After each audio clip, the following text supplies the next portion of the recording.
The Melvinger family is renowned as the top magic clan on the continent of Kanch, and our protagonist, Elric, comes from this very house. 30 years ago, during the war against the demon race, the Melvinger family led humanity to victory. However, most of the family's key members sacrificed themselves in that war. When Elric was just 8 years old, both his father, who had been suffering from the aftermath of the battle, and his mother, a magic teacher, passed away at the same time. The only two remaining direct heirs of the Melvinger bloodline were Elric and his older sister. Since then, the vassal families who once swore loyalty to the Melvingers turned their backs on them. Back then, Elric swore that he would become the greatest mage and restore his family's honor. That was his plan, but what happened next didn't go as expected. Because Elric, despite being the eldest grandson of the great founding patriarch, couldn't even form his first magic circle. This was because Elric suffered from an extremely rare condition called mana blockage. As a result, he couldn't use magic at all. His dream of restoring the Melvinger family's honor was slowly pushed aside. He became the laughingstock of the world. For years, Elric trained himself to utter exhaustion, desperately trying to find a way to cure his mana blockage. But he hit a complete dead end. Fortunately, heaven never truly abandons those who strive. Elric believed his prayers had finally been answered when, one day, he crossed paths with a dragon. It was the only chance he had to rebuild his family from the ashes. It's you. You are the one who will free me from this cursed seal. My new vessel, come to me, merge with me, and together we will rule this world, human boy. Those were the words the black dragon said to Elric back then. Right after, a pitch-black energy began to take over his body. At first, the sensation was incredibly uncomfortable. If Elric had known this was a test from the Demon King, he would have never gone looking for that dragon. But as the sole remaining son of the Melvinger family, how could Elric let himself be consumed by this thing? On the other side, that bastard also felt it. He didn't know where the mysterious power inside Elric came from, but there was no denying that it was overwhelmingly strong. And as Elric stepped through the veil of black mist, the Demon King could feel a terrifying threat, identical to the one during the Great Demon War years ago. I hope this voice reaches our descendants in the future. Here, in accordance with the contract, the first Demon King will be devoured. Elric's voice rang out, but it didn't sound like it belonged to him at all. With just a snap of his fingers, the tables were completely turned. Instead of being consumed, Elric became the devourer. As for the Demon King, who had just been gloating about finding a vessel, he was now pathetically weak. He could only scream in utter helplessness as he was swallowed whole by Elric's power. After that snap, the storm cleared, and everything fell quiet. Then, a deep blue dragon tattoo appeared on Elric's arm. Still, it seemed Elric didn't fully understand what he was experiencing. He didn't even know where he was or what he was doing. In his dazed state, Elric suddenly saw a figure. Although the face was blurry, he felt an overwhelming sense of familiarity. Then, the voice of this seemingly transcendent man echoed, "We are the first scholars to pursue the peak of magic." This voice left Elric even more confused, because he felt like he had heard it somewhere before. But with his mind in complete disarray, he couldn't put a face to the voice. However, there were those who fought for greater power, the man continued. They brought misfortune to the world after being corrupted by the demons. We have made the decision to set things right, and to atone for our past, we created an opportunity in this world, a chance to purge the demons down to their very roots. As the voice spoke, Elric caught sight of a massive demon, or more accurately, the Demon King. The images passing slowly before his eyes felt like a replay of the Great Demon War from years ago, and the owner of that mysterious voice firmly asserted that wiping out the demons was their ultimate mission. However, demons will never truly disappear. They will always return, he added. You must eliminate them over and over again, and until then, the contract cannot be broken. That brutal battle unfolded right before Elric's eyes, even though the entities appearing in front of him couldn't touch or harm him. It was just too real, so real that Elric didn't even realize he was merely lost within fragments of memories. And when he saw danger looming over the owner of that mysterious voice, he didn't hesitate to spring into action. "Look out!" Elric screamed, reaching out to grab the mysterious man's hand. But he only grasped thin air. The illusion shattered, the Demon King vanished, and the man was gone. And just like that, the mysterious voice was gone too. Elric was back in reality. It felt like everything that just happened had been nothing but a dream. Right now, Elric was lying in a soft, comfortable bed, inside a sunlit room that was absolutely perfect for recovery. Sitting right by his bed was someone with their back turned. But with that familiar red hair, who else could it be but Sean? "Sean," Elric called out. "What?" the other snapped back. "Are you crying?" "Like hell I am." Sean still denied it stubbornly, but his shoulders were shaking violently, and his voice was so shaky that Elric was absolutely sure he was indeed crying. Sean was secretly cursing Elric for waking up at the worst possible moment and totally embarrassing him. "Hey, it is okay. You can cry. Now that I think about it, you cried back in the cave too." Elric was just trying to comfort him, but who knew it would only rub salt into Sean's wound. When Sean turned around halfway, looking like he wanted to murder him on the spot, Elric finally mumbled, meekly, sorry, boss." Once the threatening display was over, Sean told Elric to get up and get out of bed. Elric had actually thought his friend was about to beat him up, but Sean only wanted to confirm one suspicion, and that was, after leaving the dragon's nest, Elric had grown taller. Before this, he was half a head shorter than Sean, but now, after surviving that crazy ordeal, they were standing eye to eye. Even Elric had not expected this. Looking at himself in the mirror, he had an expression of absolute disbelief. He had never imagined his body would change like this after leaving the dragon's nest. Once he calmed down a bit, Sean asked, "So, what the hell happened? Spill it. And what about the dragon?" "Well, I will tell you first when the time is right, I promise." Elric scratched his neck. Though he really wanted to, he felt like he could not tell Sean about those things just yet. Sean stared at Elric for a long time, then let out a heavy, deep sigh. Even though being kept in the dark was frustrating, Sean trusted his best friend and figured Elric must have some kind of plan. So, Sean just patted his shoulder in encouragement. Still, having secrets kept from him still bruised Sean's pride a bit. "Aw, don't be mad." Elric tried to soothe Sean like a child, before smoothly shifting the topic. "By the way, what's going on with the nest? Peeling an egg." Sean mentioned that his family would be taking over the site. Elric thought that was great. At least it fell into the hands of Sean's family instead of anyone else. He had assumed that once the Narister family took over, they would be busy excavating it. But to his surprise, Sean casually said they were only guarding the entrance to block anyone from going in, because it belonged to Elric, the one who discovered it, and they could not just let anyone mess around in there. Sean added, his tone incredibly reliable. And he was right. Legally, the dragon's nest belonged to whoever discovered it, but normally, major academies could easily grab the benefits first by requesting excavation rights. Of course, once this dragon's nest was discovered, the magic tower and the academy would definitely go crazy trying to get their hands on it. Elric knew this all too well, which made him even more grateful to his best friend. He knew the Narister family must also want excavation rights, but Sean had still done this for him. What an amazing friend. "What are you grinning for? Stop smiling, you creep."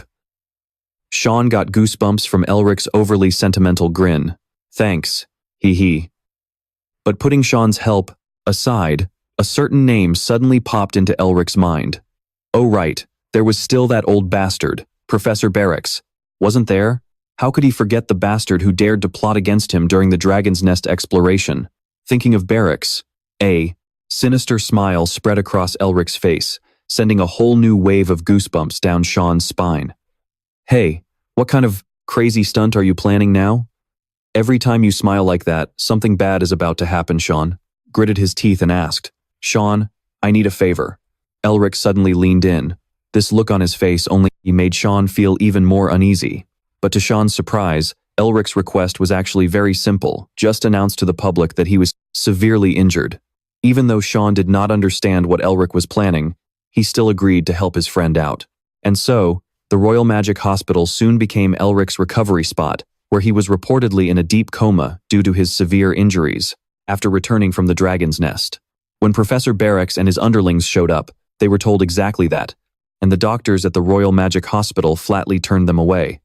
"I came all this way, and you are telling me to just leave? What about the excavation rights? Are you just going to let that nest sit empty?" Murmurs broke out among Barracks's followers. Soon, the questioning grew more aggressive. They demanded to know why members of the Narister family were blocking the hospital gates, but no matter how much they argued, they could not get in. Elric stood on the third floor, looking down through the window, gloating as he mocked the old geezers. "What a bunch of idiots. Please get some rest." Karl Denitz, the spokesperson of the Nearester family, had just walked in to clear away the lunch. Only after he left did Elric let out a sigh of relief. Finally, things had quieted down enough for him to get some privacy, just enough to speak with the other entity in the room, whom nobody else could see. "Hey, are you going to stop staring at me or what? How long do you plan on glaring at me like that?" Sitting across from him, Mephisto could only scowl in frustration. This was Mephistopheles, the first demon king, whom Elric had somehow reverse-absorbed back in that dragon cave. Not only did he lose the vessel he had worked so hard to find, but he also lost his absolute freedom. Honestly, how could he not be furious? "Hey, why don't you show some damn respect to the esteemed king standing right in front of you?" Mephistopheles snapped back, visibly irritated. He was a legendary demon king who once threw the entire world into chaos and terror, known by his full name, Mephistopheles. But now, he was nothing more than a pathetic spirit trailing after Elric, forced to take his insults with absolutely no way to fight back. Not long after waking up, Elric had already suspected the changes in his body.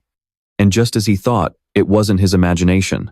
Everything that happened in that dragon cave was real, and the ultimate proof was the dragon heart beating inside his chest. It held the absolute power of an ancient dragon. That dragon had clearly died, after being pierced by the Demon King's crimson spear. Yet, here he was, with a beating dragon heart inside him.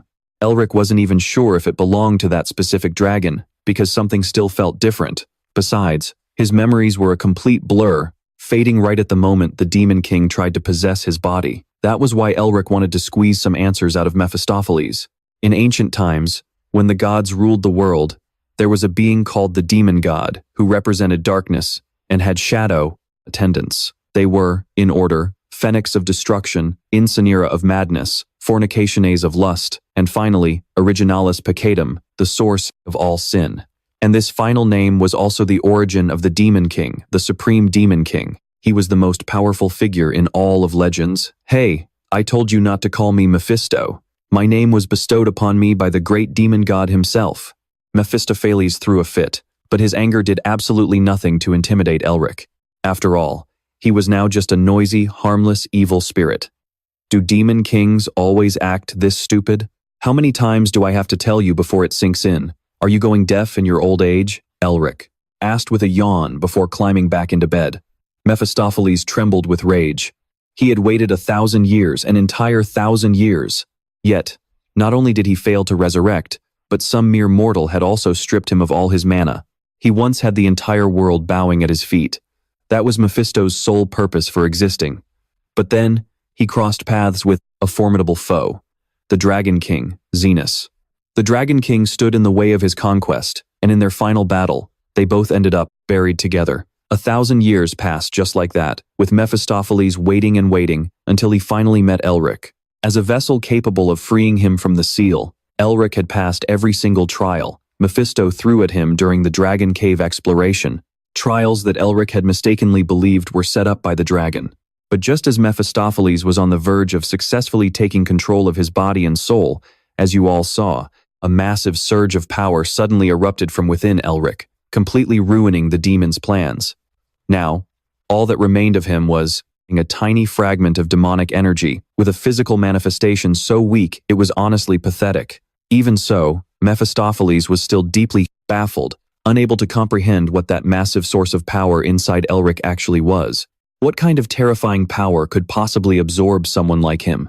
To make matters worse, Elric had zero respect for a legendary demon king, which only made Mephistopheles' existence even more agonizing. After all, he valued his pride more than his own life, but while the self-proclaimed demon king kept blabbering on, Elric paid him no mind. Instead, Elric was completely lost in thought, thinking back to the mysterious voice he had heard right before waking up. The voice had expressed hope that their message would one day reach their descendant in the future. Now that his head was clear, Elric realized that the voice must have belonged to his grandfather. Here, in accordance with the covenant, the first demon king shall be devoured. The phrase suddenly echoed in Elric's mind, causing him to bolt upright in bed. That's right. Does that mean he actually absorbed the demon king's power? If so, does that mean the Melvinger family's heirloom pendant is actually a tool designed to devour the demon king? Or rather, a tool designed to swallow all of demonkind? If that's the case, then it should be able to consume other demons besides Mephistopheles. And if there was a first demon, then there will surely be a second, a third, and many more. As the thought crossed his mind, Elric couldn't help but turn his gaze toward Mephisto, a devilish smirk spreading across his face. If his theory was correct, then all of demonkind would soon become nothing but free mana for him. Even though Mephistopheles couldn't read his thoughts, just catching a glimpse of that smile was enough to shivers ran down his spine. Right after that, Elric snuck outside. Mephisto kept asking why he came here, but he had no intention of answering this noisy evil spirit. Before figuring out how to use the power of this pendant, he needed to verify a few things first. So, Elric sat cross-legged and began to channel the mana inside his body. It was amazing. Even with his eyes closed, he could clearly feel everything happening around him, like a ladybug fluttering its wings or the feeling of a gentle breeze brushing past. Elric could see and feel it all. To see if his suspicion was correct, Elric instinctively reached out his hand and cast combustion magic. A blazing flame erupted right in front of him. The moment this happened, Mephisto's face turned pale, because that was dragon magic. But how could a normal human use the magic of dragons? Even if Elric carried the bloodline of the Melvinger family, this was still way too absurd. As for Elric, standing before that flame, he stood frozen in silence for a long time. Only then did he throw his head back, letting out a few dry laughs. His emotions right now were truly hard to describe. So now, Elric could finally use magic. The miserable magic blockage that had tormented him for years, the insults calling him a disgrace to the Melvinger family, and all those who betrayed and abandoned him. It was finally time to settle all the scores once and for all. Down below, reporters were constantly snapping photos, their camera flashes blaring non-stop. They bombarded him with questions. Is it true that student Elric Melvinger is in a coma? What about the excavation rights for the dragon's lair?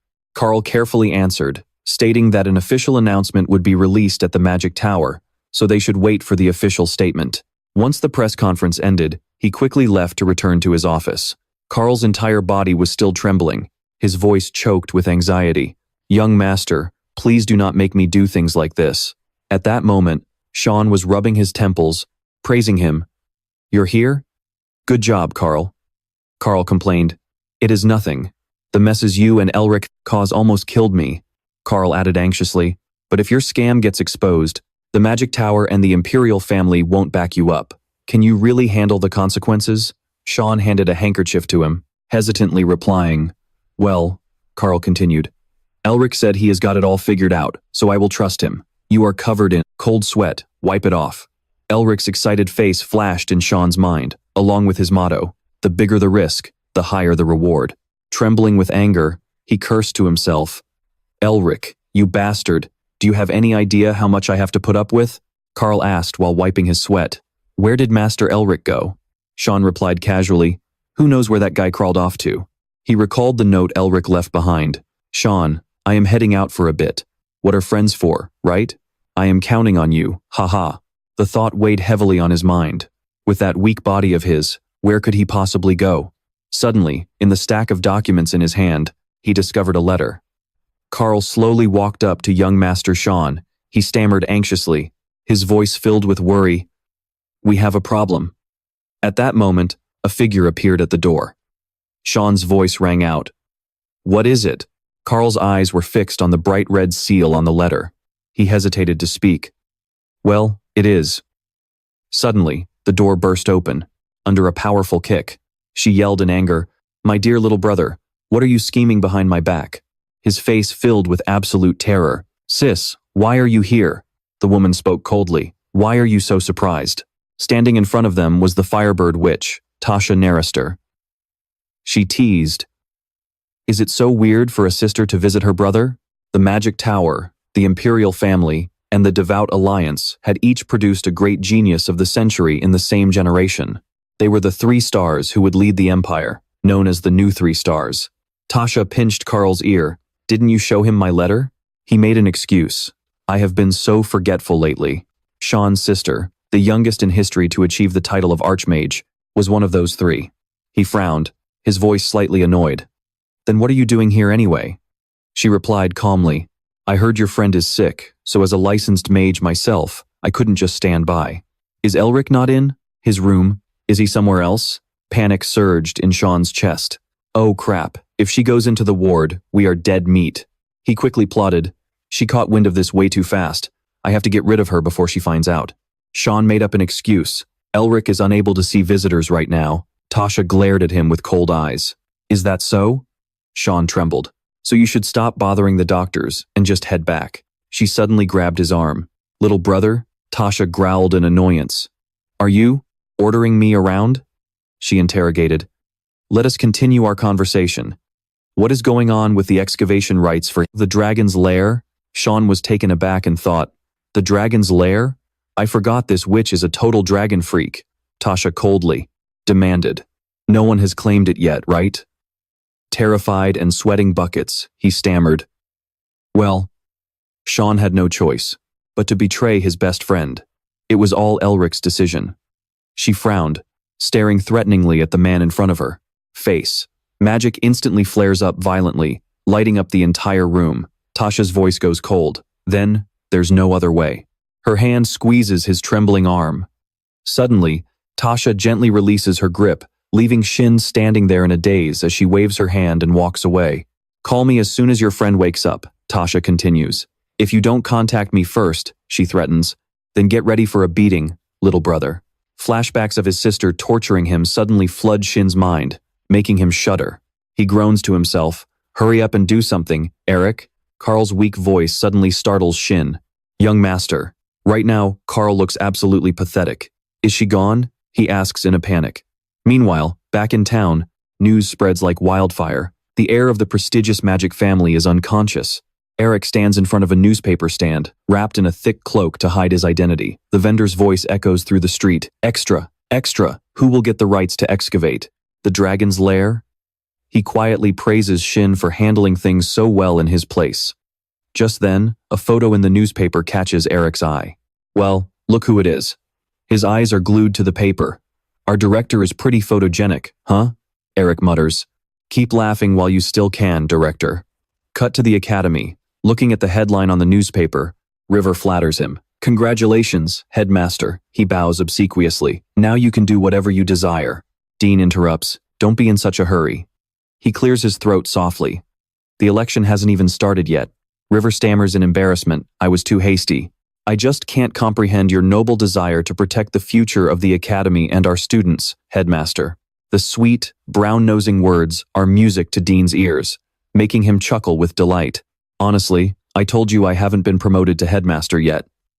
He then asks about the situation. By the way, how is that student, Eric, doing? River immediately replies, I heard he's barely clinging to life day by day, unable to hide the sheer glee on his face.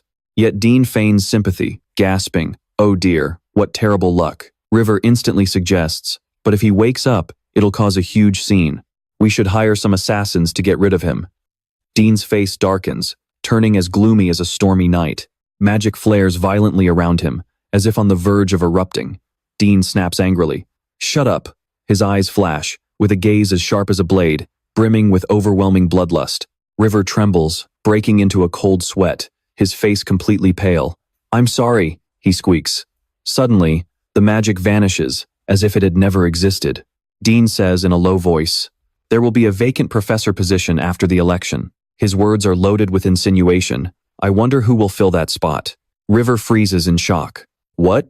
Dean continues, I am only the director. I have no idea what is happening outside the academy. Catching on, River gasps in realization. Ah. Following that, River bows deeply in gratitude. I won't let you down. The old man silently takes a sip of his tea. Behind that calm facade lies a deep, scheming gaze. Meanwhile, the entire town has plunged into darkness. Only faint beams of light creep out from glass windows, painting a gentle yet vivid night scene. In a dark alleyway, a figure wrapped in a black cloak quietly hides in the shadows. The person gently pulls down his hood. Eric's face is gradually revealed under the dim light. He looks up at the building ahead. All right, let's get started. Eric contemplates, his mind's eye capable of seeing the other side of the world. A thought crosses his mind. If I can find the hidden space. Eric suddenly raises his hand, channeling the Dragonheart's mana into it. At that exact moment, the blood in his veins feels like it's on fire, boiling violently. Eric freezes, his eyes wide with shock, his mind going completely blank. His entire body trembles, as if a strange surge of energy has just awakened something long dormant inside him. Instantly, a burst of magic erupts, launching Eric into the sky, leaving his cloak abandoned on the ground. It glows with a blinding light, waves of energy surging violently with no sign of stopping. Right after, a deafening explosion shakes the ground. The shockwave rolls out like a tsunami. A wave of excitement rushes through his body. He can barely believe he just used magic without any complex incantations. Eric lets out a soft sigh of relief. The first step is a success.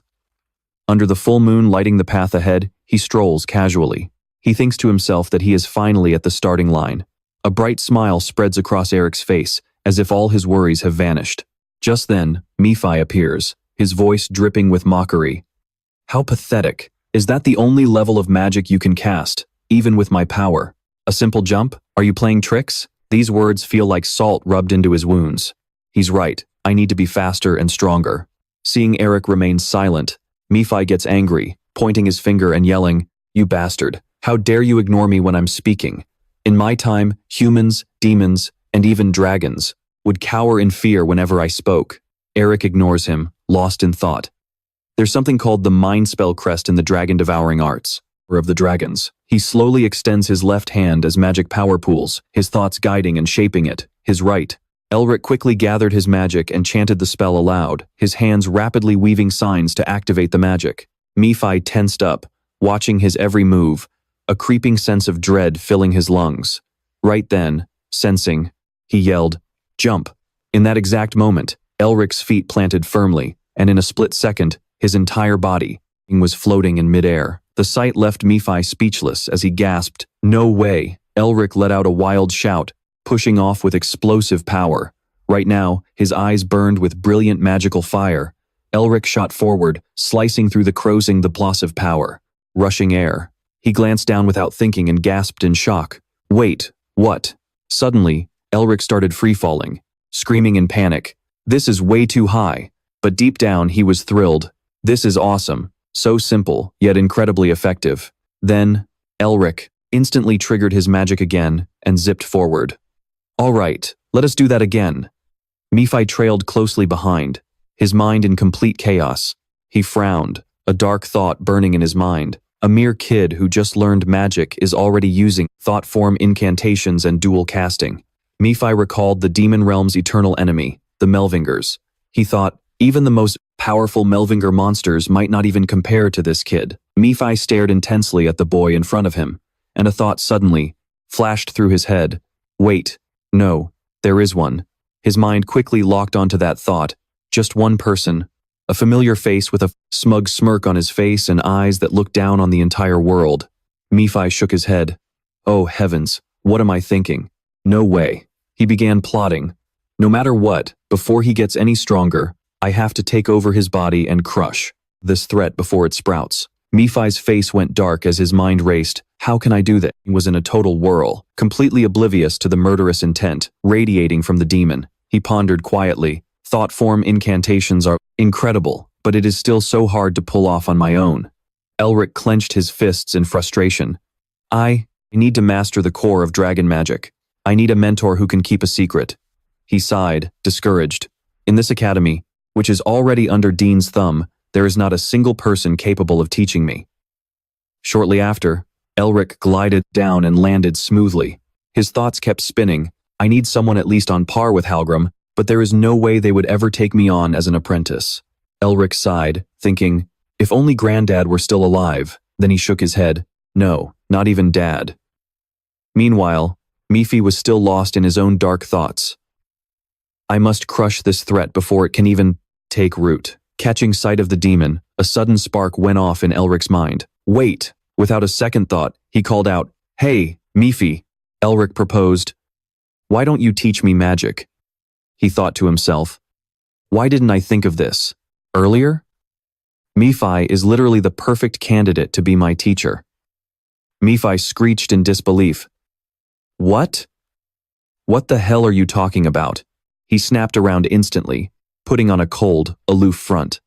But hearing Elric's sudden request, a smug smirk crept onto the corner. of Nephi's mouth. Scheming, he feigned complete disinterest. And what makes you think I'd gain anything from doing that? Elric replied, I will craft a new vessel for you, using alchemy. Nephi sneered in his mind. A mere human kid actually thinks he can make a vessel for me? Elric pushed on, then train me and make me strong enough to pull it off. But those conditions still were not enough to satisfy the demon. Elric let out a dry chuckle. Besides, what are you going to do if I never get stronger? He raised his hands, in surrender. How about you name your own terms then? Nephi's blunt response shut him right down. I refuse. He continued, Why on earth should I enlighten you? I might consider it if you agree to become a demon like me. Seeing Elric remain silent, Nephi eyed him slyly, trying to read his reaction. Inside, he was absolutely gloating. Look at that dumbfounded face. It is so satisfying. Serve him right for messing with me all this time. A brilliant scheme began to take shape in his mind. Even though I am still too weak to devour him right now, if I secretly cast a curse on him while training him, Nephi grinned internally, he will grow stronger, but his soul will slowly be corrupted by my dark magic. When the time is right, I will swallow him whole. He smirked, his eyes brimming with conceit. Now, drop to your knees and beg me to take you as my apprentice. Learn your place and willingly become my new vessel. You foolish Melvinger. Oh, screw this. Elric suddenly snapped, yelling, Forget it. Nephi froze, his face twisting, in utter disbelief as shock washed over his eyes. He could barely find his voice. Wait, what? Elric growled. Listen here, Nephi. There is a limit to how demanding you can get. Elric spat in frustration, his voice dripping with anger. Do you still not realize the situation you are in? Nephi stared wide-eyed, stammering. What are you saying? Elric let out a low, mocking chuckle that sent Nephi into a blind rage. You little bastard. Snapping, he lunged furiously at Elric. But the boy did not even flinch, only uttering a quiet command, Shut up. In the blink of an eye, Nephi's mouth was completely sealed shut. Elric cheered in delight. Wow, that worked. Better than I expected. Nephi thrashed around in rage, trying to swear, but with his mouth sealed shut, all that came out were muffled groans. Elric covered his ears, teasing him. Good grief, you are way too noisy. Keep yelling all you want, but those insults turn to absolute gibberish. There is no way I would ever submit to a simple mind control curse. But then, Eric cast a spell, ordering acute action. Very quickly, a little Nephi wearing pink bunny ears and pouting his lips adorably appeared right before his eyes. This transformation left Eric speechless, the blood draining from his face. Unable to take it anymore, he bent over and puked. Oh my God, my eyes! After throwing up, Eric looked up to see Nephi still striking that cute pose, immediately regretting his life choices. Why on earth did he ask him to do something so disgusting? He felt like he would throw up again if he kept looking. Trying to suppress the rising disgust in his stomach, he handed him a notebook. Let's calm down. I definitely don't want to see that again. Got it? If you change your mind, just write down all the explanations for the mind control magic in here. I'll release you once I've read through all the contents. Being both silenced and forced to act cute, Nephi was suffering beyond words. He screamed internally, Do you think I'll compromise over something like this? Me, who endured being sealed for 1,000 years? Eric, of course, wasn't a patient guy. He stretched his arms and muttered, Should I use this time to practice instead?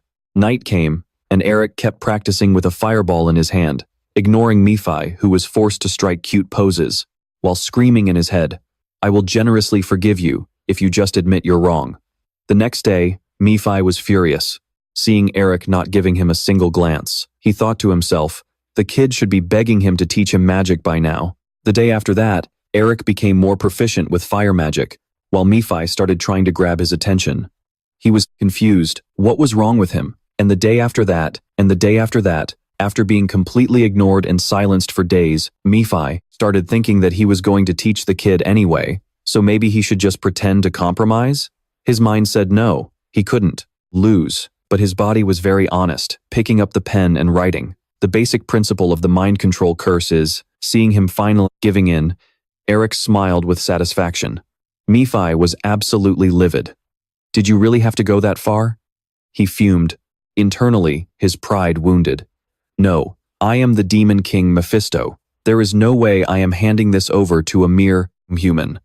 However, His body didn't seem to get the memo. When he looked down, Nephi found himself trying to please Eric.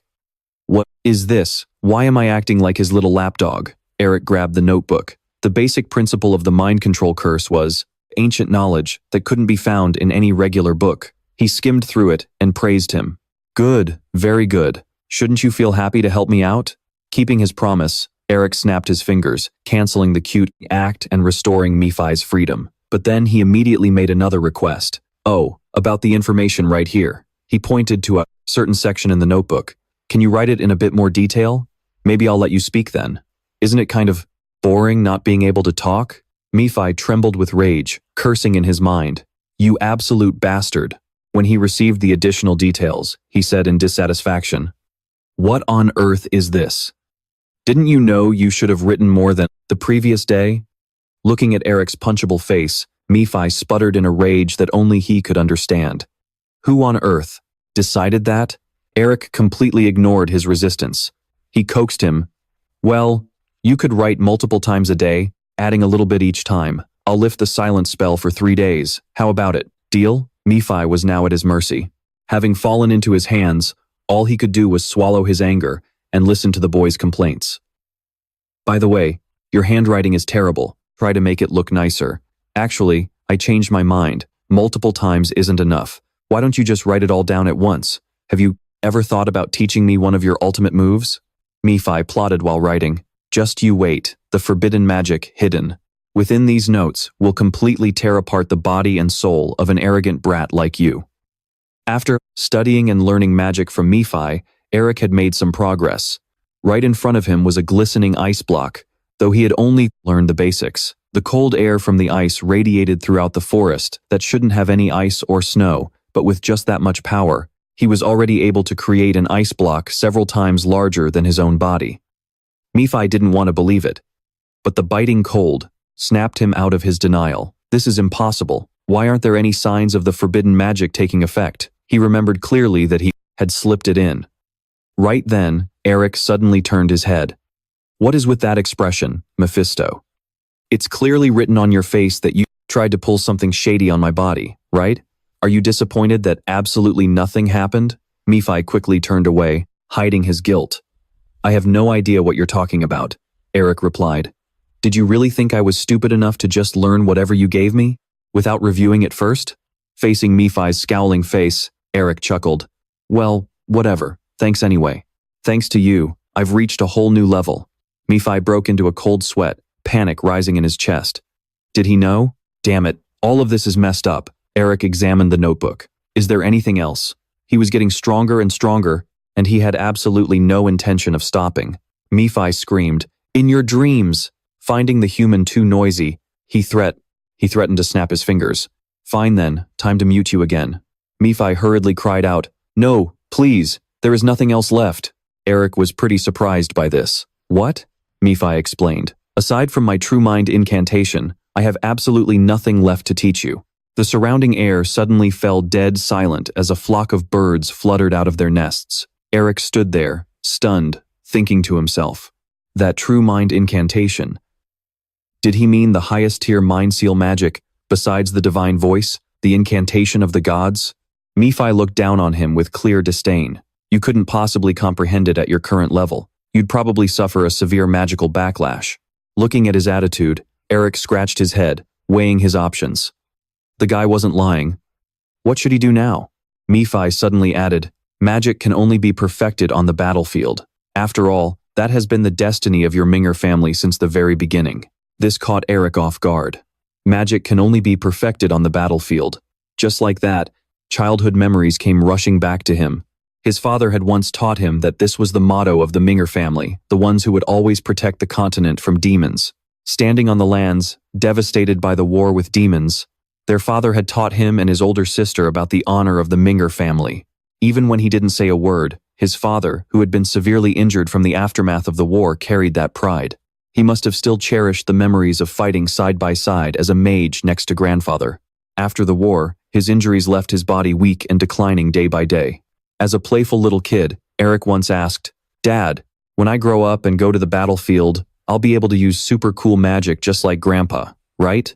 The great mage Eric, huh? His father hesitated, but before he could finish, Eric's mother cut in. Eric? She placed her hand on her husband's shoulder, making him tremble all over. She then looked down at her little boy with a smile. What did I tell you? If you want to become a powerful mage, what do you have to do? Little Eric replied dejectedly. Study. She smiled in satisfaction. Exactly. Now go study, sweetie. You can't just be all show with ridiculous power like your father. Didn't I tell you that your grandfather became the greatest mage before he even became the strongest man on the continent? Seeing his wife completely disregard his pride, Eric's father softly reminded her, My dear, I am still the head of this family, you know. Undeterred, Eric's mother raised her voice. My dearest husband, please stop feeding the kids these wild delusions. Seriously, not a single Minger man knows how to listen. The mother turned to praise her daughter. My Heidi is always so good at listening to Mom. Taking advantage of the distraction, the father whispered to his son. Even so, magic can only truly be perfected on the battlefield, son. But just when Eric thought his father was finally going to teach him something useful, the man vanished right before his eyes. His mother had acted with lightning speed, pushing his father away while not forgetting to give him an assignment. Eric, make sure you finish reading the research summary on the relationship between ancient magic circles and the new era language system by the end of the day, all right? Heidi, sweetie, keep an eye on Eric. Heidi coldly pinched Eric's ear and dragged him away, ignoring his desperate cries. Mom, no, I wanted to play with Dad today. Heidi, ouch, my ear is gonna rip off. Let me go, damn it. Their father spoke up, trying to bail his son out. My dear, studying is important, but they're still just kids. Their mother sighed deeply. That's because you spoil him rotten and let him pick up bad habits. Like father, like son. As the sun set, faced with the ultimate authority of the household, he could only sigh in defeat. The scene cuts to a dark, stormy night, with black clouds completely shrouding the moon. Devastating sobs echoed from the Minger mansion. His father's illness had grown increasingly severe, and his mother, who had cared for him day and night, suddenly collapsed as well. His father spent his final breaths holding his mother's hand, and they passed away peacefully together. Right before his final breath, his father weakly whispered, I'm so sorry, my love. You always shone brighter than anyone else in this world. It's all my fault. His mother gently comforted him. Don't say that. Ever since I met you and we had our wonderful children, there hasn't been a single day that I wasn't happy. Holding each other's hands, he whispered, Thank you, my love. You are the one who raised our children so well. You truly are an incredible mother. She then looked around for her daughter. Heidi, are you here? Heidi choked out, Yes, Mom. Her mother pleaded, Please look after your little brother. I'm so sorry, and thank you. Hearing those words, Heidi trembled, completely unable to hold back her tears. Their father then turned his gaze to his young son. Eric, I'm so sorry. Your magic blockage is all my fault. Tears streamed down Eric's face as he sobbed, Dad, I'm scared. How can you leave us like this? If you're gone, what are Heidi and I supposed to do? Suddenly, his father's frail hand reached up to his face, gently wiping away his tears.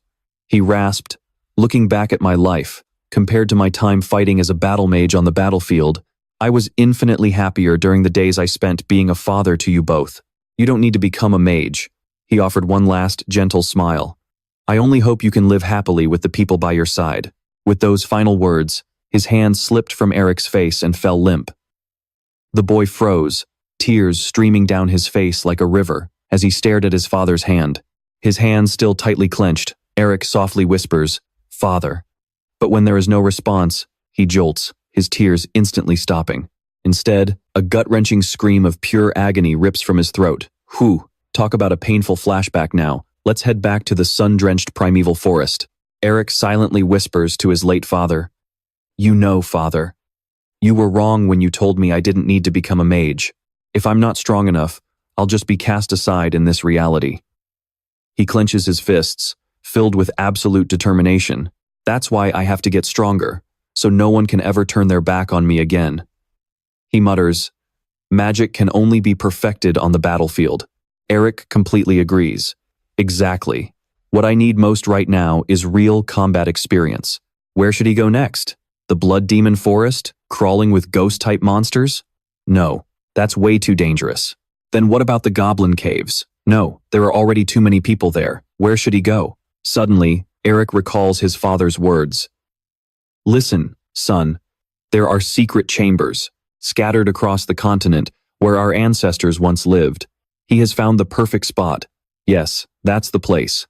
Immediately, he calls out to his demon companion, Let's go, Mephisto. Crossing his arms, the demon asks, Where to? Eric replies, We're heading to the snowman territory.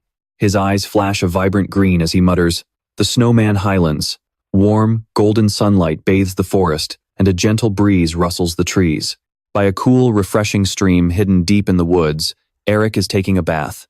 He realizes it will be a major problem if his identity is exposed. He has to change his appearance. No sooner said than done.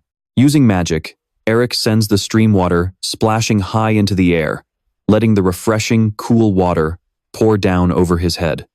Once his hair is wet enough, Eric suddenly commands, Cut! The falling water instantly transforms into razor-sharp water blades, slicing off his long, messy hair. Eric's magical control has grown much more refined. The stream water is as precise as the hands of a master barber, swiftly trimming his messy locks. In no time, his long hair is neatly cut. However, a simple haircut isn't enough to hide his identity. He mutters, Transform. Eric changes into a charming, tan guy with neat, stylish brown hair. The only thing he can't change is his bright green eyes. Looking at his new appearance, he smiles with satisfaction. This should do, right? Eric heads to the city at the foot of the snow mountain. At the information center, a guide tells him, You're in luck, a party is about to head out. The guide explains that these days, barely anyone travels to the Snowman Highlands anymore. So it's quite a surprise that suddenly so many people want to go there. The group I mentioned is right over there. Eric looks where the guide is pointing. The door creaks open, and the guide says, Ah, there they are. Perfect timing. Leading the group is a young boy who looks bright and energetic, bundled up in thick winter gear. Looks like we have a newcomer. Eric indifferently glances at the team he'll be traveling with. The group is quite large, consisting of 4 herbalists, 3 fully armed demon hunters, and 5 individuals who are masking their energy. These people are all heavily cloaked, completely hiding their faces. The boy, who seems to be the leader, constantly radiates positive energy. Let me introduce myself properly. In our tribe, we have a tradition of naming people based on the day they were born. My name is Manhwa, which means the second morning of the week. Eric silently wonders what the point of that even is. And today is actually the second morning of this week, which in normal terms would be Tuesday. So as long as you stick close, you won't be in any danger at all. Since he is a spirit, no one else can see Mephisto. But since he's still affected by those around him, he grumbles in annoyance. This little bastard talks way too damn much. One of these days, I'm going to rip his mouth right off. Ignoring the complaints, Eric raises his hand and says, Right so, Manhwa, is it? Is there any way I can buy a communication crystal? Hearing this, one of the herbalists whispers, What for? Our village doesn't have any crystals. Someone else suggests, You could always use carrier pigeons or send a letter instead. Suddenly, Manhwa pipes up. That reminds me of a hilarious story that happened with carrier pigeons and letters. Someone interrupts him. What a pain, let's just go. Undeterred, Manhwa says as he walks. Ah, what a shame. Well, I'll just tell you guys on the way. Let's move. Internally, Eric is starting to worry. She is going to be furious if he doesn't contact her soon. Things are getting more and more complicated. Well, at least he already told Shin he should be able to handle it. As they journey deeper into the Snowman Highlands, Manhwa tells his story about the carrier pigeon. And then, the pigeon suddenly dived right into the chimney. But before they knew it, that chimney turned out to belong to the one who stole the lover of the person living next to the mistress, who was actually the grandmother of the oldest village elder here. Along the way, Mephisto looks around. I get the feeling this place is pretty familiar. Well, this is the land of the snowmen, Eric notes. Curiously, he asks, Do you know about the snowmen? Have you been here before? He replies arrogantly, Of course. They're just scum who dared to defy us. Hearing this, Eric is startled. Are the snowmen actually demons? Mephisto roars in outrage. Don't you dare lump me in with garbage like that. Eric falls silent, thinking to himself. I thought they were just monsters. Who would have thought they had ties to the demon realm? Absolutely incredible. Nephi walked ahead without looking back. Still, their former king was proving to be quite useful. He must have received the demon lord's blessing, even though his ultimate fate wasn't nearly as fortunate. Eric had a million questions swirling in his mind. Did the snowmen really have a ruler in the past? Suddenly, he heard Nephi mention that the king's grave might still be around here. Hearing that, Eric asked, "A grave? Do you know where it is?" Nephi shook his head. "Even if it's still out there, grave robbers have probably cleared it." Eric glanced at Nephi, his mind racing with theories. If these snowmen were actually demons, their graves would surely have some connection to his family's secret chamber. When he was a little kid, he used to snuggle up to his father, listening to his stories of the past. The secret chamber was a sanctuary for our ancestors, built to protect our family's legacy. Eric, when you grow up and become the patriarch, make sure you visit the highlands of the first snowman. Secure our family's legacy there, and pay your respects to our ancestors. Clutching the pendant in his hand, Eric was lost in thought. He wondered what on earth this family legacy could be. Would going there help him uncover the secrets of this magic pendant? Up ahead, Manhwa was still running his mouth. Who knew where a kid got enough energy to talk all day long? According to the legends passed down through his tribe, the very first snowman was actually a woman abandoned by her husband and left behind on these highlands. She died, and after taking her revenge, she crossed paths with Yukiona, who appeared out of nowhere. That was how the whole story began. Manhwa's childish rambling was driving Nephi absolutely insane. Covering his ears, he snapped at Eric. "Can't you use some magic to shut that kid up? Seriously, my ears are bleeding." Eric couldn't care less. Just deal with it. Since when do ghosts bleed anyway? He kept a close eye on their surroundings, wondering about the snowmen the kid kept rambling about. Why hadn't they shown up yet? Just then, Manhwa turned around to face everyone and cheerfully announced, "All right, everyone. The path is going to get pretty rough from here on out. Let's grab a bite to eat before we keep moving." With that, the group stopped to rest and built a campfire. Everyone split up, sitting with their own groups. Eric sat by himself. He watched as a man stood up and walked over to the three demon hunters, asking them for a favor. "Could we borrow a bit of fire?" Since this guy belonged to the group with the hidden identities, Eric couldn't help but narrow his eyes, sizing him up. The mana radiating from the man was incredibly strong. Eric silently noted that he was easily as powerful as a noble knight. After getting the fire, the man headed back to his companions. With the borrowed flame, their campfire quickly flared up, radiating a cozy warmth. Observing them for a moment, Eric realized they didn't seem to be targeting him. Could they be on some sort of secret mission? He noticed one person wearing a distinctive blue hood that stood out from the rest. Was that guy their leader? Doesn't look like it, he thought. But as he was pondering, the hooded figure reached up and pulled back the hood.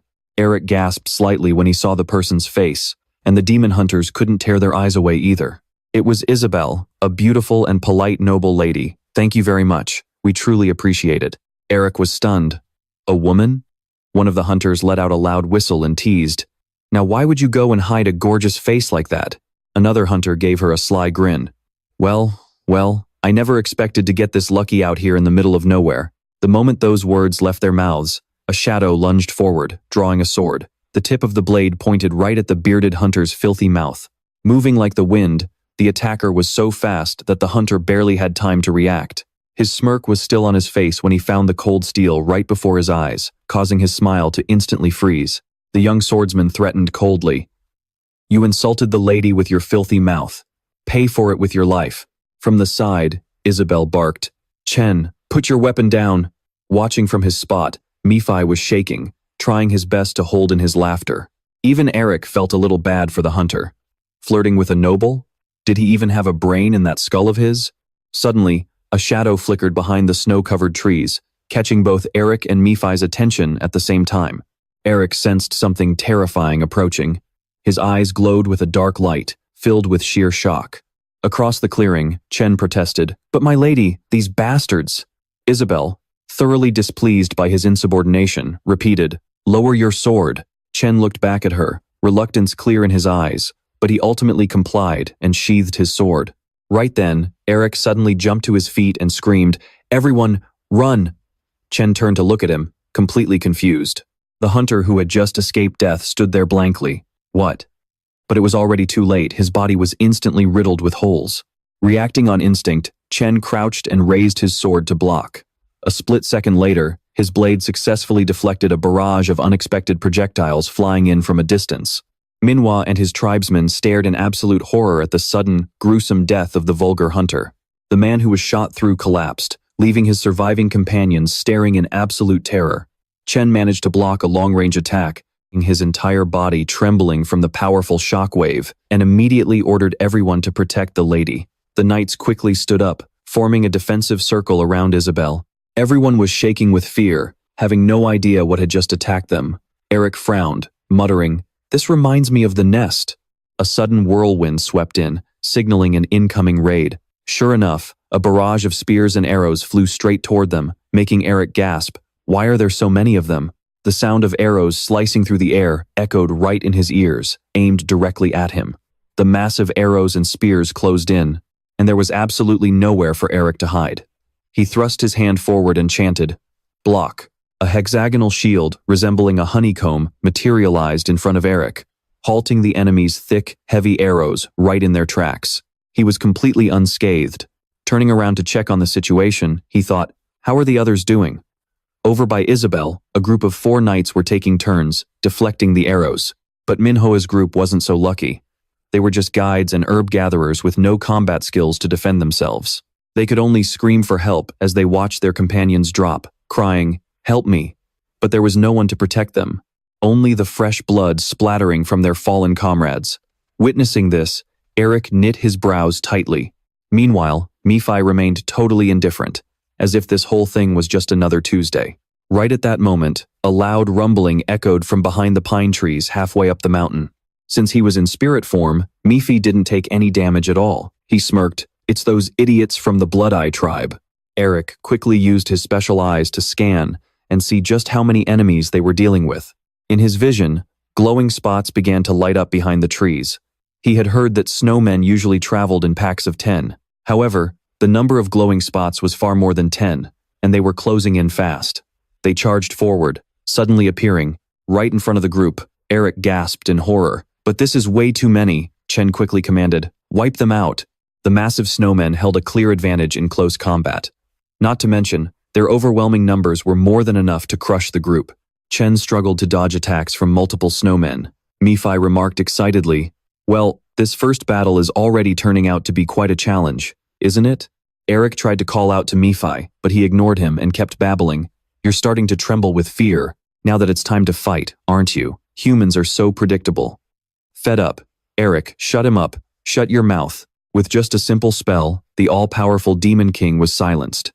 Elric said coldly, "Now is not the time for nonsense." I guess the Demon King really lacks self-awareness. Elric watched Chen, unable to help but admire him. He had to admit, the man was incredible. Chen's eyes flashed as he spotted a perfect opening for a counterattack.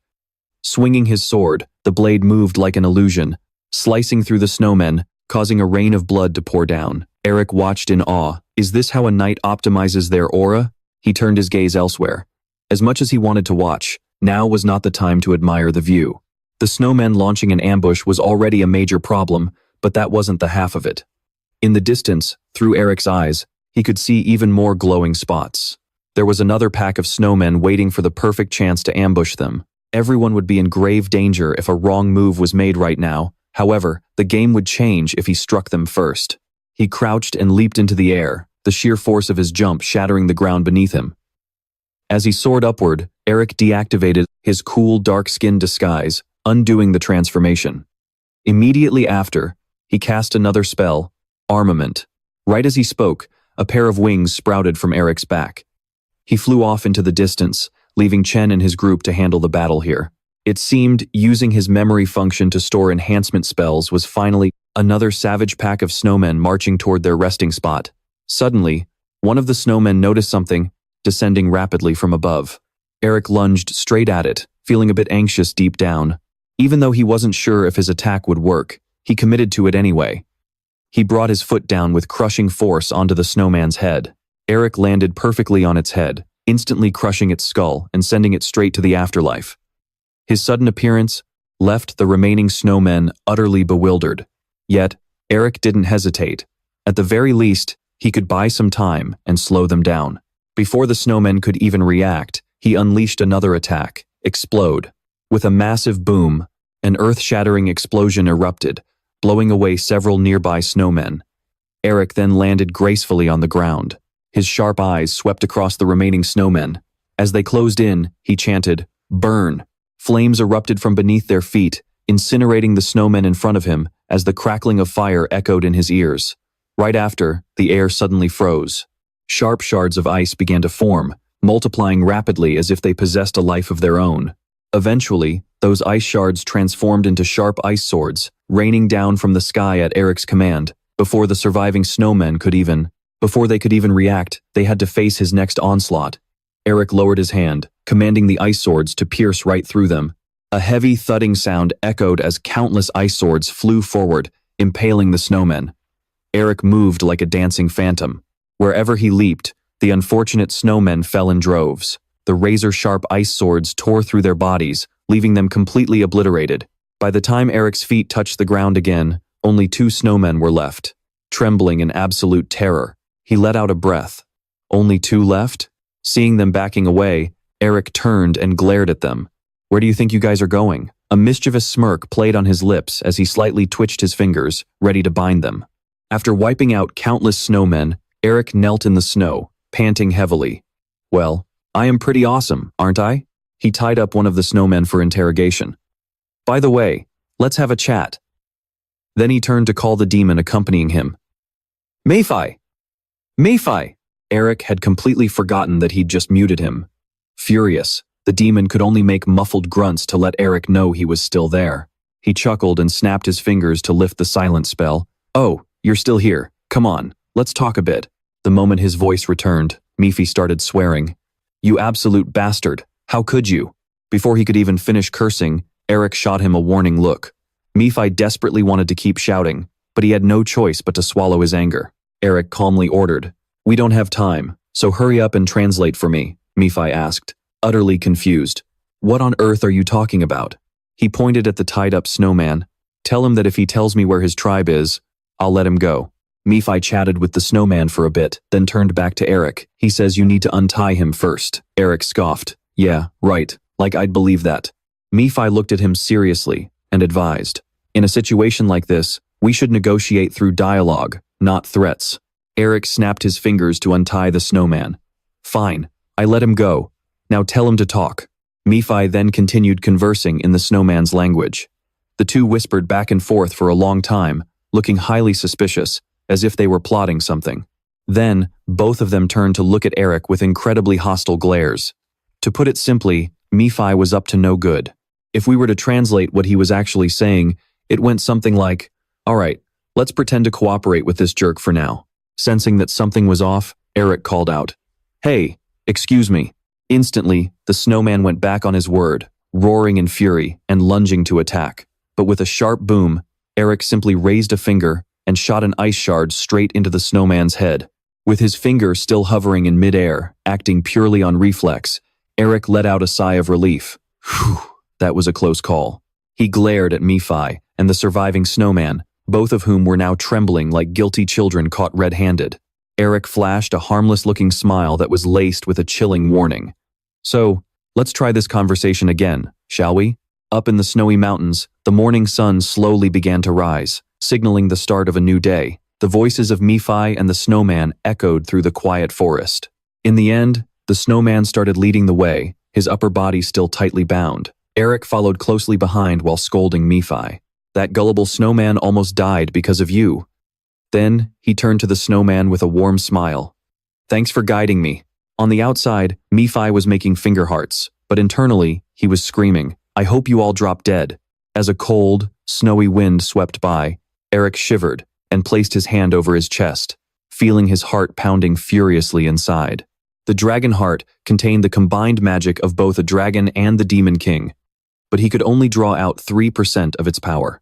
If he tried to unleash all of that bizarre magic at once, his body wouldn't be able to handle the strain and would literally burst. Just then, the bound snowman ahead gestured that they had finally arrived, standing before a snowman village with a massive stone gate. Eric realized that with his current level, it would be extremely dangerous to keep throwing himself into reckless fights. Clenching his fists, he knew he couldn't back down now. Carrying his grand ambitions, Eric took a brave step forward. "If I give up over something like this, how am I ever going to rebuild my clan?" He glanced back, gazing up at the clear blue sky. He couldn't help but wonder. Is that noble lady doing okay? Elsewhere, blood splattered across the snow as Chen panted heavily after a long, grueling battle. He wasn't the only one. His teammates were also exhausted. Having just wiped out a pack of snowmen, they were now catching their breath. Isabel rushed over in a panic and asked, Chen, did you see the guy who was just here? Chen wiped the blood from his face, silently thinking that the guy had probably died while fleeing alone, or was hiding somewhere. But when he turned to answer Isabel, he forced a smile and said, he probably managed to escape safely. She frowned slightly, her gaze drifting into the distance. I suppose so. She didn't notice Chen's affectionate gaze lingering on her at all. Isabel's purple eyes filled with worry and anxiety. Remembering the young man's vibrant green eyes, she silently prayed. Please, be safe. Heavy footsteps suddenly echoed behind him as a massive shadow loomed over. Eric slowly looked up, unconsciously swallowing hard. The Yeti chief was way more massive than the other Yetis, looming over Eric like a small mountain as he struggled to keep his cool. You said you wanted to ask me something, the chief growled, not giving an answer but not attacking either. Underneath his cloak, Eric kept his hand ready to deliver a fatal blow. It would be best if things didn't have to go that far. But if talking failed, that would be the fastest way to take down this chief. Amidst the tense silence, the Yeti chief finally spoke up. Staring down with his green eyes, he asked for Eric's name. What's your name? The sudden politeness caught Eric off guard, making his reaction a split second late. Eric Seeker. Covered in countless scars, the Yeti chief looked incredibly fierce. Upon hearing Eric's name, he fell silent for a moment before saying, Follow me. This sudden friendliness completely shocked Eric, leaving him with a massive question mark in his head. A moment later, the Yeti chief led the way with Eric right behind him, while the guards followed from a distance. As they walked, the chief shared, Our tribe has an ancient legend. Curiously, Eric asked, What legend is that? The chief went on to explain that a long, long time ago, a great king ruled over this very mountain. Hearing this, Eric's eyes widened in utter shock. He immediately turned to look at Nephi, who gave him a subtle nod. Ignoring Eric's subtle reaction, the Yeti chief continued. That king declared that only one person was ever recognized as his true friend. A person with glowing blue eyes, whose name was Seeker. Eric was hit with one surprise after another. He thought to himself, could his ancestor have actually been best friends with the king of the Yetis? The Yeti chief continued. Following our king's final wish, we, the chiefs of this tribe, have kept watch over their home. Eric narrowed his eyes and asked, Where is this home? The Yeti chief stopped in his tracks, pointing in a certain direction. Right there. The two of them had reached a cliff edge, standing before a bottomless abyss. The Yeti chief gestured for Eric to look down. Looking down, Eric wondered, a house down in this abyss? The mountain wind howled violently from below, and the dark, eerie chasm was pitch black. Eric squinted, trying his hardest to spot any sign of a house. There were no lights down there at all, so he had to look incredibly close, just to catch a glimpse of a tiny shack. This was insane. There actually was a house down there. Suddenly, Eric grew tense as he sensed something. A freezing gust of wind blasted up from the depths. He realized with shock that the air current was rapidly intensifying. The Yeti chief added, Once a year, when the wind dies down, we attempt to go down there, but not a single soul has ever returned.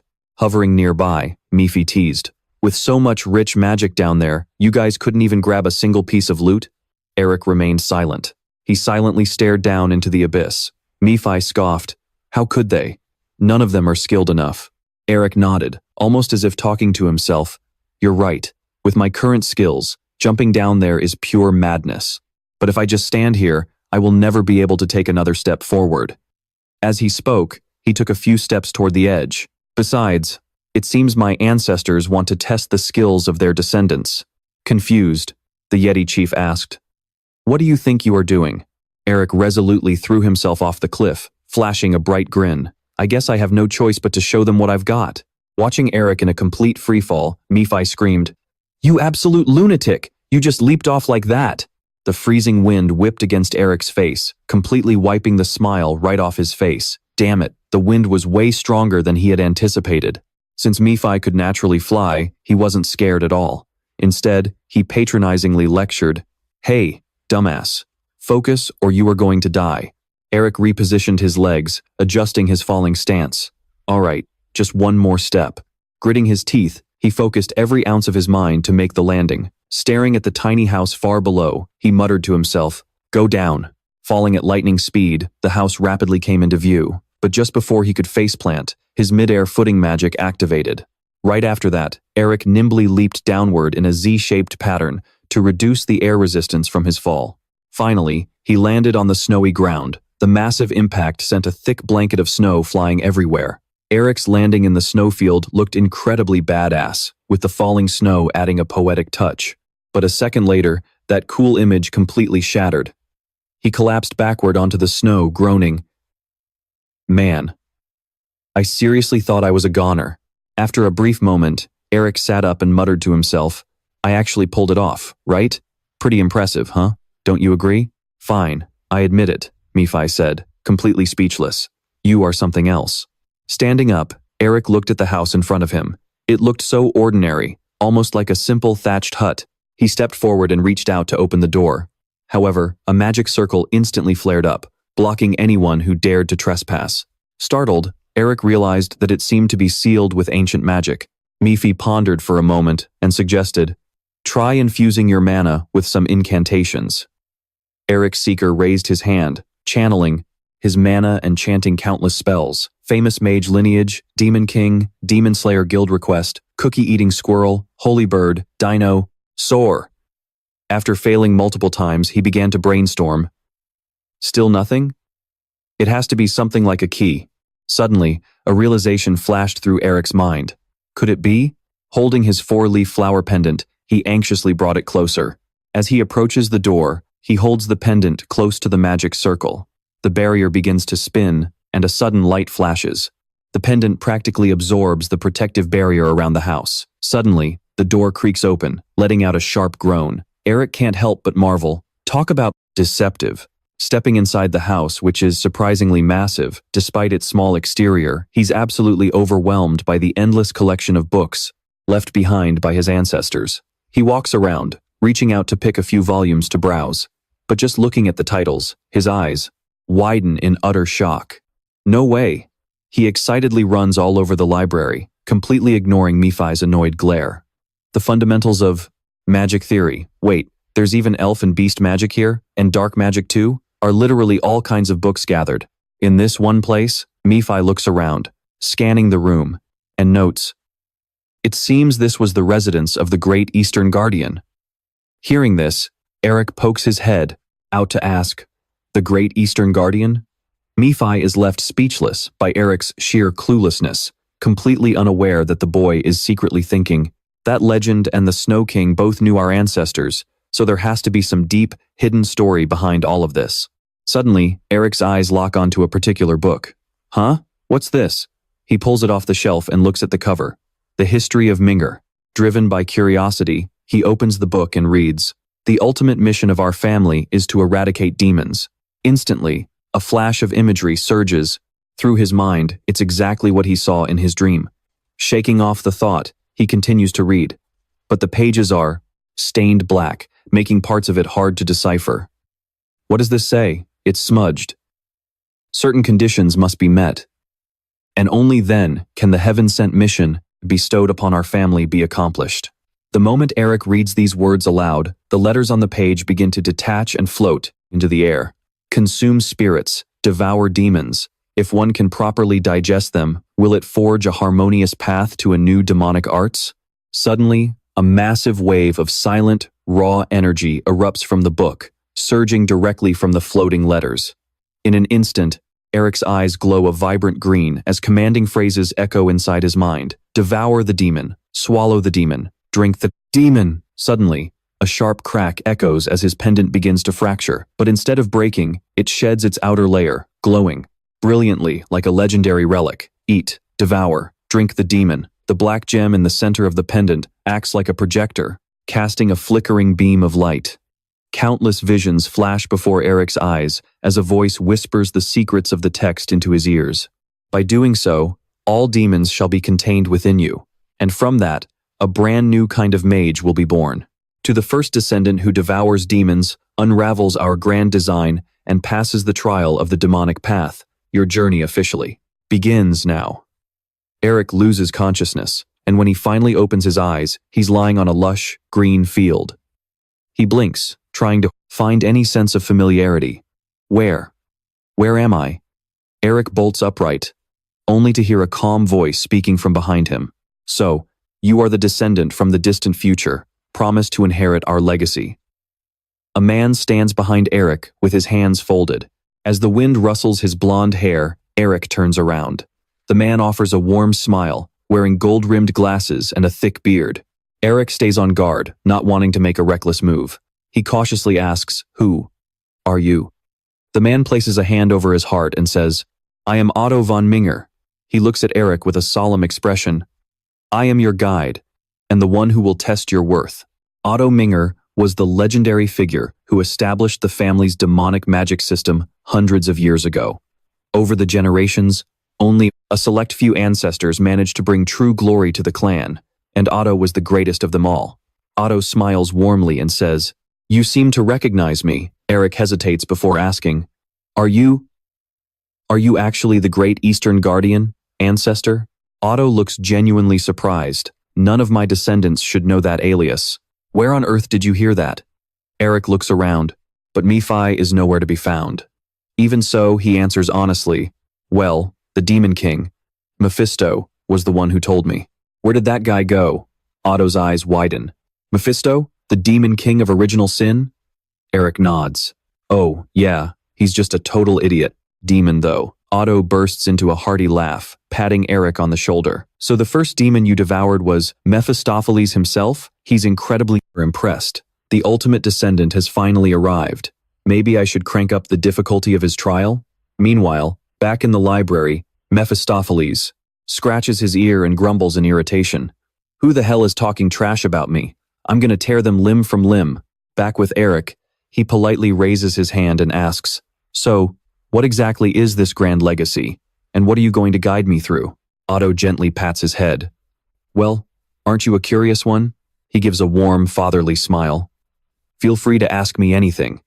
We can worry about everything else later. Why rush into such complicated matters so soon?"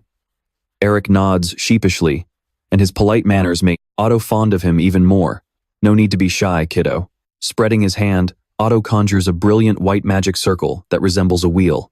Otto explains, "We have crafted something akin to a wheel of destiny." He activates his magic, and continues, "Once it starts spinning, it can never be stopped. That's why I can't just hand it over to just anyone. No matter how many centuries it took, I had to thoroughly test my descendant. But," he adds with a warm smile, "since you have passed my trial, what happens from here on out is entirely up to you."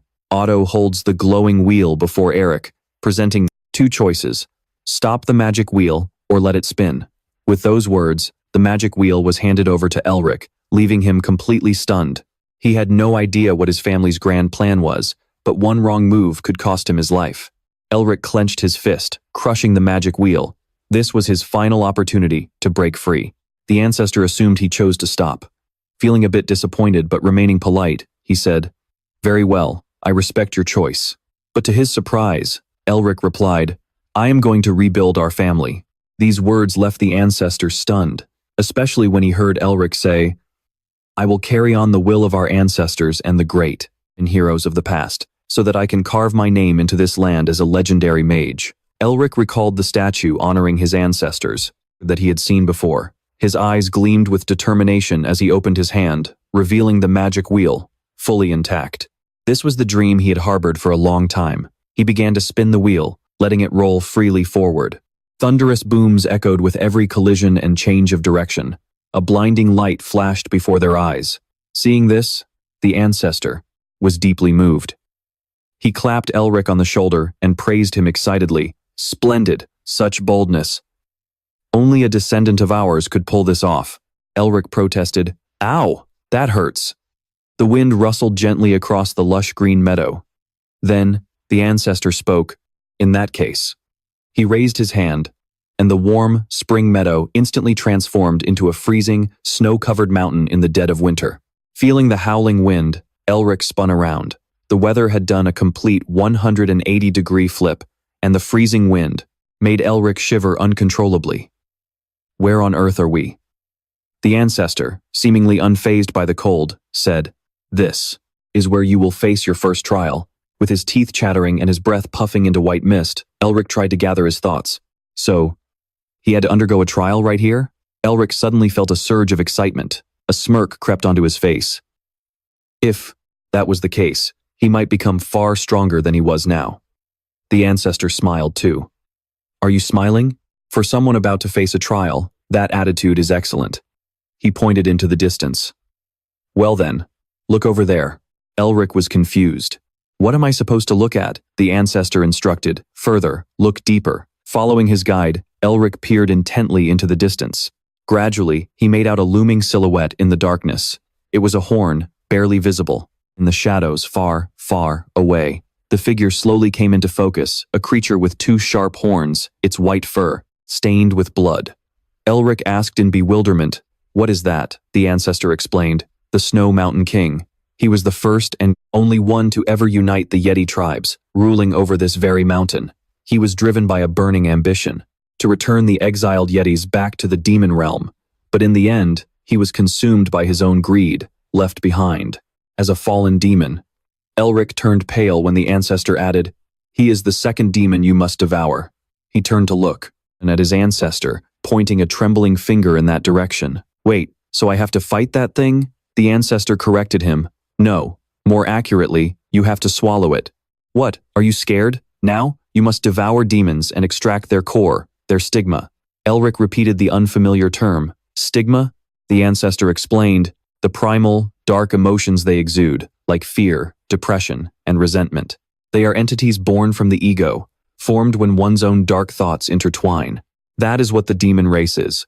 Each demon has its own unique dark thoughts, representing their essence, rank, and symbol. The heart, which stores these dark thoughts, is known as the stigma of original sin. Mephistopheles could be seen on Elric's hand, manifesting as a demonic brand. Only now did he realize that this was the Demon King's stigma. While Elric was staring at Mephisto's stigma on his hand, his ancestor's voice echoed in his ears once more.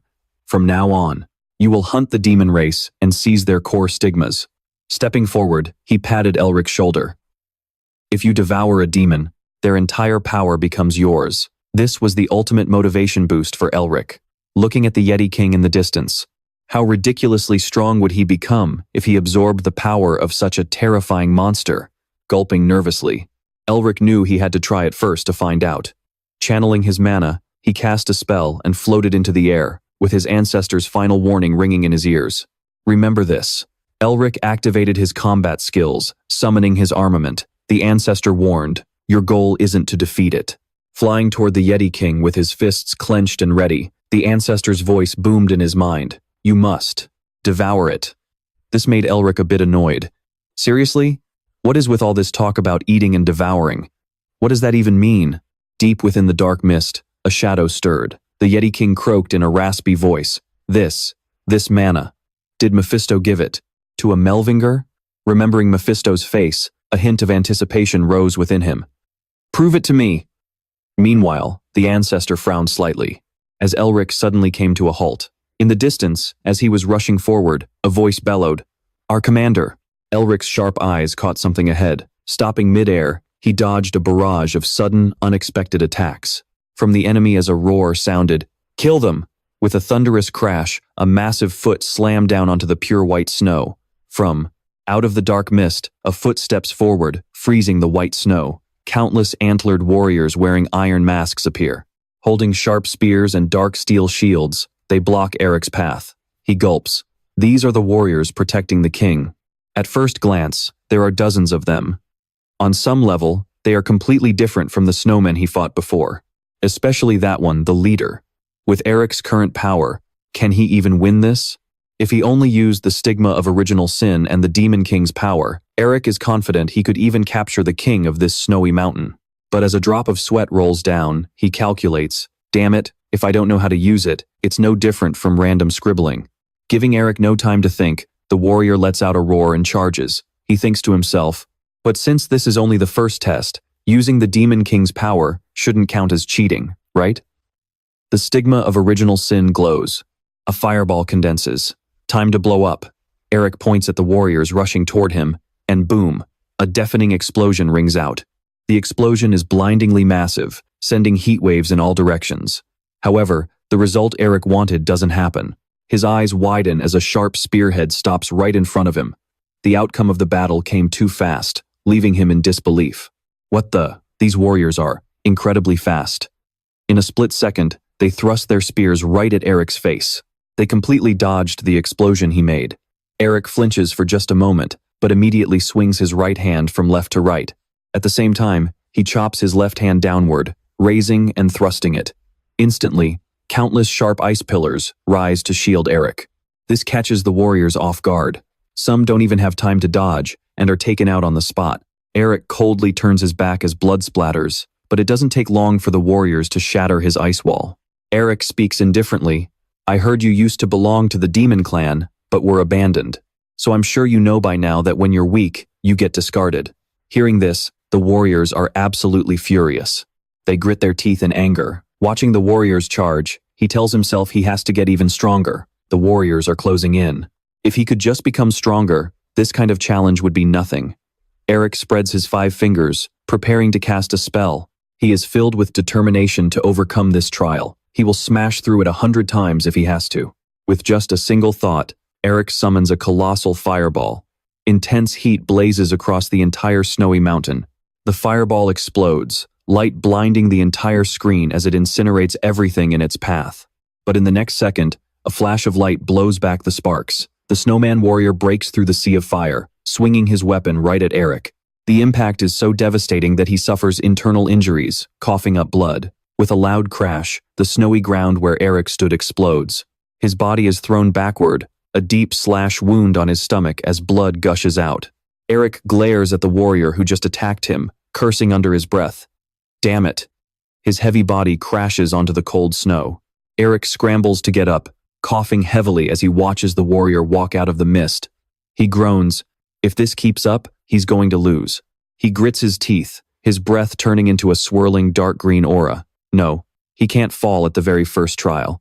Eric pushes his hands off the ground, forcing himself up. That dark green aura grows thicker, even though his body is reaching its limit. He braces himself as energy overflows. The snowy ground beneath his feet instantly erupts from the pressure. Without hesitation, Eric faces the powerful warrior standing before him. He grits his teeth, telling himself he needs to draw out even more power. The warrior narrows its eyes. It remains silent, making it impossible to tell what it's thinking. Suddenly, it swings its sword, but Eric quickly ducks to dodge it. His eyes snap open as he begins chanting a spell from the dragon's heart. A flash of light streaks past like a comet tail in the pitch-black night. It's Eric, moving at the speed of sound. In a split second, he dashes straight through the warrior. Cracks and pops echo. Boom! The warrior's body explodes on the spot. Using that much power leaves Eric completely exhausted. He gasps for air as black energy drifts from his body like faint smoke. Exhausted, Eric collapses onto the ground. The dark mist hovers in the air behind him. He narrows his eyes, letting out a relieved smile. But immediately after, he senses a change. Eric opens his eyes to look, muttering in disbelief. Is this for real? Watching the dark mist drift like ink on a watercolor painting, he can't help but complain. No matter how you look at it, the first round is a episis already way too brutal. The black mist begins to gather in one place, and Eric gets a bad feeling. Damn it, his heart feels like it's about to burst. The soldiers are starting to take shape again. What is he supposed to do now? But no soldiers take shape, only the black mist comes rushing over. Confused, Eric raises his hand to block it. Huh? Instead, a wisp of dark green mist gently lands on his hand. Eric looks down at his right arm in disbelief. It's a seal. The black mist continues to pour into his body as Eric examines this new mark. Even though it's fainter than the stigma of original sin, a new seal has definitely been formed. He's not sure what's going on, but the energy of the dragon's heart, the magic circle that was about to blow up, has now stabilized. Right at that moment, Otto spoke up. And that's why demons call their seals by their true names. So, if you want to use their power, you must know their true names. Elric asked in curiosity. How do I find that out? It's not like they're just going to tell me. Otto didn't share any clever way to ask for the names. He simply told him not to worry. When the time was right, he would naturally feel it. Right now, Elric was once again facing a newly formed group of warriors. He closed his eyes, sensing his newly gathered energy. Elric raised his hand, creating a snow-white magic circle. The true name of the Yetis is cruelty. A freezing snowflake drifted from his hand. Though he couldn't explain how, the blizzard around him blew more fiercely than ever. Elric just knew it. He narrowed his eyes, reminding himself how to use the seal. The place where he was taking on this challenge was a freezing, snow-covered mountain range. Before him, the group of warriors rushed forward. And what was their true name? The wind howled and roared in his ears as he muttered, "May you be cold and ruthless." A wave of blue-white snowy energy blasted outward in all directions, scattering the warriors that were approaching him, but they quickly reformed their physical bodies amidst the freezing wind. This time, they were more cautious, using iron shields to protect themselves as they prepared to advance. However, that was completely useless, because in the very next second, they were hit head-on by an earth-shattering snow explosion. Standing on the ice bearing a snowflake pattern, Elric was panting heavily from exhaustion. He had used a bit too much energy, yet he still managed to smile. The snowflake circle, beneath Elric's feet, acted like a protective barrier. Any creature that dared to approach was instantly shattered by the ice and snow. He was amazed. Was this really the power of the seal? To test it further, he expanded the snowflake beneath his feet. A surge of freezing power erupted, continuously obliterating the warriors. As countless foes fell, Elric's breathing grew even heavier. He glared at the last warrior remaining on the battlefield and said, "Now, it's just you." But the moment the words left his mouth, disaster struck. Without any warning or sign, Elric suddenly spat out a mouthful of blood and collapsed. What? Before losing consciousness, only one question remained in his mind. Why? A piercing scream echoed through the vast space. Elric clutched his neck and bolted upright, panting heavily and drenched in sweat. He was now back in the library of the building, inherited from his ancestors. Books were scattered all over the floor from the shelves. Elric thought back in horror. What just happened? Nephi appeared beside him, offering a word of praise. "Looks like you just got through quite a brutal trial." He looked at him and softly called out, "Nephi." Elric sat up, still, shaken. Nephi continued, "I was hoping the quest would trigger since you fell asleep when your pendant was glowing, but it seems it's not that easy." Hearing this, Elric was stunned. A quest? So he didn't actually die. He touched the tattoo on his hand. Because he had been too quick to trust the seal, he must have passed out after absorbing all that mana. Recalling what had happened, Elric marveled at how its power was far greater than he had imagined. If an incomplete seal of cruelty was already this powerful, then how ridiculously strong would the seal of original sin be? But what could he do now? Suddenly, Nephi spoke up, catching his attention. Could that be the seal of cruelty? He frowned and crossed his arms. It seems the winter solstice sage has cooked up a rather bizarre scheme. Elric sat up straight and asked sincerely, "Nephi, how do I use the seal of cruelty?" Nephi replied, "I'm guessing he already told you my true name." He sneered mockingly. "But did you really? I think I'd just tell you." Nephi still held a deep grudge against him. "No matter how much you insult me, you will never get anything out of me." Elric scratched his head. "I was just asking." "No need to get so worked up." Nephi ignored him and turned his head away. Elric thought to himself that he knew he would say that. After all, seals were the most important things to demons. If Mephisto allowed him to use the seal of original sin, it would mean giving up his most precious possession, which was out of the question. But for now, he wouldn't touch it. Putting those thoughts aside, Elric pulled his sleeve down, covering the seal on his hand. More than anything, the seal of original sin was the seal of the Demon King. Since he couldn't even control the Yeti's power yet, there was no way he could handle the power of the Demon King. Changing his tone to a cheerful one, Elric asked, "Nephi, you said you know the Snow Mountain King, right?" Nephi looked annoyed. "Why are you suddenly asking me about that?" he replied. "This place is his tomb, and it looks like I have to capture him." Nephi thought he had misheard. "What? Old sage, I knew you were crazy, but how dare he send a weakling like you to capture a being recognized by me?" Elric looked straight at him and asked, "So, do you know a way or not?" His gaze made Nephi flinch slightly, prompting him to look away. But Elric wouldn't let it go, stepping even closer as he tried to persuade him. "Oh, come on." He doesn't even belong to the demon race anymore, so the least you could do is tell me that much, right? Nephi snapped. What on earth are you talking about? Revealing the secrets of a seal means exposing its secrets and weaknesses. How is their clan any different?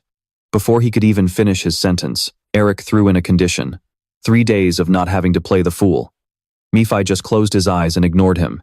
Do you really think you can break my pride with something like that?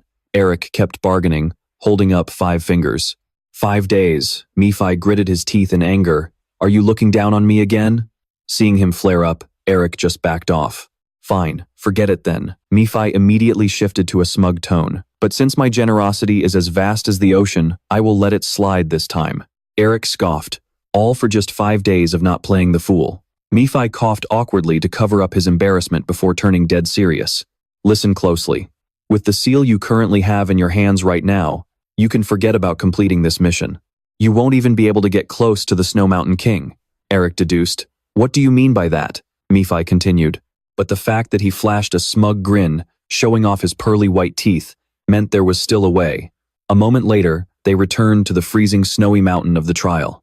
Eric complained. It's freezing to death. This is exactly why I didn't want to come back. Staring at the Snow Mountain King shrouded in black mist, he muttered to himself. But looks like I have to use the hint Nephi gave me.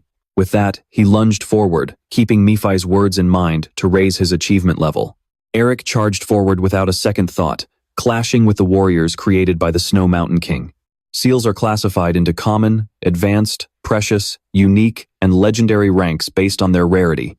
There is also something called an achievement tier, which can lead to different power levels even within the same rank.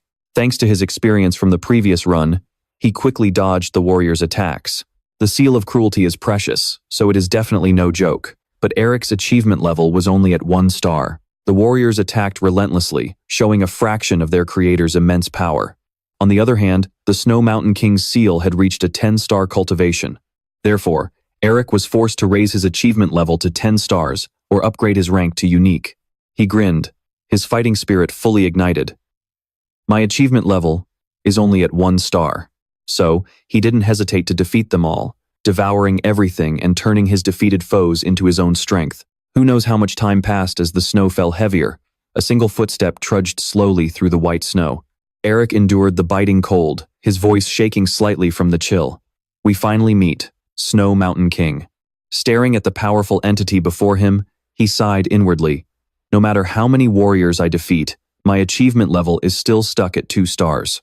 In other words, does Eric have to fight the Snow Mountain King itself to raise his achievement level? He shivered, as he realized that behind it was not just a shadow, but pure demonic energy.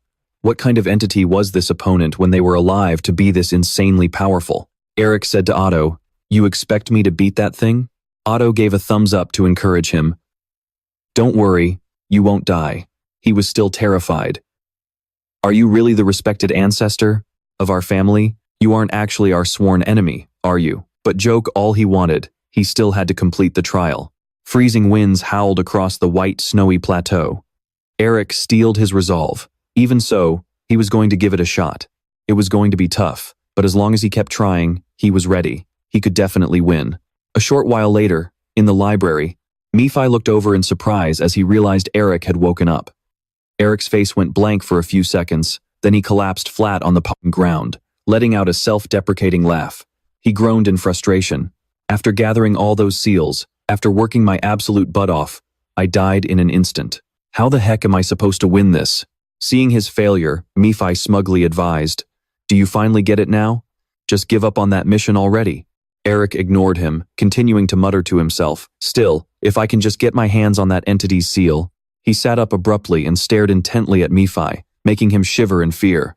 That bastard is doing it again. Suddenly, Eric asked, Oh, by the way, this is a bit sudden, but is the Snow Mountain King a woman? Nephi flinched violently upon hearing that. Getting no response from him, Eric kept staring intensely at him. Nephi avoided his gaze, his face completely pale as if he was terrified. He remained silent for a long time, and noticing the strange look from Eric, he peeked back. And there it was, that gossipy look on Eric's face that said, I know your secret. Nephi felt a sudden chill run down his spine. Why are you looking at me like that? What is with that look? It turned out, seeing his over-the-top reaction, Eric secretly smirked. He knew there was definitely something between the Snow Mountain King and Mephi, and he was going to slowly dig it up. Holding the newly upgraded pendant in his hand, he sorted out his tasks. Right now, the most important thing was to devour the Snow Mountain King. Holding the pendant between his palms, he initiated the trial once more. Even though he still had no idea how, as the pendant began to glow, Eric figured he would find a way, even if it meant beating her to a pulp. Stepping back into the trial space, Eric lunged forward and shouted, "Die!" But before he could even make a move, a wave of freezing frost blasted right into him. His body was instantly frozen solid, looking like a beautiful ice sculpture. Though, if you were the one trapped in that situation, you definitely wouldn't call it a masterpiece. All of them. This time, Eric froze to death, and that was just the beginning of a relentless cycle where he was killed over and over, each time in a different, brutal way. He was sliced in half, cut at the waist, had his guts spilled, and was decapitated or dismembered. There was only one thought repeating in his mind over and over. It hurt so much his head felt like it was going to explode. But Eric was stubborn as hell, and he refused to give up. He kept pushing his limits, even as the bone-chilling frost covered his body.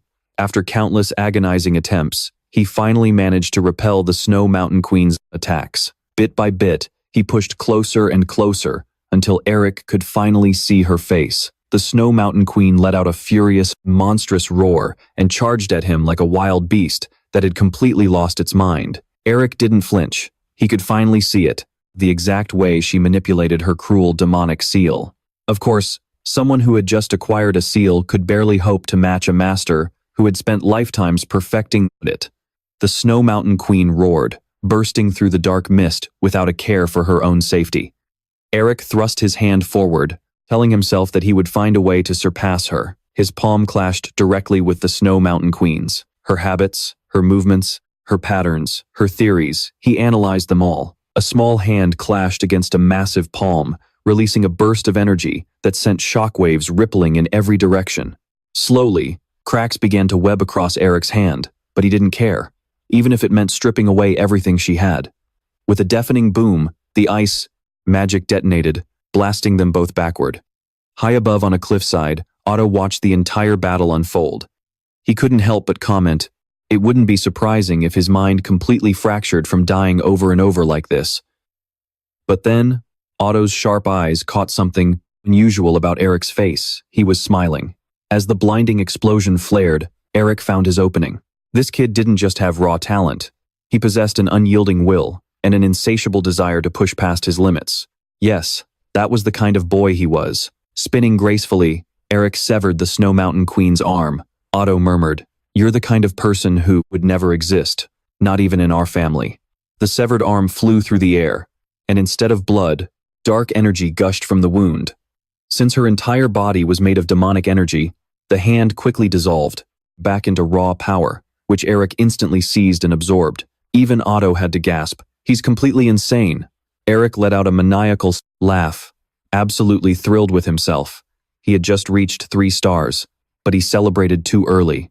The moment his focus wavered, the weapon in her hand came slashing right toward his face. Eric quickly threw himself backward, barely saving his leg. He struggled to parry her relentless blows, but she wouldn't even give him a single second to breathe. Damn it. The Snow Mountain Queen shifted her stance, gripping the hilt of her weapon and thrusting the sharp tip, now coated in a thick layer of ice, straight at Eric. Caught completely off guard, he quickly crossed his arms to conjure a defensive barrier. But her frontal assault was simply too overwhelming. How could a basic barrier ever hope to hold it back? With a shattering crash, the barrier fell apart. Eric bore the full brunt of her storm-like assault. Gritting his teeth, he cursed, "Damn it! Is this my limit?" Just copying and stealing her moves wasn't going to cut it. Watching her swing her weapon down at him, he realized that to defeat the Snow Mountain Queen, he had to understand her. He exhaled a frosty breath and immediately shook his head. No, that wasn't it. He had to do more than just understand. Lunging forward and ignoring the demonic energy tearing at him, he concluded, "I have to become her." As the thick, dark fog brushed past his skin, the demonic seal on his hand flared to life, as if he had accidentally triggered some hidden switch. Suddenly, a deep chill ran down Eric's spine, and his vision went completely black. Huh? Did I die again? When his eyes flickered open, he saw Mephisto floating in the middle of a blood-red sky. "Prove yourself to me." Eric stared blankly at that punchable face, his mind racing with 1,000 questions. Mephisto? Why the hell is he here? Mephisto looked down at the Snow Mountain Queen, who was kneeling on the ground, and sneered, "Prove to me that you're worthy of joining our race, Snow Mountain Queen." A strange sensation washed over Eric. He realized that at this very moment, he was experiencing this through her eyes. He was the Snow Mountain Queen. Kneeling in a respectful demonic stance, he noticed she also had a demonic seal on her hand. Suddenly, the seal on her hand flashed with light, and Eric blacked out once more. When his eyes opened again, he was looking at a stranger wearing a bone mask with a long white beard. As his vision cleared up, he realized his hands were tiny and covered in pure white fur. Eric screamed internally, "What on earth is going on?" He heard the old man say, "The demon god has bestowed a prophet upon us." Lifting the young Snow Mountain Queen into his arms, the man proudly proclaimed, "Behold our queen, the ruler of the highlands." The baby queen was raised high into the air, her tiny, cute hands waving around adorably. Standing on the edge of the high cliff, the old man bellowed, "These mountains belong to us," as a massive crowd roared in agreement down below. Suddenly, a woman's voice whispered in Eric's ear, "I was born to be a ruler who would govern the Snow Mountain." He realized he was viewing the Snow Mountain Queen's memories. She continued, "But as the first leader in history to unify the tribes of the Snow Mountain, I couldn't settle for just this mountain." She was clearly a highly ambitious woman, constantly driven by an urge to reclaim the ancient glory of the Snow Clan. Standing proudly before her people, the Snow Mountain Queen declared, "Listen to me. We were once part of the almighty demon race, and we will reclaim our rightful place once again." Beyond the Snow Mountain, she and the Snow Tribe forced countless humans and demons to kneel before them. Wherever the Snow Mountain King went, slaughter and destruction followed. And in the end, they became part of the demon race. On top of that, she even tried to become a demon king herself. However, her clan failed, and even the Snow Mountain King was forced to kneel before one being. That was the demon king, Mephistopheles. To the demons, Mephisto was the supreme being they all looked up to.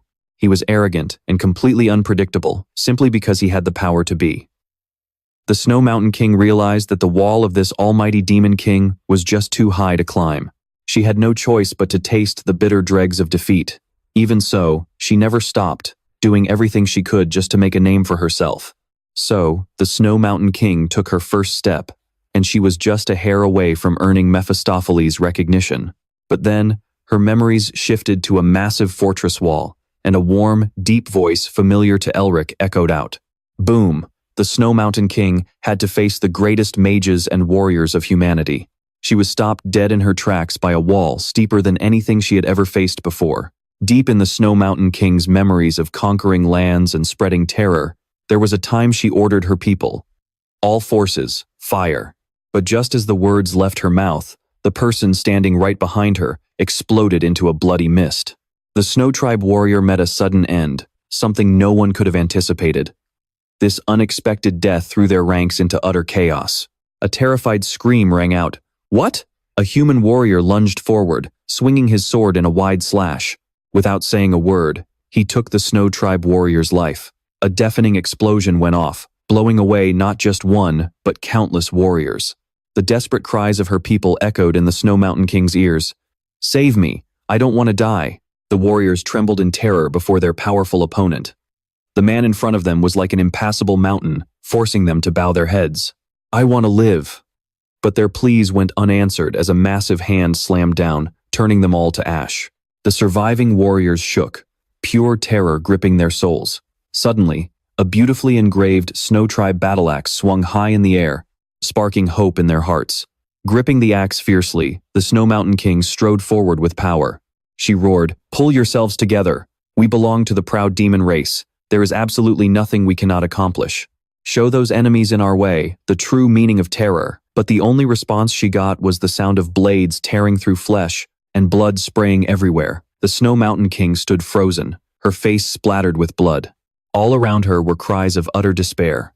Her warriors had been wiped out almost entirely, leaving the Snow Mountain King completely alone, her face stained with the blood of her fallen people. And the one who had just struck them down was Otto Hahn.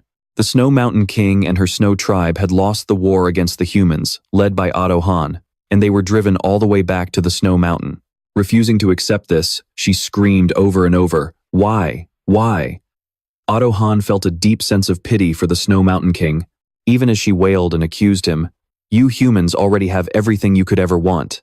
Are you saying you won't even let us have a single thing?" Tears rolled down the Snow Mountain King's defiant face. She wept, weeping for the tragic fate of her clan, and weeping because her grand ambition had been crushed. Right then, the seal on her hand began to glow.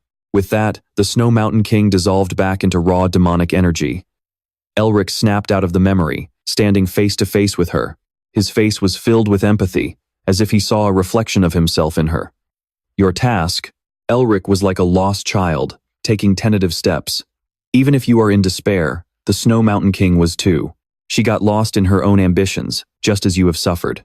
Elric recalled his childhood, when life was a constant struggle, just like the Snow Mountain King when she was young, facing countless hardships. He reached out with his small hand, wishing to reclaim the glory of her clan.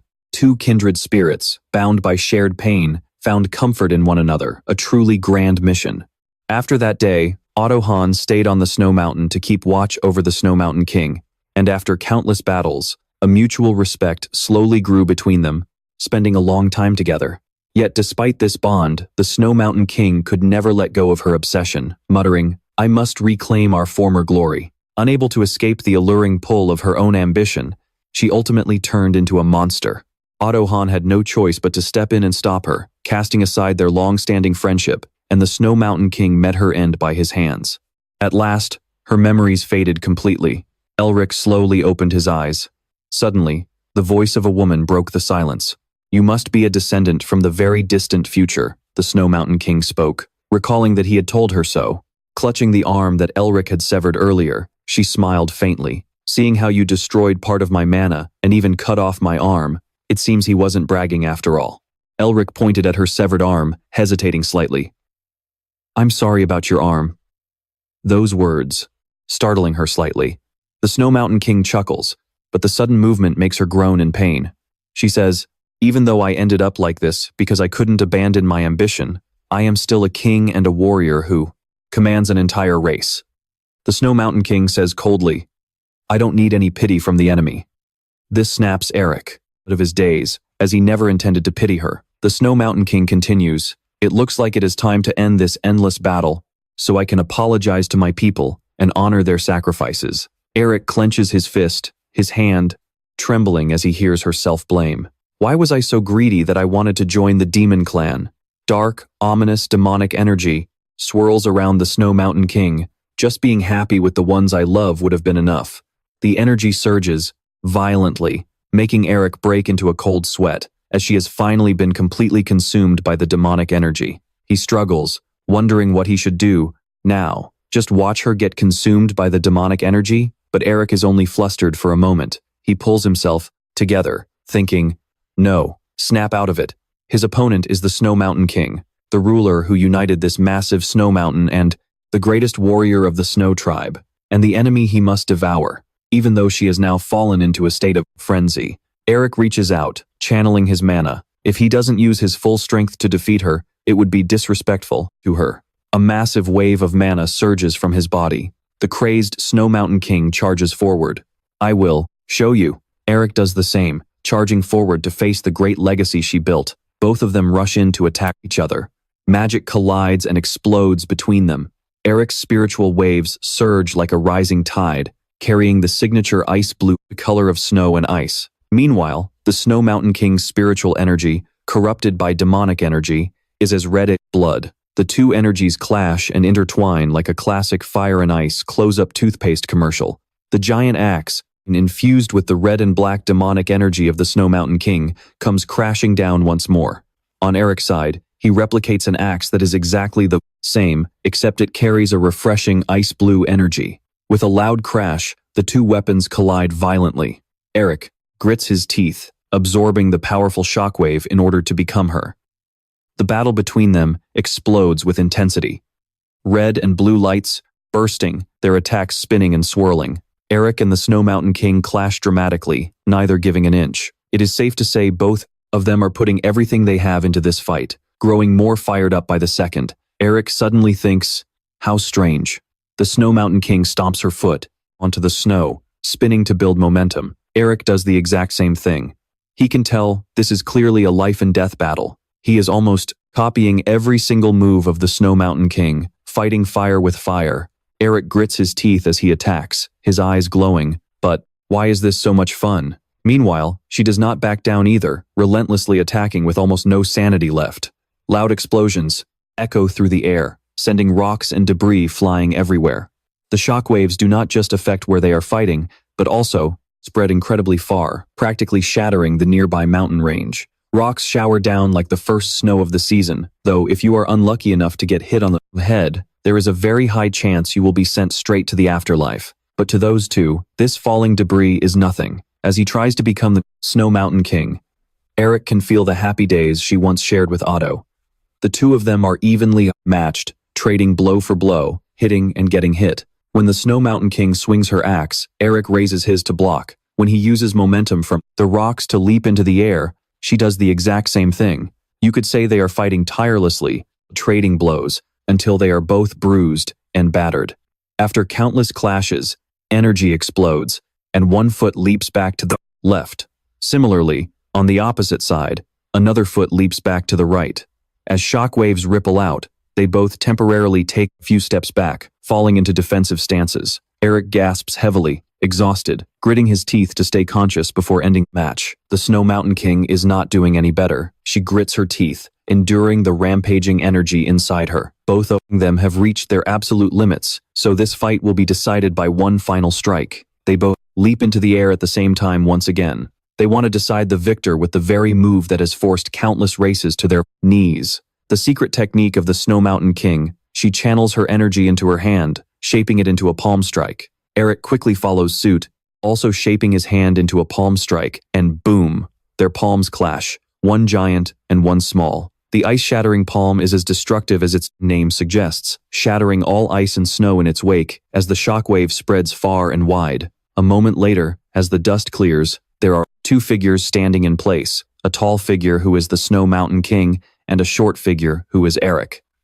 Amidst this frozen world, this battle has reached its end. The Snow Mountain King's body has a massive hole blasted through it, making Eric the winner. He is stunned. For a moment, staring blankly at her, unable to believe he has actually won. The Snow Mountain King's body cracks like a damaged ice statue. Gradually, her body dissolves into demonic energy. She laughs, a smile, and of pure liberation. Haha. The Snow Mountain King looks at Eric, stammering her final words, and it seems like he finally understands what she wants and could say a word. His face trembling, he bowed his head, gritting his teeth, trying to hide his complicated emotions. But, unexpectedly, the Snow Mountain Queen said, "Thank you." For the first time, he saw tears of happiness on her cold face. The snow mountain was no longer freezing cold, as warm, golden rays of sunlight began to beam down. The Snow Mountain Queen lost control of her body, collapsing to the ground. The dark clouds in the sky parted, making way for the warm sunshine. The light shone down on her face, highlighting her happy, relieved smile. Free from the freezing ice and snow, the Snow Mountain Queen passed away peacefully on a beautiful sunny day, right in front of Eric. At this moment, her body, which was formed from demonic energy, began to disintegrate. In just an instant, the Snow Mountain Queen was gone. She turned into a stream of energy that swirled around Eric. Finally, she became a Snow Mountain crest seal on Eric's hand, and where the Snow Mountain Queen had vanished, a tiny, vibrant branch sprouted. Before long, it bloomed and swayed gently in the warm sunlight. The fresh, pure white flowers represented an abundant life, a new beginning, and a new journey. Eric softly whispered, "Rest in peace." And just like that, his first mission was over. Otto appeared, clapping his hands in praise. "You actually managed to devour the Snow Mountain Queen. Amazing." Eric turned to look at him and sighed, his voice full of blame. "It feels like this first test was way too hard from the very beginning." Otto did not feel guilty at all, laughing as he said, "Our family is invincible. If you can't even get past something like this, you can't call yourself a Menderival." This left Eric speechless with frustration. He thought to himself, "Is this why people call the Mendirivals a bunch of arrogant snobs?" Otto continued to express his admiration, "But seriously, I am truly amazed. Even with your talent, I thought it would take you at least 1 to 3 years. But a kid who's only studied magic for a few years, yet defeated the Snow Mountain Queen in just 1 month. Eric calmly corrected him.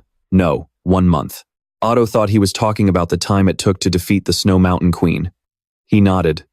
Yeah, 1 month. Eric shook his head, holding up 2 fingers. No, I've only been learning magic for a month actually. About 1 to 2 months. Otto burst out laughing. Ha ha ha, what a good joke. But seeing Eric's deadpan expression, he froze. Wait, seriously? The boy gave an honest nod. Otto asked. Further, this isn't one of those arrogant Menderival-style jokes, is it? Eric shook his head seriously. The more Otto looked at him, the more pleased he became. He laughed out loud. Haha, my eye for talent is truly unmatched. Eric was highly skeptical, quoting him back. You just said, and I quote you exactly, even with your talent. You literally just said that. Seeing that his descendant didn't leave him any face, Otto pulled his ultimate move. He hugged Eric, slapping him on the back. You little rascal. Ha ha ha. Of course, Eric had to plead for mercy. Ow, ow, your beard. Watch your beard. After they were done joking around, they sat down to talk. Otto asked, how was she in her final moments? Eric shared honestly. She smiled. Otto felt relieved hearing this. That's good to hear. Since it was time to say goodbye, Eric politely bowed. Thank you for everything. Otto nodded. Take care on your way back. Eric awkwardly managed expectations.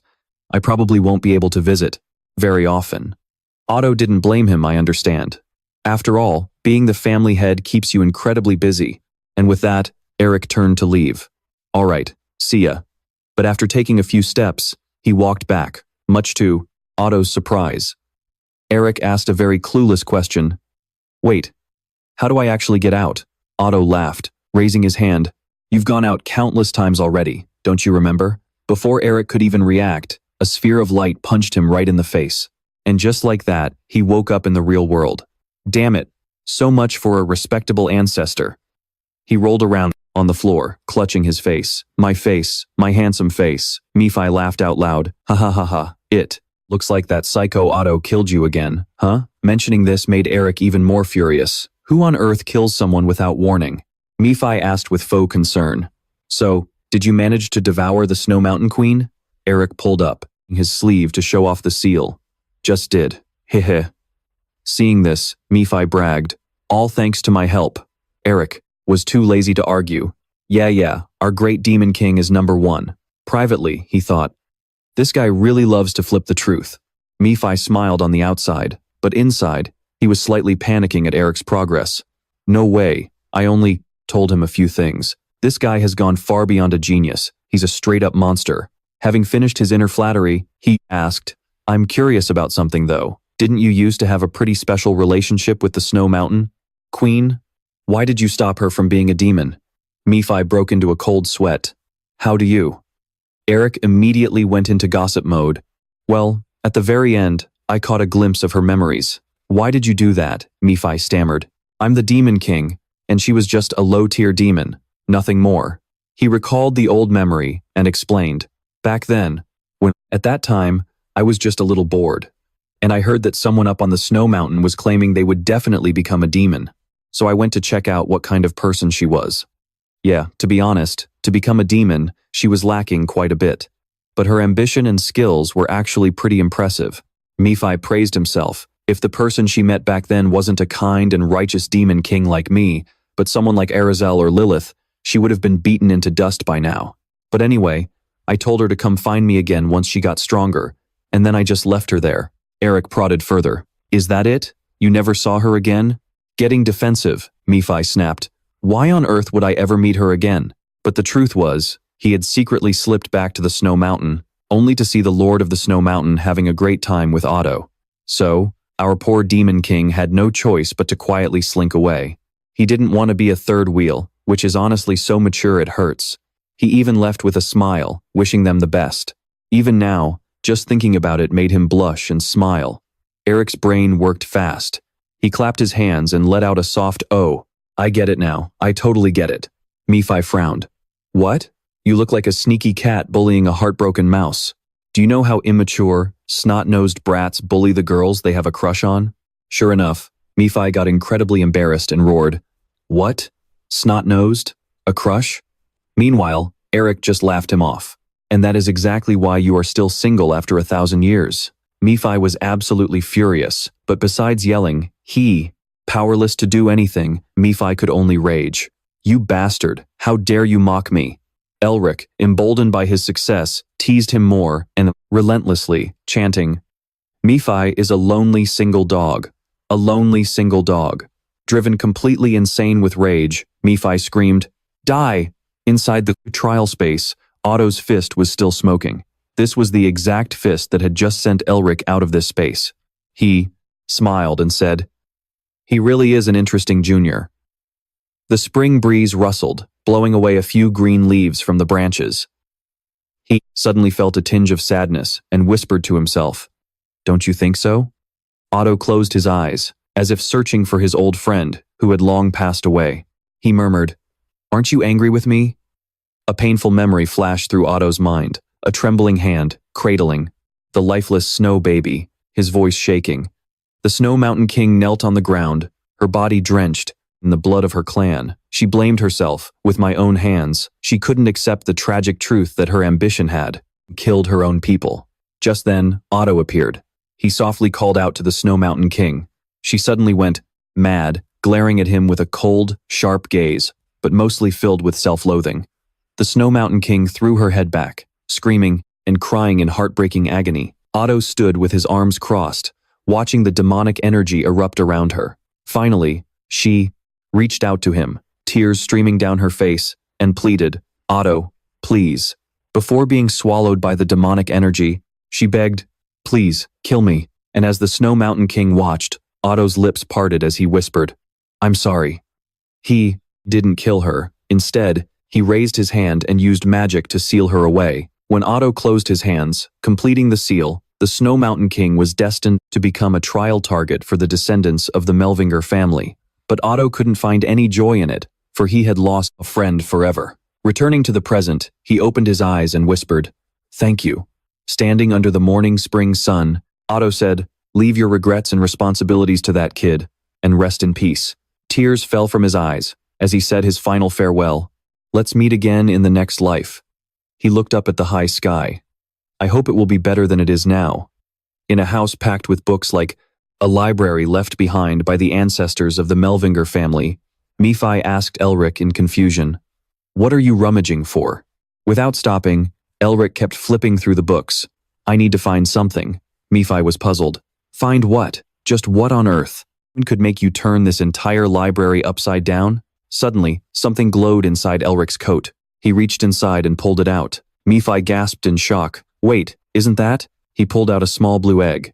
Nephi asked in disbelief, "An ice crystal?"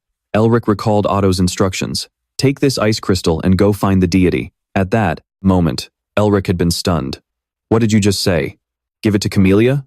You mean the flower?" He replied, "Yes, she will. Become your new guide." Elric scratched his head.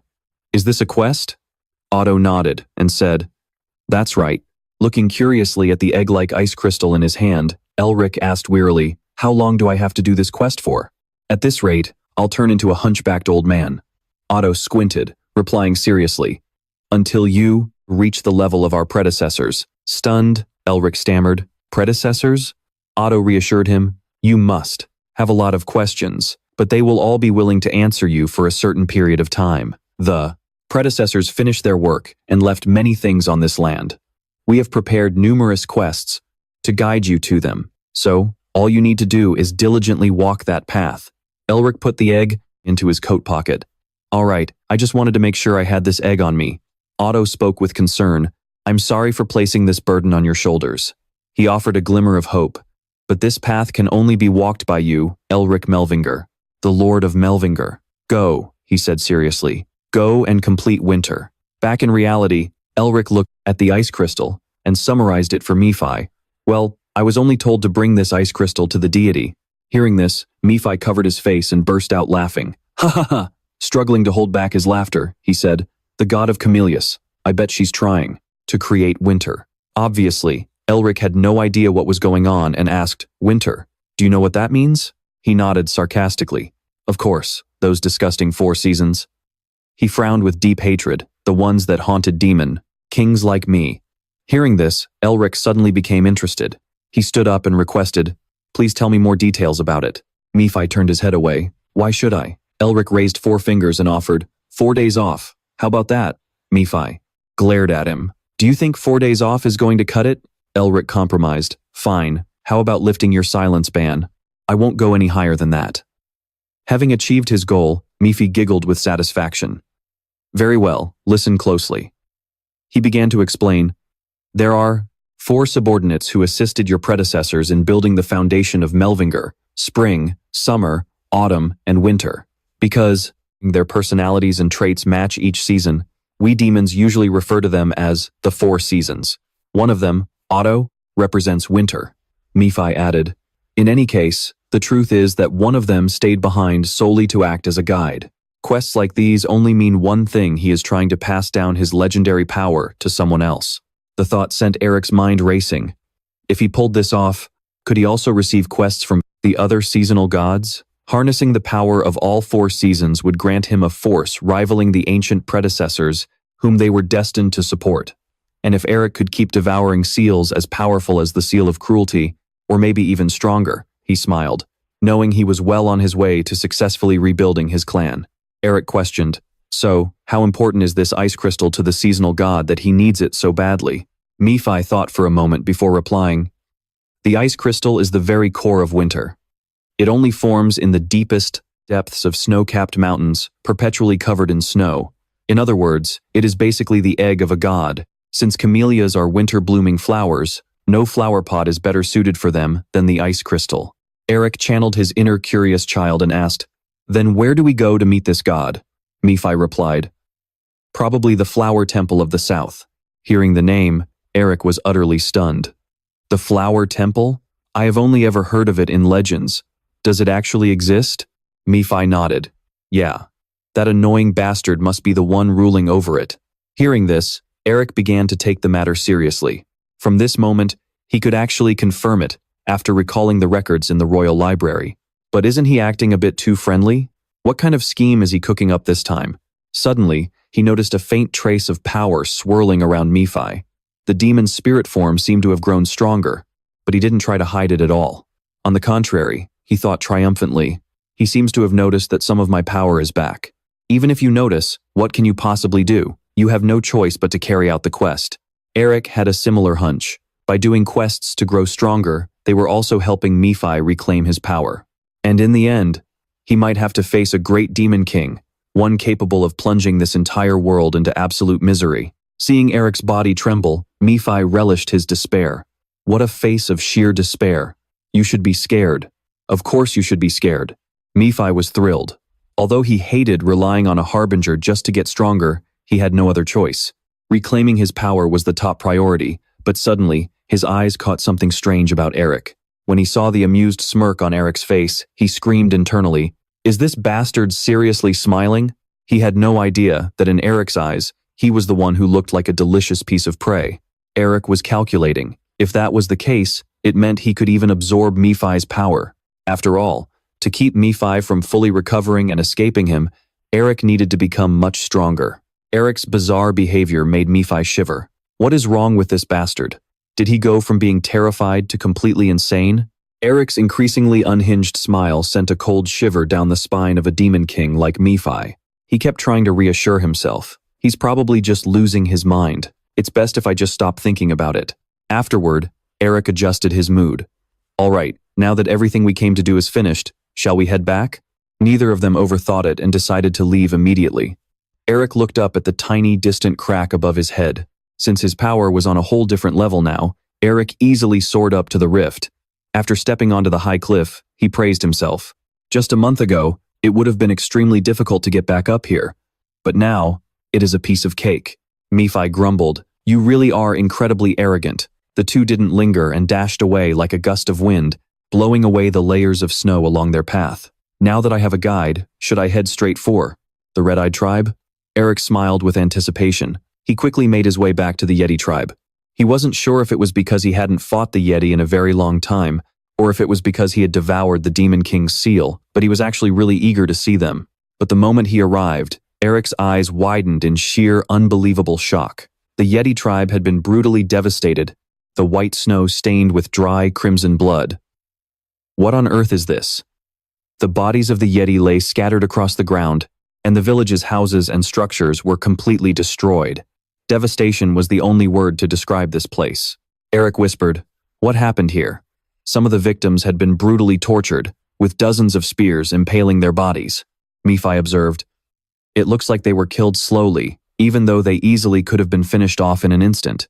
That means they were definitely slaughtered for pure entertainment." He coldly concluded, "I don't know who the culprits are, but their nature is far more vicious than most demons." Eric stood frozen in silence, staring at the bloody ruins. Looking ahead, he said, "I'm feeling a bit uneasy." He then lifted his foot and stepped forward. Since the Yetis were monsters, they could die at any moment. But no matter how many Yetis he had killed, he would never treat them as mere toys.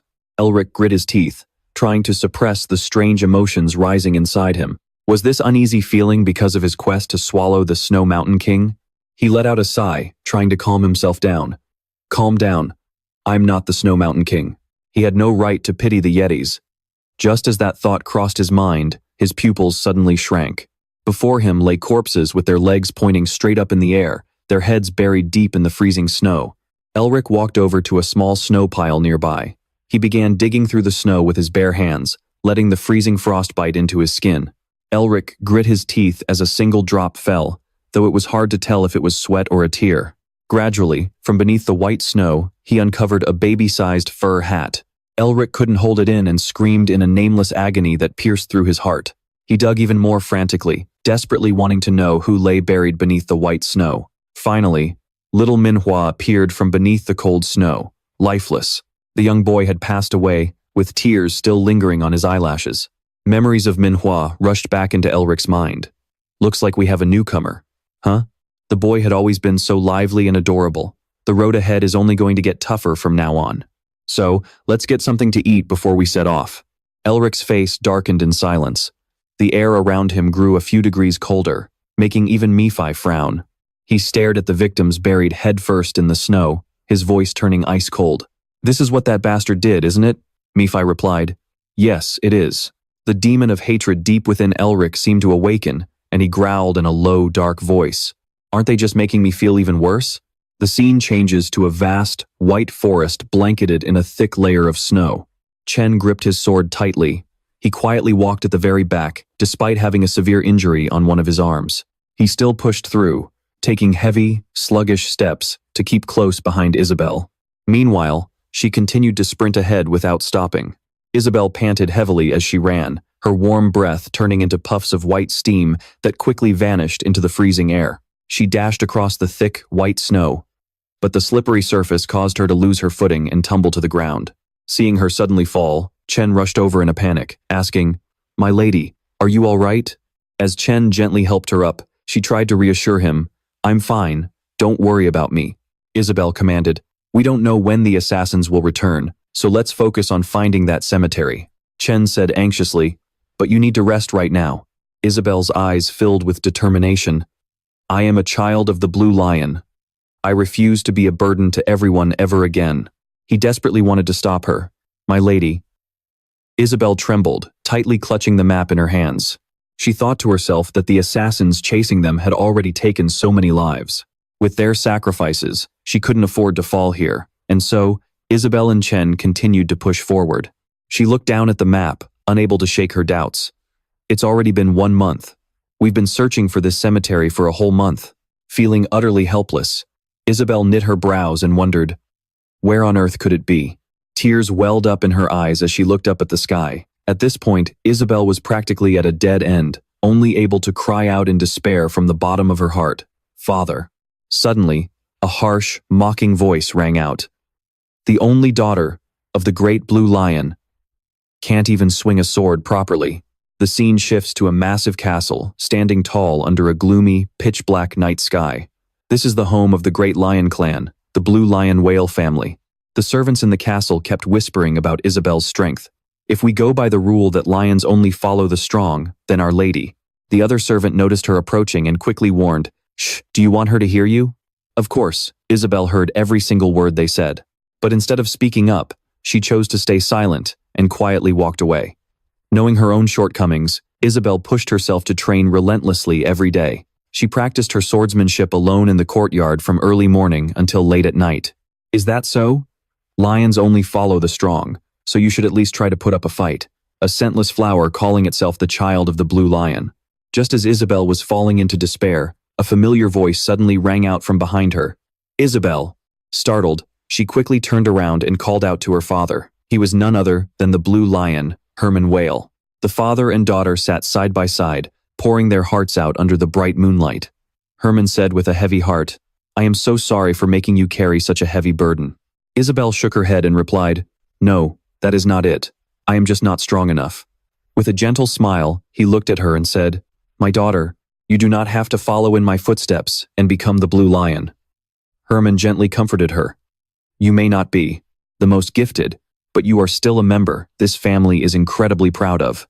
Isabel tried to protest, but father, he suddenly burst into laughter, patted his arm, and joked, "Besides, your old man is still as strong as an ox. Go ahead, try touching these rock-solid muscles." She let out a soft laugh and replied, "Dad, that is just your armor." Even so, sadness still weighed heavily on her. "I am sorry, Dad, but I—" Herman gave her a warm smile. With the gentle warmth of a loving father, he told her not to worry about the legendary blue lion, Herman Whale.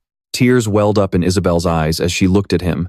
She silently listened as he continued, "Besides, I am still going to chase my dream of becoming the greatest swordsman on the continent."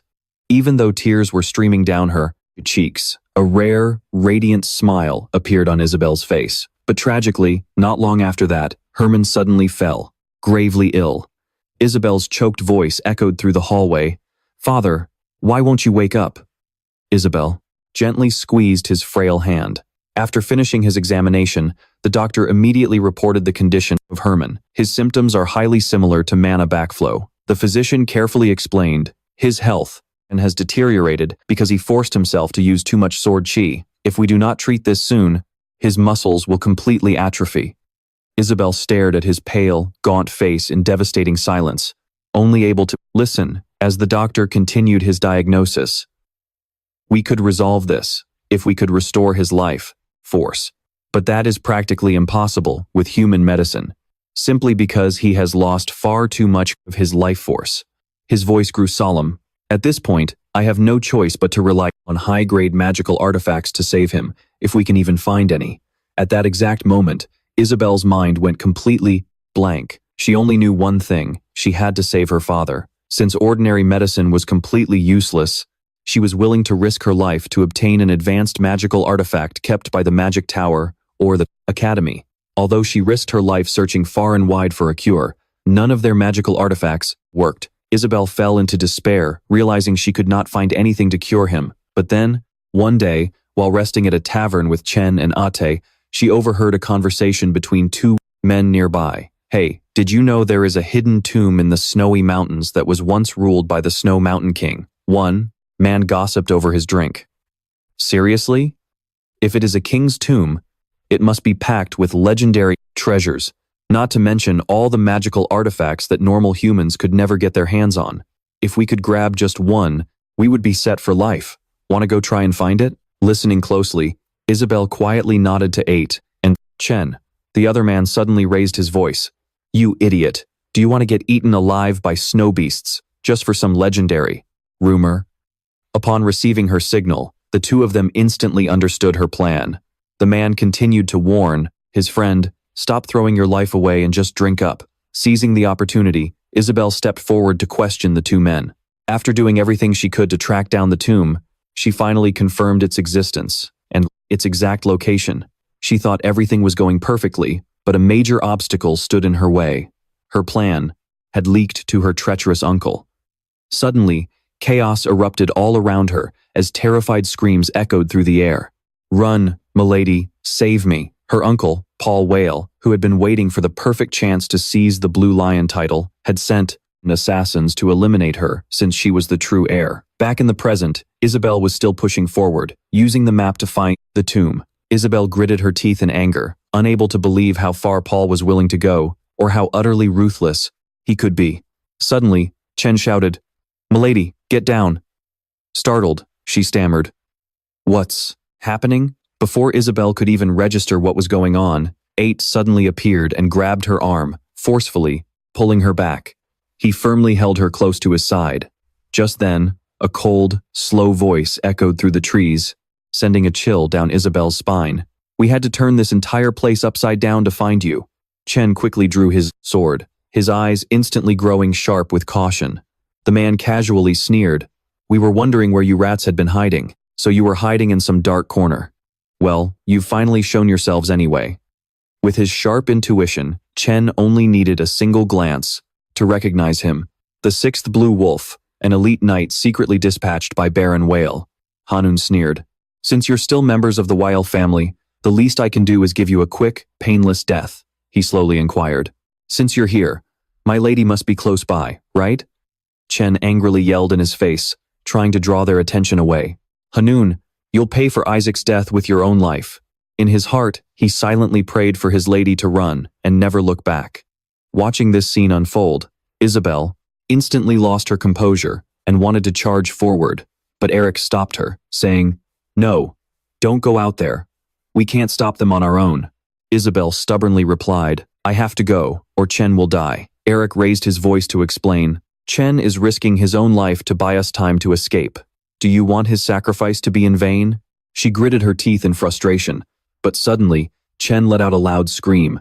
His agonizing cry echoed through the forest. Lady Isabel immediately spun around, only to freeze in horror. Her eyes widened as she stared at Chen. Hanun smugly stepped on Chen's body. He raised his voice, making sure Isabel could hear him. "Your loyal servant is about to die. Are you really just going to leave him here?" Summoning his last ounce of strength, Chen mocked Hanun, "You idiot, my lady is already far away." Without a word, the man plunged his sword straight through Chen. Hanun wore a sinister smile. Then, he began to feign disappointment. It seems she really did abandon her loyal knight. She's quite heartless, isn't she? So now Hanun purposely tried to lure Isabel out by harming Chen. "I'm going to cut your head off." Just as the blade was about to strike Chen, Isabel couldn't contain herself and screamed, "Stop!" She refused to let anyone else sacrifice their life for her, so she chose to reveal herself. Even though Isabel was terrified, with tears streaming down her face, she made a firm demand. "Is it me you're after? Then just kill me and let Chen go." Hanun casually replied, "I'm sorry, but I can't do that." Isabel gasped in shock. "What?" He calmly explained, "We've decided to eliminate everyone who's involved or has witnessed this." Isabel's throat instantly tightened. "No way, you monster." Hanun dealt a psychological blow by guilt-tripping her. "If you hadn't run away, everyone would still be alive and happy with their families." He slowly uttered 4 words. "Such." Images of those who had sacrificed themselves for her kept flashing in her mind. Minhoa's painful death was deeply etched in Isabel's mind. Crying, Hanun smirked as he spat out the final word. "Shame." Isabel's face instantly went dark. Her mind was completely shattered by his venomous words. She couldn't stop blaming herself. All these innocent people had died just because of someone like her. Seizing the opportunity, Hanun swung his sword at her, yelling, "Let's end this." In that critical moment, another voice suddenly rang out, saying, "I see." Hanun yelled in surprise. "Who's there?" A dark tree branch swayed gently in the freezing, snowy wind. The voice spoke again. "Teleport." At that exact second, a foot suddenly appeared from out of nowhere and stepped lightly onto the branch. Hanun gritted his teeth, trembling with rage at having his plans ruined. Sitting calmly on the branch, Eric raised an eyebrow and replied, "Just a passing devil." Enraged, Hanun screamed in fury, "You bastard." Flashback to earlier, Eric had received a quest to make winter perfect after completing his first mission. He was preparing to leave the snowy mountain to carry out the quest when a bloody scene suddenly unfolded before him. He discovered that the snowmen, with Minhoa being among the victims and humans, had all been brutally slaughtered. Meanwhile, Isabel had been searching for the Snow Mountain King to cure her father's illness. She was pursued by a group of Blue Wolf assassins. It was Hanun and his accomplices, sent by her uncle. And right at that dangerous moment, Hanun sneered. "Eric? A devil? What kind of dumbass are you to meddle in my business? Are you some kind of devil worshipper? If you hadn't walked by here, you might have actually lived. Then Eric suddenly lunged forward, launching himself off the branch. He leapt with such insane speed that Hanun didn't even have time to react. By the time the man recovered his senses, Eric had already closed the distance, landing right in front of him. Hanun gasped in shock. Magic! Hanun quickly leaped back to create some distance. Seething with rage, he roared. Who the hell are you? Eric asked. Is everyone okay? Catching Isabel off guard. Dazed, she quickly replied, We're fine. But, Isabel worriedly asked, Are you okay? As Eric slipped and fell flat on his face right in front of everyone. Enduring the pain, he replied, Of course. Hanun's lackeys stood to the side, whispering, Do mages usually land like that? Didn't he just faceplant? Why isn't he getting up? How embarrassing. Eric slowly stood up, his entire body shaking with sheer embarrassment. He helplessly sighed to himself. If it wasn't for this slippery snow, I could have totally made a cool entrance. Isabel looked at Eric's back as a memory suddenly flashed in her mind. Wait, isn't he the one who went missing? She silently vowed, I can't just let him fight all by himself. Isabel screamed out a warning. Run. You can't beat them. Just then, Hanun chimed in to remind her. My lady, didn't I tell you that we won't be leaving any witnesses? He glared at Eric, then ordered his men, Kill that devil.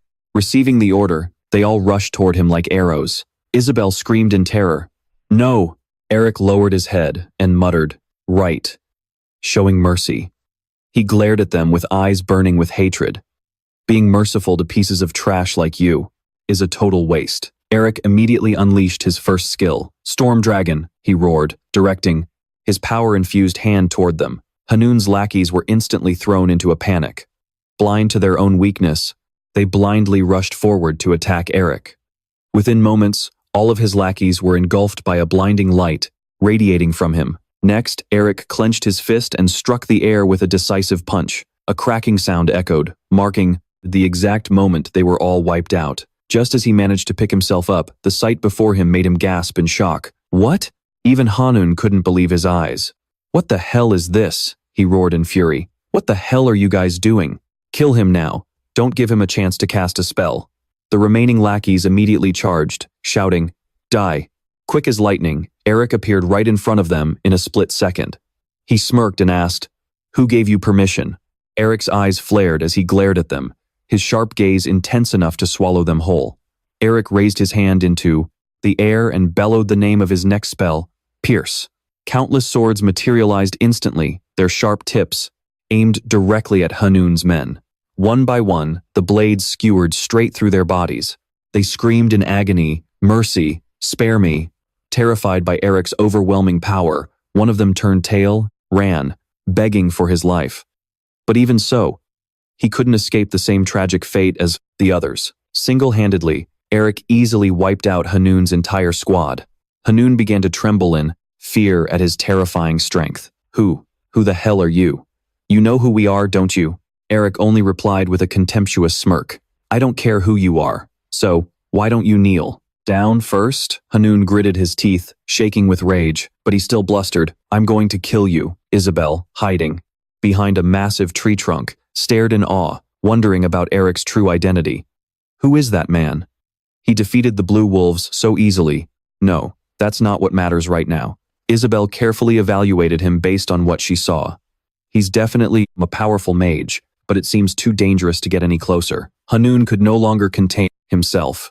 Clenching his sword tightly, he charged at Eric like a madman, wildly swinging his blade, while screaming, At least let me take you down with me. Eric was quite surprised by Hanun's speed, thinking, He's fast. Seeing the tension rise, Isabel suddenly dashed out and yelled a warning, Keep your distance from him. He quickly cast another spell, Weapon Enhancement. Thanks to his quick reflexes, Hanun was instantly blown back. Eric successfully put some distance between them. Hanun tried to swing his sword for another strike, but his intention was instantly read. Eric stayed one step ahead of him, calling out, Ice Lock. Giant blocks of ice shot up from the ground one after another. Hanun laughed mockingly. Do you really think you can stop me with this basic magic? He charged straight into the rising ice pillars, shattering them all with powerful swings of his sword. Just when Hanun thought he was about to reach Eric, shouting, "You're dead, you bastard." Eric remained completely calm, charging right at him with an expressionless face. As the tip of Hanun's blade drew close to his body, Eric suddenly yelled, "Ice pillar." A colossal block of ice appeared instantly, absorbing all of Hanun's momentum before reflecting the force of the strike right back at him. Stunned, Hanun wondered, why didn't it shatter? Eric just smiled faintly. "Do you know what's more important than that?"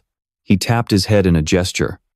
"It's that your head is about to be buried deep under the ground." Hearing this, Hanun instantly broke into a cold sweat. "What, you bastard?" Next, the block of ice blocking Hanun's path suddenly flew up and slammed down directly onto his head with a fatal blow. The fierce battle finally came to an end. Just as Eric had predicted, Hanun's head was buried deep into the ground. After the battle, he stood frozen for a moment in the snow-covered forest. Ace couldn't stop marveling, unable to believe he had defeated the pack of blue wolves in the blink of an eye. Isabel agreed, never expecting to find a mage like him up on the hill. She quietly hid behind a tree, watching him for a little longer. It was astonishing he didn't even seem to be around her age, yet Isabel found herself incredibly curious about Eric. How could anyone be this strong? To be so young, yet possess such overwhelming power? He could easily stand on equal footing with Tassa Neresta, one of the famous new 3 stars. So why hadn't she ever heard of him? He truly was a complete mystery. Eric just stood there, taking a calm, deep breath before gently looking up at the sky. In the middle of the vast, snowy forest, the only sound was his heavy sigh from the bottom of his heart. Eric was mourning those who had lost their lives, not just his fellow humans, but the other beasts as well. He slowly opened his eyes, silently praying for them. "Please, rest in peace." Nephi, feeling annoyed, cut in, "Hey, they keep staring at you. Why don't you say something to them? They're staring so much it's giving me chills down my spine." "Hello." Nephi spoke up to help Eric break the ice. He remained silent, unsure of what to do, since he had appeared so suddenly without even introducing himself. All 3 of them, Isabel, Chen, and Ace, held their breath, waiting for him to speak. Eric gave a stiff smile and said, "It's been a while, hasn't it?" Chen gripped his sword tightly, keeping his guard up. Even if he did just help them, he was still a complete stranger, and they couldn't afford to let their guard down so soon. If he had some hidden agenda, he could be just as dangerous as their enemies. Just as Chen was about to draw his weapon, Isabel suddenly dropped to her knees, leaving Chen completely stunned. Despite being a princess, Isabel kneeled right in front of Eric. Bowing her head solemnly, she expressed her gratitude. "Thank you, our savior." Chen was shocked. He couldn't understand why his lady was kneeling like this. Eric waved his hands in a fluster, telling her to stop, saying there was absolutely no need for that. Isabel didn't care and called out to Chen in a stern voice. Obediently, the 2 of them quickly kneeled down as well, and they said in unison, "Thank you, our savior." This only made him feel even more embarrassed. Eric quickly explained, "Anyone in my position would have done the same, so please, stand up." Nephi stood with his arms crossed, looking highly satisfied with Isabel's attitude, noting that she actually seemed to have some manners, unlike those 2 bastards from earlier. She boldly stepped closer to Eric and made a request that sounded almost rude. "But, could I ask my savior for a favor?" Startled, Eric turned pale and asked with a tremble, "Do I have to go somewhere?" Isabel seriously grabbed his hand. "No, I want to commission you," he stammered. My hand?" Seeing her firm determination, Eric felt a bit flustered, his face turning as red as a ripe tomato. Inside, he wondered, what is this? The quiet night slowly descended, with the bright moonlight gently illuminating the towering mountain ranges. The soft clattering of a carriage echoed through the silent forest. Eric sat inside, opposite Isabel, resting his chin on his hand, looking deep in thought. Nephi sighed and whispered, "I can see you smirking, you bastard. Cover it up if you're about to laugh." Eric immediately put both hands up to cover half his face. At that moment, his heart was leaping with joy, just as he had hoped. Eric stared at the gold coin in his palm, having just been given something of immense value. Rewinding to a few minutes before he got into the carriage, Eric had been shocked when Isabel suddenly pressed a gold coin into his palm. "What is this?" He examined it for a moment. "And not just that, but is this the blue lion?" Curiously, Eric asked, "Are you the young lady of the Well family?" Isabel nodded. "Yes, it is quite embarrassing." Only then did he realize why she was so stunningly beautiful. From the moment she was born, she had been known as the scentless flower. Even though her breathtaking beauty had completely captivated the crown prince, leading him to propose to her, she was ultimately abandoned because she was scentless, meaning she was born with absolutely no special talents. Since childhood, Isabel had grown accustomed to swallowing the bitter taste of those mocking insults. If the flesh and blood of a lion lacks fangs and sharp teeth, they deserve such a fate. Eric felt a pang of pity for her. He had heard that after the broken engagement, she lived all by herself on her own estate. Her face was covered in various small cuts and bruises. She could only bow her head in silence, waiting for his response. To break the awkward silence between them, Eric quickly introduced himself. "My name is Eric. It is an honor to meet the only daughter of the Blue Lion." Flustered, she asked, "Why would it be an honor to meet someone like me?" He offered a warm smile. Eric gently comforted Isabel. "Shouldn't you be proud of yourself? From what I can see, your resilience is nothing to be ashamed of under the name of the Blue Lion, because this was the first time Isabel had ever been complimented by anyone. Feeling embarrassed, she quickly replied, "Thank you so much." He tactfully brought up her request. "Oh, right. You mentioned something about a commission, didn't you?" Isabel nodded and replied, "That's right. But I don't have anything on me right now." Even so, she decisively made a request. "Could you escort us back to the capital?" Chen cried out in panic. "My lady, we still haven't found that place yet." Isabel turned around and explained, "Chen, I don't want to lose you guys just because of my own greed. First, I must go meet my uncle to negotiate." He was completely helpless against his lady's firm determination. Hearing this, Elric grew curious about her uncle. He sneaked a glance at Herman and began to speculate. These knights must be part of the Whale family too. Could there be some dark secret within their family? Elric frowned. He suddenly remembered something. He had heard that the Blue Lion was suffering from an incurable disease. She must be looking for a cure. Right. Sin mentioned this to me before. Just then, a bold idea suddenly flashed through his mind. Wait, couldn't I make the Blue Lion indebted to me? In his mind, Elric was already imagining a bright future. In his fantasy, he and Herman were happily shaking hands. Flattering praises constantly echoed in his ears. If the Melvinger family was rebuilt and had the Blue Lion in their debt, the Melvinger family would be restored and secure an alliance with the Blue Lion, all because they cured his disease. Lord Melvinger and the Blue Lion would smile as they shook hands, forming an unbreakable bond between their families. He thought to himself, wouldn't that be a beautiful sight? Elric smirked, feeling incredibly proud of himself. I'm so smart, always keeping a cool head. Seeing him silent for so long, Isabel assumed he was going to refuse. She quickly made another offer. It's true that we can't easily ask for your help, so I will pay you double of what I just offered. Consider it a reward once the commission is complete. Elric didn't answer, only staring at the gold coin in his hand. Isabel asked anxiously, I take it. That's a no? She stepped forward, intending to withdraw her request, feeling embarrassed. But then, a smirk appeared on his face, leaving Isabel utterly confused. He grabbed her hand and instantly agreed to her request. I will escort you safely, my lady. Back in reality, Elric was riding in a carriage back to the capital with Isabel, Chen, and Ed. Nephi asked curiously, there was a whole pile of treasure in Sin's nest, so why do you still need money? Elric replied using telepathy, I've planned it all out. Besides, he pursed his lips and cursed in his mind. Don't say it like that, as if you've never experienced hunger or cold before. He stared back at him in silence. Nephi gave him a confused look. Elric glared at him in annoyance and patiently explained, what am I supposed to do right now, when I don't have a single penny on me? Maybe it doesn't matter to you because you're just a useless ghost, but humans need money to eat and sleep. You think you understand what it's like to starve? Nephi casually replied, that is a human problem. Elric's face lit up with interest. He covered his mouth, amazed by this ability. This telepathy is actually pretty convenient. With just a tiny bit of energy, I can talk to whoever I want. Nephi smirked and said, I only taught you because it was getting on my nerves. Every time someone's around, you shut your mouth and stay completely silent. Elric couldn't help but tease him. I see why you hate being quieted so much now. You're such a chatterbox, Nephi snapped in anger. How dare you? Then, he changed the subject. Whatever. Are you just going to sit there like a statue the whole way? You look a lot worse than you think. What else am I supposed to do? This is so boring. All along the way, Isabel kept staring at him. She wondered, he hasn't said a word. Is it because of my commission? Isabel could only purse her lips and let Elric do as he pleased, but she really needed his help right now. She thought to herself, if Uncle sends even stronger assassins next time, there's no way the three of us can get past them. Scene change. The massive castle of Isabel's family stood tall under the dark, gloomy night sky.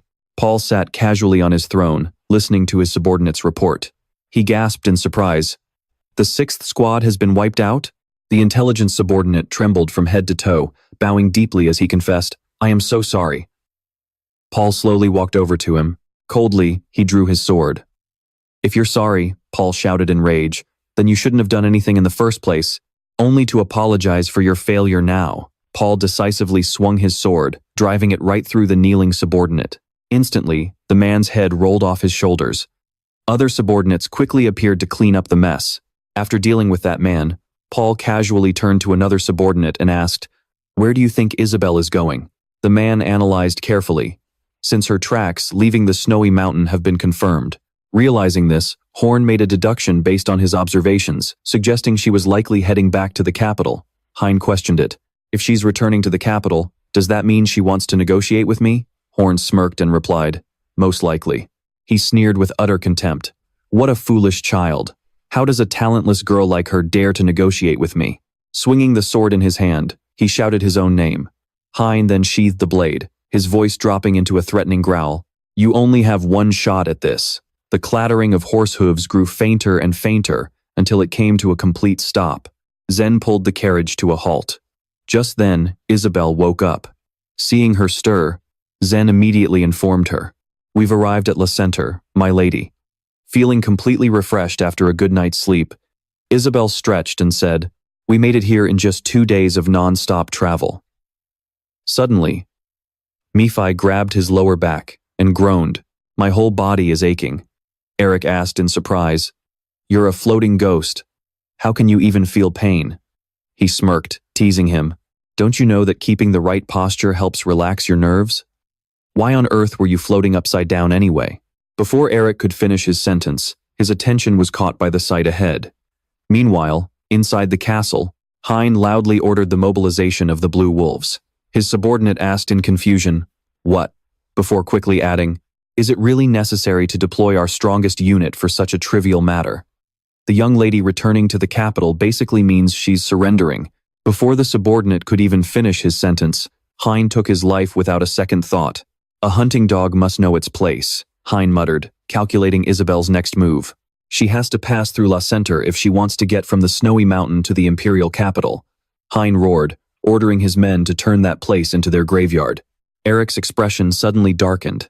His jaw dropped as he looked ahead, immediately spotting a group of men wearing blue cloaks. The cloaks were embroidered with a lion head pattern.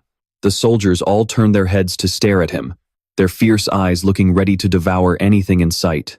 They obeyed Hein's orders unconditionally. Isabel wasn't too surprised. I knew this journey wouldn't be easy because of the Lord ruling over this place, but I never expected it to be this bad.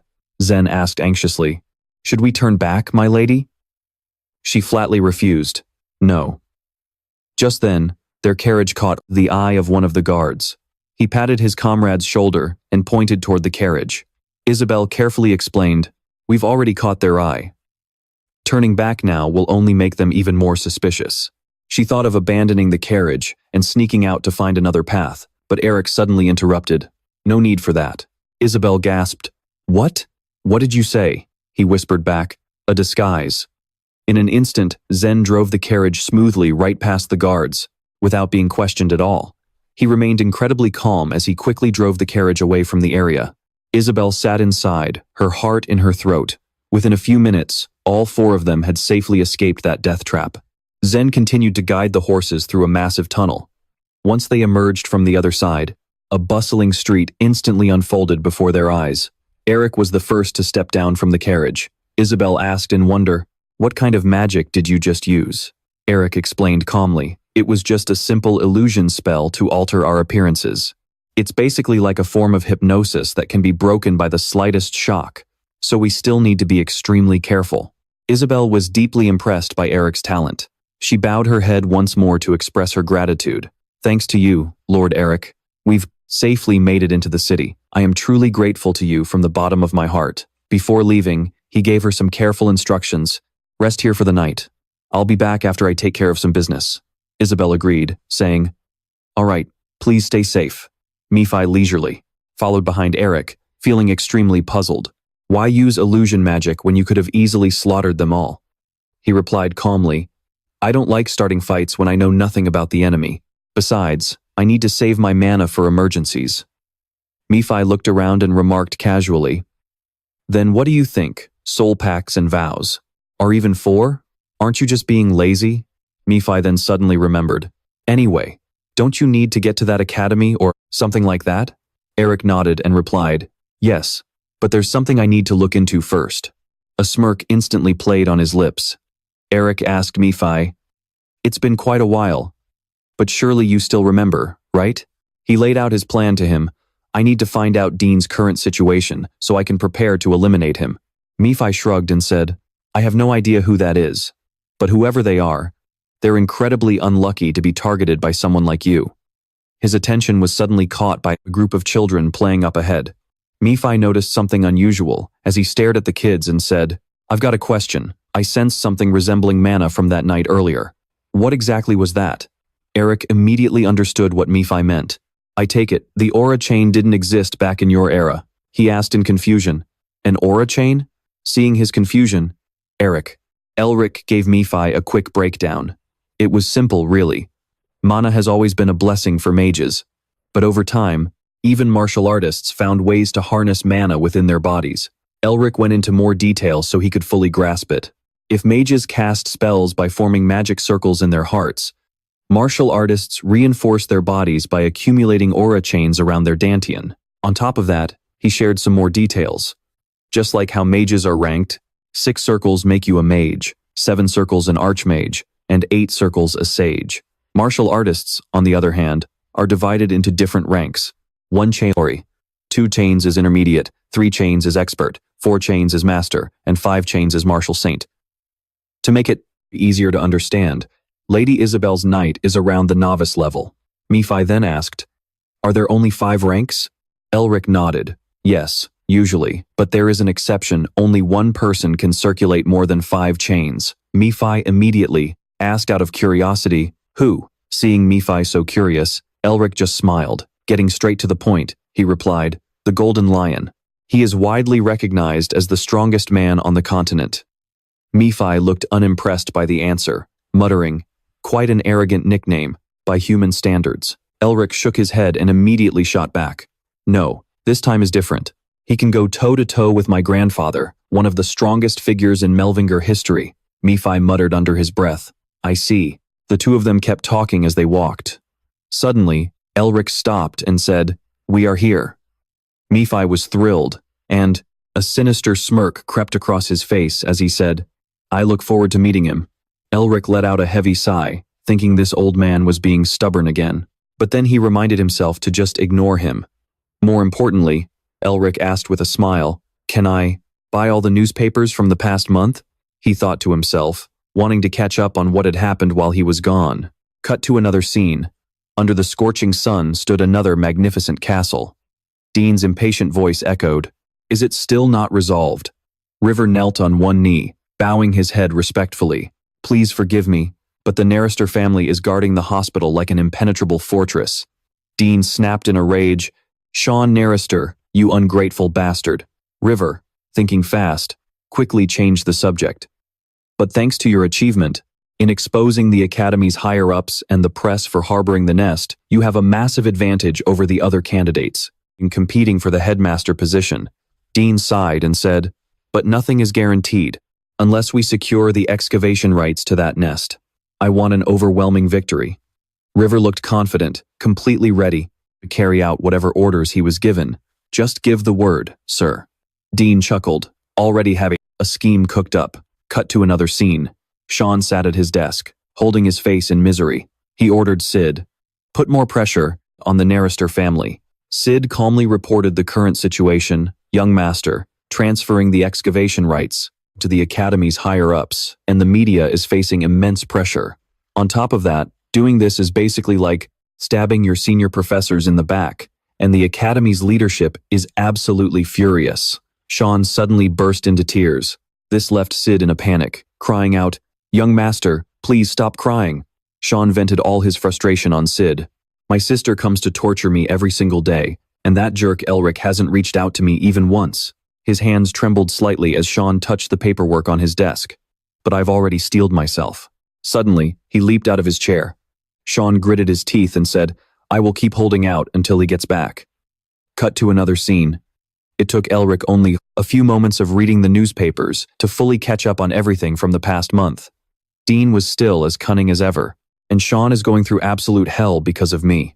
Elric couldn't help but look disgusted as he evaluated Dean's actions, thinking, wow, the older the devil, the trickier the game. You really know how to manipulate public opinion, don't you, old man Dean? Nephi, who was standing nearby, quietly observed him, thinking, I'm starting to get used to that look. Elric clenched his fist, saying with confidence, go ahead and climb as high as you want. It'll only make my grand return look even more spectacular. Elric paused, thinking for a moment. Still, I do feel kind of bad for Sean. Is there anything I can do to help him out?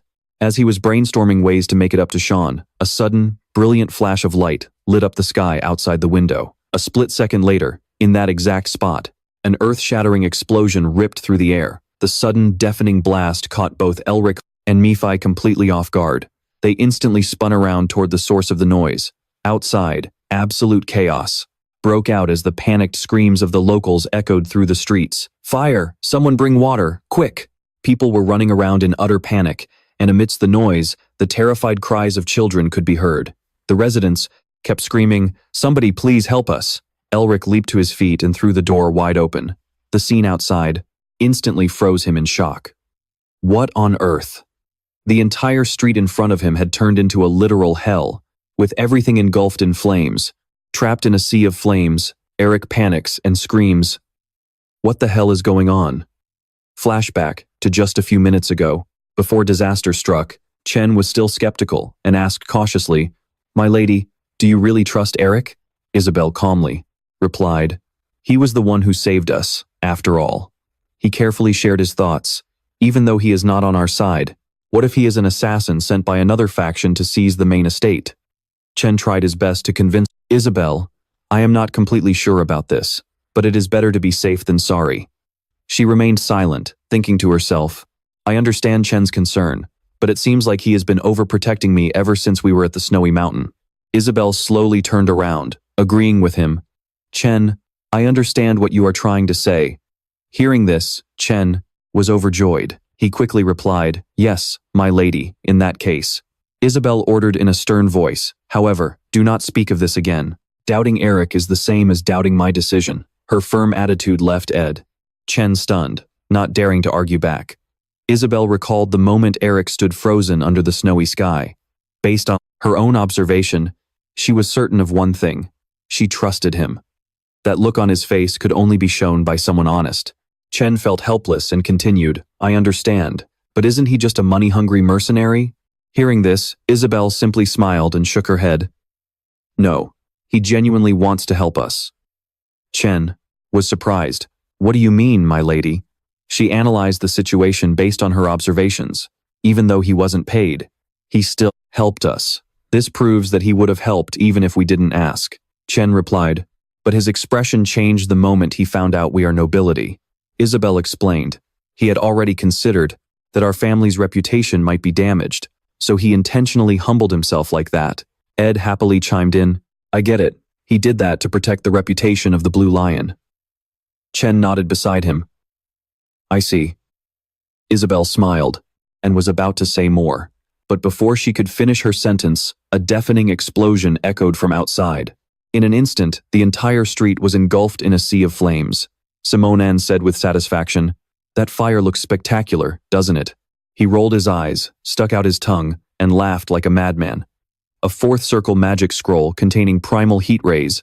It was definitely worth every penny. Biscop sighed in frustration. How can you still laugh at a time like this? Simonan waved the magic scroll in his hand and scolded him. Hey Biscop, didn't you just agree with my decision a moment ago? Why are you suddenly acting so serious? You know how much I spent on this, right? Biscop frowned at him, cursing silently. What an idiot, but I honestly couldn't think of a better way. He hoped that given their lady's personality, no matter what happened, she would do her absolute best to overcome it and help everyone. Simonan asked excitedly, what do we do now? Should we burn some more? Biscop warned him cautiously. Squad 6 has been completely wiped out. According to Hen's calculations, there are at least 3 or more enemies left. He said among them, might be a mage, so we must be careful. He shrugged it off and replied, oh, come on. Even if it's Squad 6, I only need to blink once to burn them all to ashes. You and Hen are just worrying too much. The corner of Simonen's mouth twitched up as his voice dropped. We have already gone to all this trouble to get here, so I hope they are strong enough for me to have some fun with. Biscop was quite annoyed, but he went along with him. Let's get started then. Simonan ordered his subordinates to find her. Despite the entire street being in complete chaos, they were determined to track down Isabel's whereabouts. He instructed them to kill everyone except for the girl leading them. Chen shouted anxiously, my lady, go hide. If this is the work of the Blue Wolves, their target is you. Isabel slowly crawled up, and the first thing she did was check on her 2 knights. Chen, are you 2 okay? The sudden devastating scene unfolding before her eyes caught her completely off guard. What on earth is this? The desperate screams of the citizens echoed in her ears. Fire! It is on fire! Save me! The moment Isabel looked up, she froze in shock. The citizens outside were screaming, my shop, run! Everyone was in a complete panic, and in such an emergency, they could only hold their heads and scream. One by one, innocent citizens met a tragic end in the raging fire. Isabel trembled and asked herself, is this real? What do you want? While she was at a loss for what to do, Chen suddenly shouted, startling her, my lady, watch out! A small explosion suddenly went off right next to her. Because she let her guard down for a split second, Isabel was instantly blown backward by the blast. Fortunately, she reacted just in time, landing safely on the ground. Chen, pinned down by massive rocks, disregarded his own safety and pleaded, please, please run. Furious, Isabel gritted her teeth in pure rage. Back together, she trembled, gripping her sword tightly on the ground, her entire body filled with helplessness. The burning desire for power kept washing over her. I want to fight with everything, I have to save everyone. But she could only stand up slowly in absolute helplessness. I don't have the strength, and I don't have the talent to stop them. Isabel bit her lip so hard it started to bleed. I don't want to run away, and I don't want to live such a shameful life. Suddenly, Eric's face flashed. In her mind, Isabel remembered the encouraging words he had given her. She was filled with a burning desire, thinking, I want to be just like him. Isabel suddenly spoke up, her voice ringing with authority. I am a member of the Imperial Guardian family. She swung her sword decisively, declaring that even if she had to die. Isabel's eyes turned resolute. She yelled, I will still fight to the very end. The moment the words left Isabel's mouth, another violent explosion erupted up ahead. She squeezed her eyes shut in fear, her whole body trembling. Suddenly, everything went silent. Curiously, Isabel peeked open one eye. The roaring sea of flames from just a moment ago had been completely frozen into massive sheets of ice. She gasped in shock. What? Isabel looked around in confusion, asking, what happened? Suddenly, Eric appeared out of nowhere, standing like a deaf hero blocking her from danger.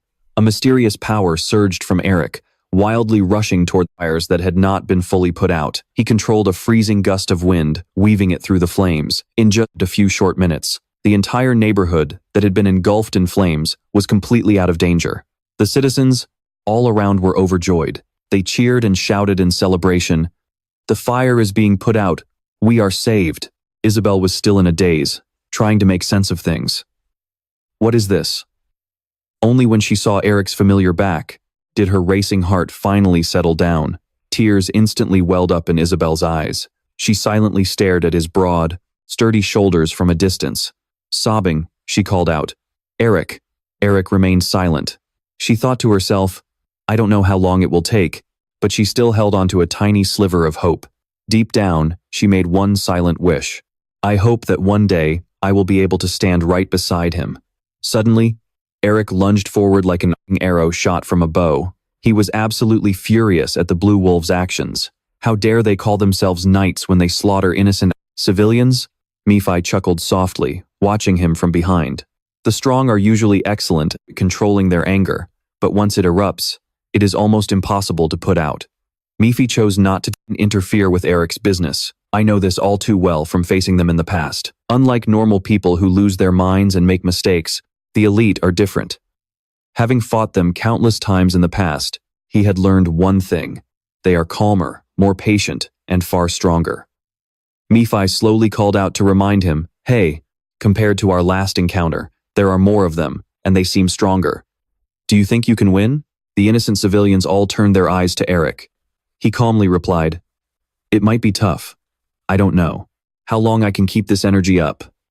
Eric pointed out his current obstacle, which was that he also couldn't freely use magic in front of civilians like this. Nephi suggested. Then why don't you just run? Eric casually replied, my family has a saying. Then he proudly recited the words passed down through generations. Those with power must carry out their responsibilities. A terrifying and overwhelming bloodlust erupted from Eric, as if to swallow everything. He confidently declared, that is why the strong always lead, from the front in every war. To recap, Isabel decided to negotiate with her uncle, Powell. Eric agreed to go with Isabel after she requested his help. Meanwhile, Powell, who had lost his subordinates to Eric, dispatched his elite Blue Wolf squad. To kill Isabel, they set the city ablaze, turning it into a sea of fire. Furious, Isabel drew her sword, ready to fight even if it meant her death. But in that desperate moment, when death seemed inevitable, at that critical second, Eric stood firm like a pillar of steel amidst the storm. He quietly looked at the burning city, its red flames lighting up the night. Suddenly, Eric's eyes flashed. Instantly, a massive surge of magic swirled around his body like a raging tornado about to be unleashed. Seeing the brilliant golden magic illuminating the dark sky, the elite blue wolves froze, in utter shock, completely speechless. Simon stammered, those magic scrolls. I spent my hard-earned money on them. They were supposed to be of the seventh circle. Where did a guy like him even come from? Is he from the magic tower? Boss, what should we do? We can't mess with the magic tower. Another warned cautiously. I know all the mages from the magic tower, but I don't recognize him. Either way, we must be careful. The leader coldly suggested, we just need to kill the lady and retreat. Simon licked his lips, a cruel, savage look spreading across his face. What if that mage interferes? Right after that, they lunged forward at a breakneck speed. Hearing the incoming whoosh, Isabel panicked, her entire body instantly tensed up, on high alert. She quickly cast her magic, a bright light flaring around her body, ready to face the enemy's relentless onslaught. Beskov's cold voice rang out, kill him. At this moment, inside, Isabel, a wave of intense anxiety washed over her. Her legs had absolutely no strength, but luckily, Eric arrived just in time to save her. Surprised, she gasped softly, Eric. He looked back, his firm gaze reassuring her. Isabel seemed to understand her, face softening, showing silent trust. Right after that, both of them dashed off like lightning, breaking through the encirclement in a split second. The crowd behind went wild in shock, and one of them shouted, they're running away, he quickly ordered. Formation, Squad 3, with me. Eric held Isabel tightly in his arms, running without stopping. In his head, thoughts began to swirl. There are more than 40 of them. He calculated that he had to lure them to an empty area. Suddenly, a piercing whistle blew, tearing through the air. Instantly, countless figures rushed in from all directions, completely blocking their escape. Eric unleashed his magic, his body blurring like the wind as he slipped past them, but another squad of elite blue wolves instantly cut off his escape. Eric quickly hid Isabel and spun around to dash back, but another group had already blocked him from behind, as well. He was forced to halt, his feet scraping hard against the ground, kicking up a thick cloud of dust. In the blink of an eye, they were completely surrounded, leaving no way out. Behind Eric, a voice full of excitement rang out. Found you! Simonon rested his sword casually on his shoulder, a smug smirk on his face. Hunting. A mage is actually pretty exciting, he demanded angrily. Where did you hide the young lady? He shrugged, casually replying, do you really think I'm going to tell you? You guys are total idiots. Eric sneered. Of course you don't know. Because all of you, do is chase after me like a pack of dogs. Simonon gritted his teeth and snarled, "You're begging for death." Right after that, he coldly ordered, "Bring me his head." Instinctively, he shielded his eyes from the blinding surges of magic flaring up, thinking to himself, "I used up too much mana putting out the fires across the city." Eric frowned in worry. The dragon's heart mana has increased a lot after absorbing the seal, but my body won't hold up like last time if I push past my limits again. He pondered, back then, I could still restart, but now, everything's over if I die even once. Thoughts raced through Eric's mind. Are there 30, no, 40 of them? I heard they all mobilize, even if they're only dealing with one person. Just as Isabel had said, the battle axe instantly appeared in his hand. Eric lunged forward agilely, calculating in his head, "First, I'll take out their commander. First." But as soon as his body touched the light created by the elite blue wolves, Eric felt something highly unusual. Alarmed, he thought, "What is this? My body isn't moving as well as it did when I fought the Snow Mountain King?" Nephi mocked. "Are you sure you actually defeated the Snow Mountain King?" Hearing this, Eric countered, "No, I'm positive my body moved exactly how I wanted it to back then."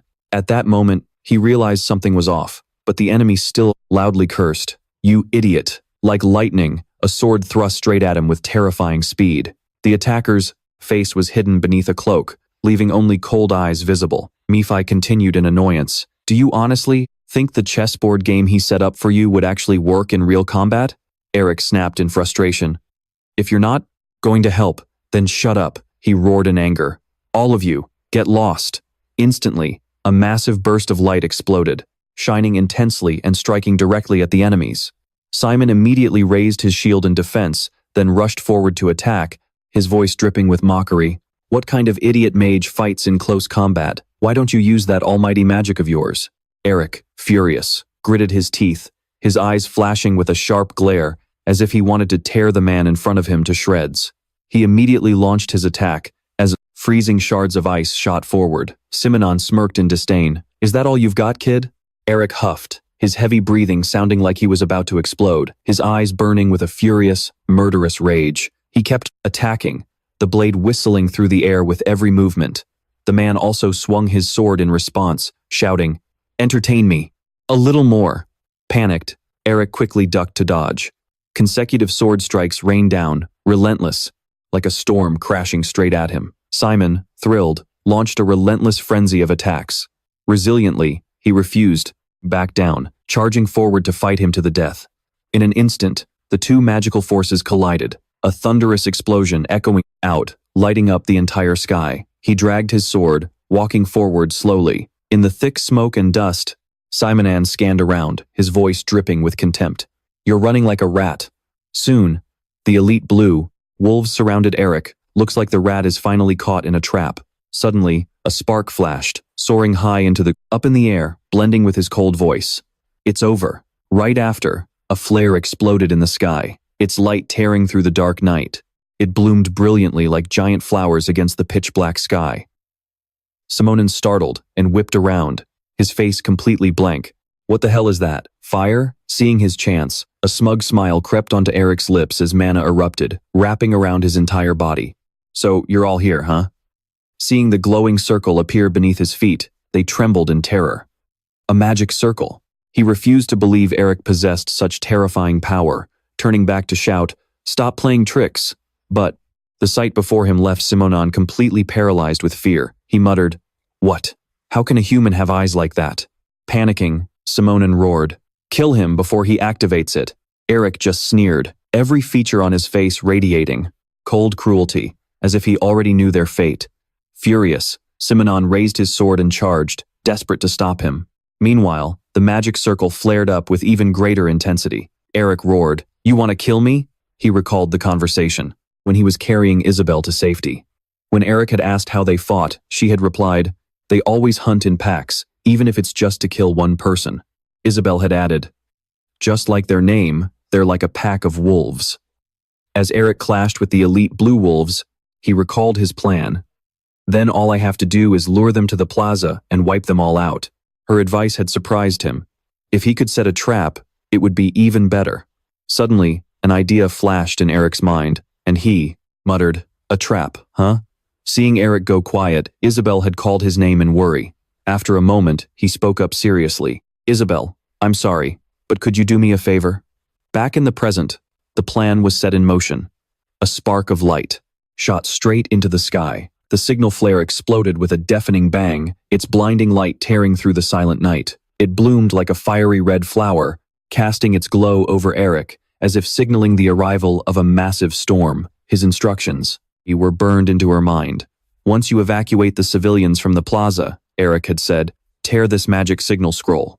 With a cold, sharp gaze, he had confidently declared, I will kill them all.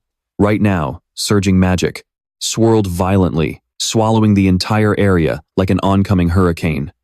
Eric's voice echoed through the plaza. In the blink of an eye, everything was encased in deep frost, freezing the elite blue wolves solid. Eric praised his own work, thinking how well the magic circle held his mana. Down below, Simonon, trapped in thick ice, stammered in utter shock. This is impossible. Eric stood before him and sneered. Just how brain-dead are you to not notice me drawing a magic circle? Seeing Eric's freezing hand approach his face, Simonon panicked and shrieked, Get away from me!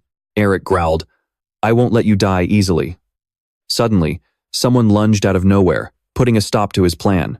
Beskop coldly said, Not bad, but your luck just ran out.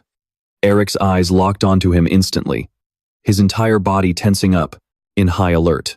At Beskop's signal, his men quickly rushed in, forming a battle array. Beskop calculated in his head, he lured us close to wipe us out with that magic circle.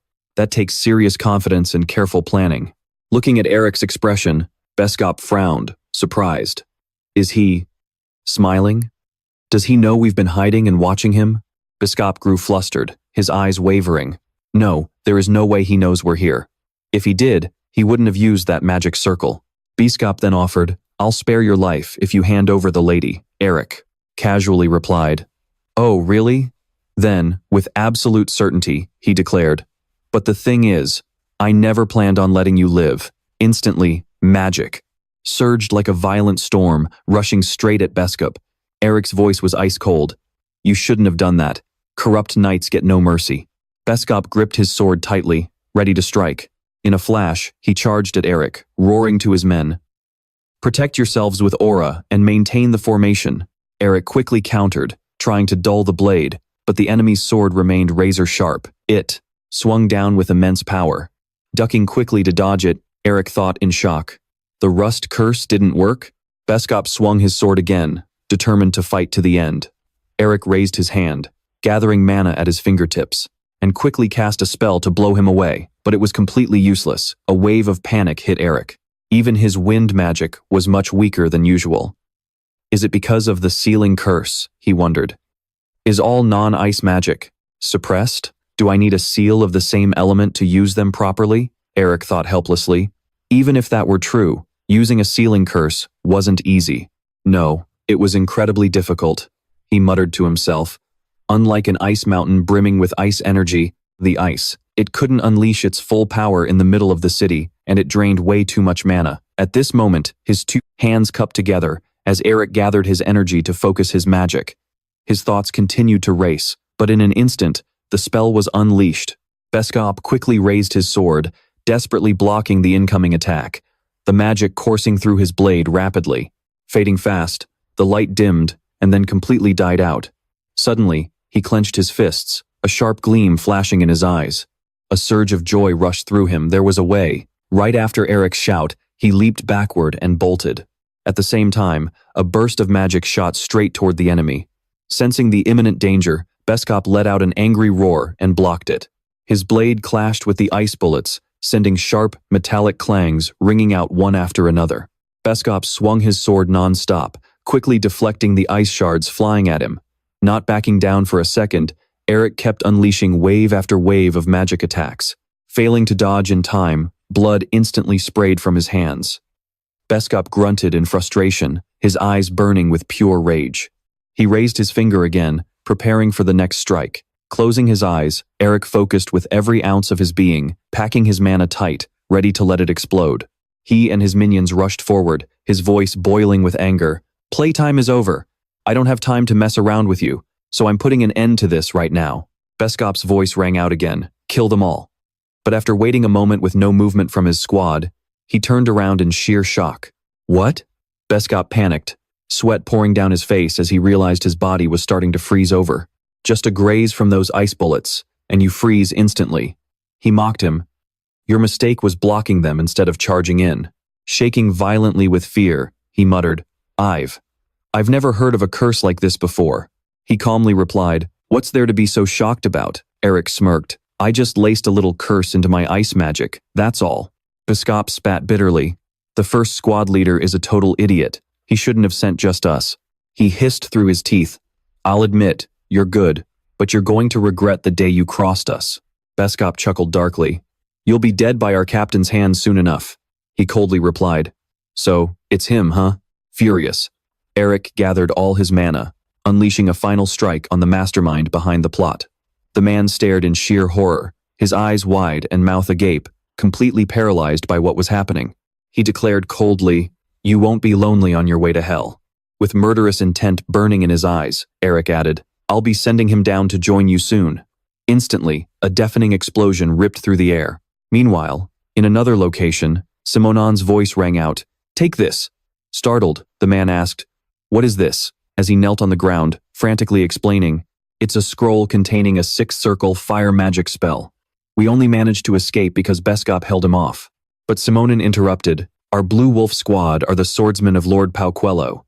You are meant to be the next Blue Lion. You can't just run away with your tail between your legs. He continued, Run until your feet blister. Set the fire, and if that's not enough, burn yourself and keep running. A twisted, vicious expression washed over Simonon's face.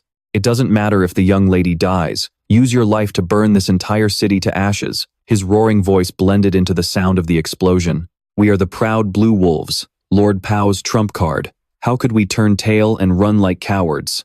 Those words reached the ears of Eric and Nephi. Run until your feet blister. Light up the fire. If you have to, use your own body as kindling. He smirked triumphantly, staring right at him. Simonon's voice kept echoing. Even if she dies, who cares? Sacrifice your lives if you must, but reduce this place to ashes. Nephi grinned mischievously.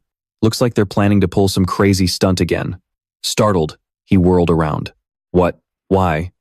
Eric quickly gathered his mana, scanning the area to locate the remaining members of the elite Blue Wolf squad.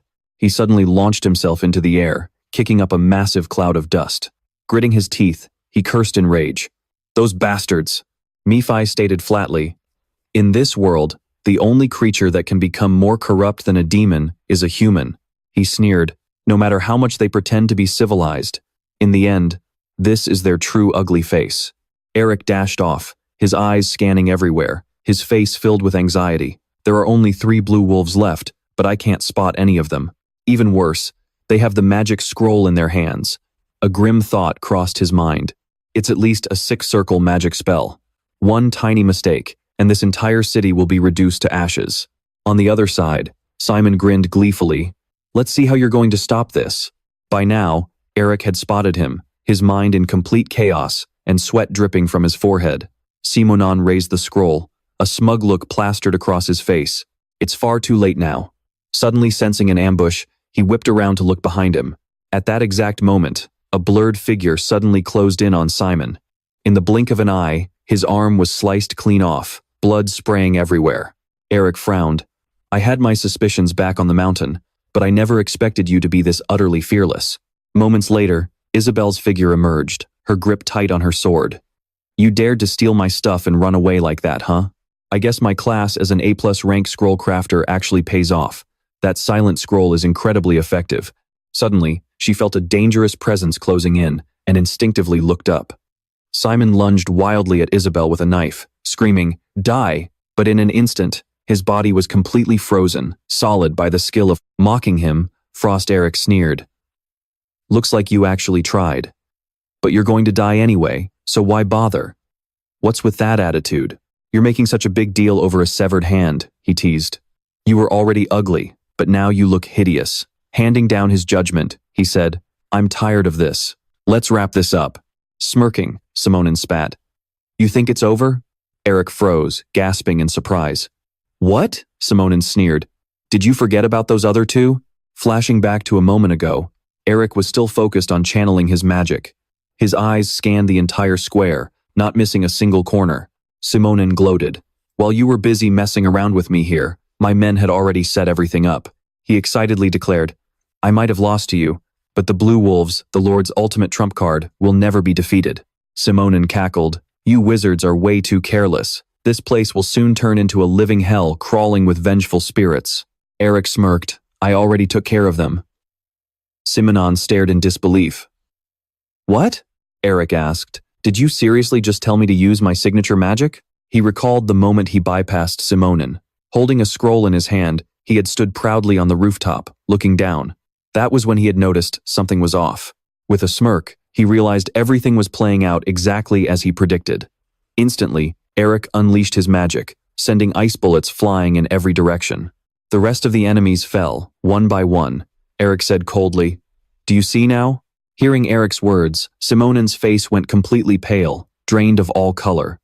Even your trump card is gone, Eric added. Simonon collapsed, muttering in despair. No way, this is a joke. It has to be a joke. Shaking with fear, he turned to Isabel and started begging. My lady, please hear me out. If you spare my life, I promise I'll speak highly of you to the Lord. Seeing her hand reach for her sword hilt, Pao broke into a cold sweat. We only wanted to scare you a bit before escorting you to him. I'm the captain of the 3rd unit of the Blue Wolves. He'll definitely listen to me. But Isabel cut Simonon's excuses short with a swift strike of her blade. Blood splattered everywhere. Don't you dare drag the Wells family name through the mud ever again. His severed head fell to the ground with a thud, eyes still wide open in terror. Isabel sank to the ground, her voice trembling in distress. I'm sorry, I lost my temper, she whispered. Eric knelt down and said gently, It's fine. I was going to leave him to you anyway. Are you hurt anywhere? Even though she was shivering from the cold, she forced a reply, I'm okay. Eric looked at her with concern, thinking, her body must be in shock. She just needs a moment. He quickly used his mana to warm her up. Isabel softly murmured, Eric? He immediately replied, I'm right here. She hesitantly pleaded, Could you spare one of the Blue Wolves? Isabel recounted how she could never have imagined knights from a family that once refused to even look at someone as powerless as her would react this way. Even if they had shown respect to Isabel, it was only because she was the daughter of the Blue Lion. That was it. As for the Blue Wolves, they would occasionally show her some face, but most of the time, they didn't. They had always stared at her with icy eyes, which held nothing but sheer contempt. However, Isabel recalled when her father was kept under house arrest and had asked, Why let me live? Pao had replied, Because we wanted to leave one survivor to deliver a message. But now, those very same Blue Wolves were cowering in fear before her. Isabel boldly declared, Tell my uncle he will never become the Blue Lion. Eric stood there silently, watching her. In reality, they were actually terrified of him. Meanwhile, Isabel's mind was racing with thoughts. If only I had that kind of power and strength, she thought as the words echoed endlessly in her mind. Isabel clenched her fists, steeling her resolve. No, I have to be strong. What good is self-pity anyway? Determined, she thought, to gain real strength, I must shed this weak nature of mine. Suddenly, Eric asked softly, Where will you? Go now? Isabel smiled. I'm going to visit the places where my father was planning for our future. Eric asked in surprise, Are you planning to expand your territory? She nodded. Yes, I'm going to seek help from old friends who are indebted to my father. Eric supported her. That's a wise decision. No one would dare mess with the Blue Lion's territory anyway. His words inadvertently struck a chord deep within Isabel. Yes, because the Blue Lion is there. She quietly gazed at Eric, thinking, But if my father doesn't wake up soon, it's going to be a grueling battle. If Eric could help us, we might stand a chance, but lions must not associate with wizards. Isabel fell silent. Besides, I already owe Eric far too much. I don't want to keep leaning on him. It's time to say goodbye. Just then, Eric handed her a stack of papers. Here, take this. She reached out to take them. What is this? Is it some kind of document? Eric replied calmly. Sorry to bring this up out of the blue, but I heard the illness, the Blue Lion, is quite similar to a magical blockage. I'm not sure if this will help, but... Smiling warmly, he added, It's a prescription for a cure. Isabel stood frozen, her eyes widening in sheer shock. What? Right after that, they both quickly went to examine the wound. The man grimaced, trying to hold back the pain. What do you mean? Chen asked in surprise. A magical blockage? Eric raised his hand, releasing a warm current of magic that flowed into the body to heal the injuries. Pardon me, he said. Allow me to introduce myself. Stunned, Isabel gasped. Introduce yourself? Eric calmly spoke up. My name is Elric Melvinger. His next words completely shocked her, making her eyes widen. A member of the Melvinger clan? Eric proudly held his head high as he declared his true identity, the Duke of Starlight. Isabel's jaw dropped. Starlight. That's the title bestowed upon Eden Melvinger, the Mage King of the Starry Night. It was a title granted after his grand victory over the Demon Clan, a symbol of his brilliant heroism on the battlefield. Though a title is just a title, his name alone was already synonymous with glory, the Mage King of Starlight. Curious, she probed. Do you mean the one who's currently in a coma at the Royal Magic Hospital? But I heard he had passed away. Cutting her off, he said, I can't share all the details right now. But it's true that I used to suffer from a magic blockage, and now, I'm completely cured. Isabel looked at the stack of papers in her hands in utter shock. Eric calmly continued, What you're holding is the very cure that saved me. The Blue Lion's condition seems similar to what I had, so this might help. His voice echoed once more. Don't you want to avenge what happened all those years ago? It would be a shame if the Blue Lion wasn't there to witness it. Stunned, her heart grew heavy, and she fell silent, unable to find her words. Tears suddenly welled up and streamed down her cheeks. Isabel choked back her tears. How could I ever repay such a debt of gratitude? Eric gently patted her head, his eyes full of comfort. It's all right. He gave a shy smile. I'll definitely ask you to return the favor sometime in the future. The bright sunlight shone down on them, as if illuminating a hopeful new beginning. He looked gently at the girl before him, his eyes filled with warmth and affection. With tears still rolling down her cheeks, Isabel looked at Eric, feeling a sense of peace and warmth wash over her. Suddenly, she blurted out, Then, to show my gratitude, I'll call you Rick from now on. Wait. No. I mean Lord Eric. Isabel offered, Would you like me to help you become a hero? Meanwhile, over at the ruined plaza, the atmosphere was chaotic and tense. Someone shouted in a rush, Make way for the injured, while another called out, Hey, get over here and give us a hand. Nephi asked anxiously, Is it really okay to reveal your identity like this? Instead of answering, he just thought to himself, That guy Pow will do whatever it takes to find me. Eric pondered, I killed so many of his blue wolves. He's definitely the type who absolutely hates to lose. Unease started to build up inside him. On top of that, my magic is highly unique. Once I turn the academy upside down, my identity is bound to get exposed. As if reading Eric's mind, Nephi said coldly, Then you'd better start preparing a good show, because your cover is going to be blown anyway. A thought flashed through his mind. Since I helped save the Blue Lion, this will serve as a great stepping stone to revive the Melvinger clan in the future. Nephi grumbled, unconvinced. Not only did you make a massive name for yourself, but you've also secured a solid path forward. And here I thought you were only good at magic. Turns out you've got it all calculated. A woman walked up and asked softly, Are you leaving already? Won't you stay a bit longer? Eric replied politely, No. I've troubled you all for long enough. It's time for me to get back to my own life. She expressed her gratitude. Thank you. If you hadn't defeated those villains, we would have been in grave danger. Before she could even finish, another voice suddenly called out from behind, catching him off guard. You've worked so hard for us, and I don't even know how to repay you. Eric grimaced. Why do you look so incredibly guilty?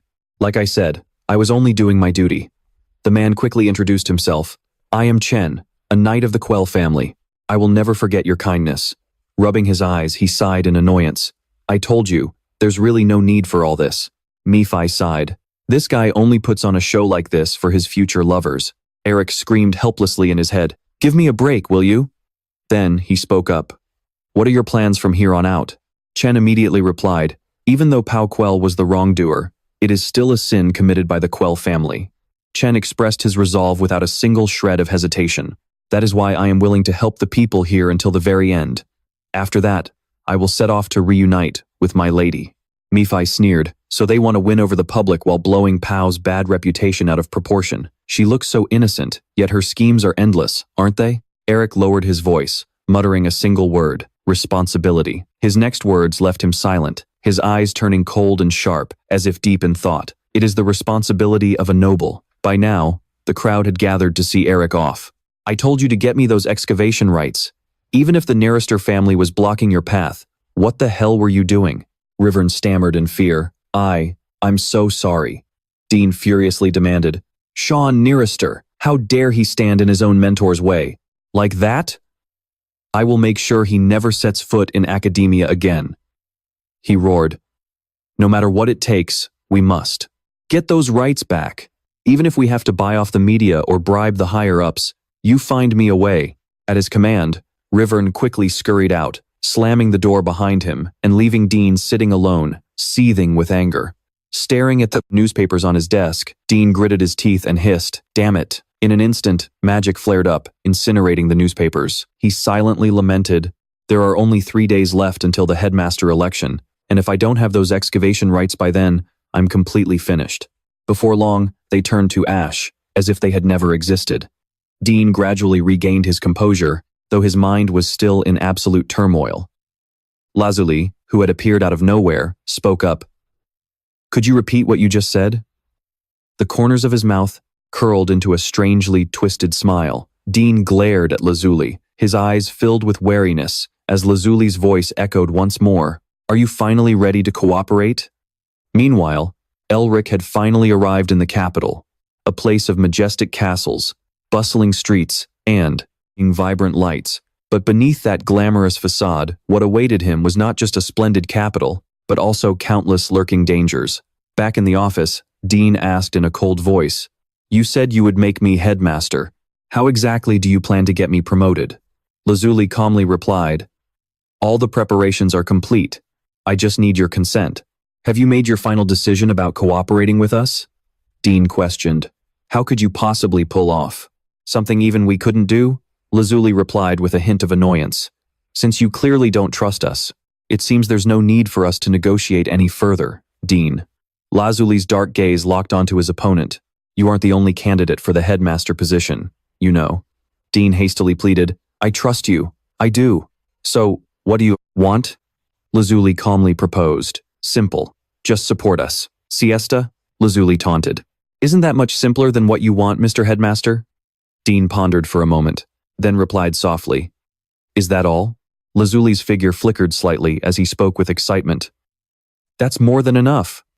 Lazuli's cold eyes flashed with a hint of violence, and he smiled contentedly. Meanwhile, rumors had already begun spreading throughout the capital. Kim asked in a low voice, "Have you heard the news?" Chip replied in surprise. "Heard what?" Kim quickly leaned in. "You know that tiny city Lasente, right?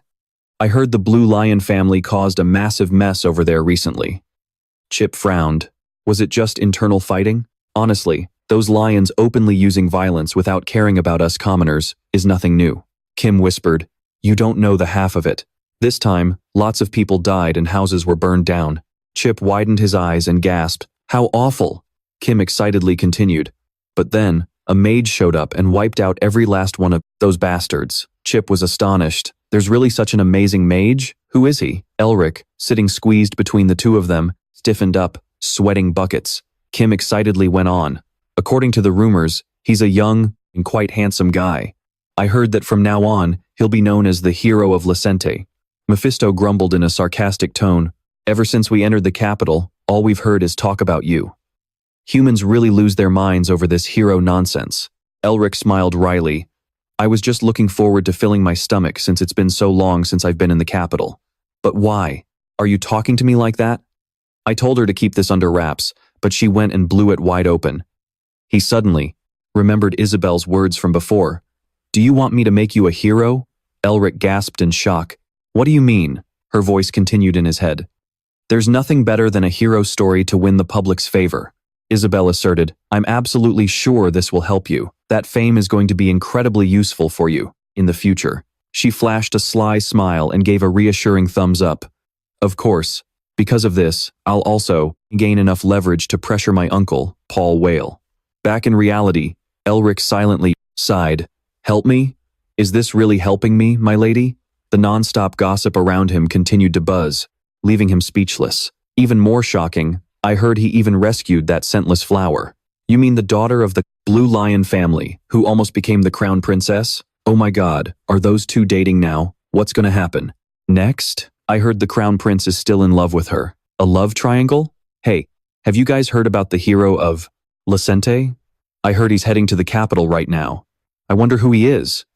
I heard he's the disgrace of a prestigious magic family. Elric silently sighed. They're turning a hero story into a romance novel. He quickly stood up to leave, silently impressed. But I have to admit, she really is incredibly sharp. You're pretty good at seizing the right moment and setting the stage, aren't you? Whether it's a heroic tale or a romance, it's all great. For promoting your own name.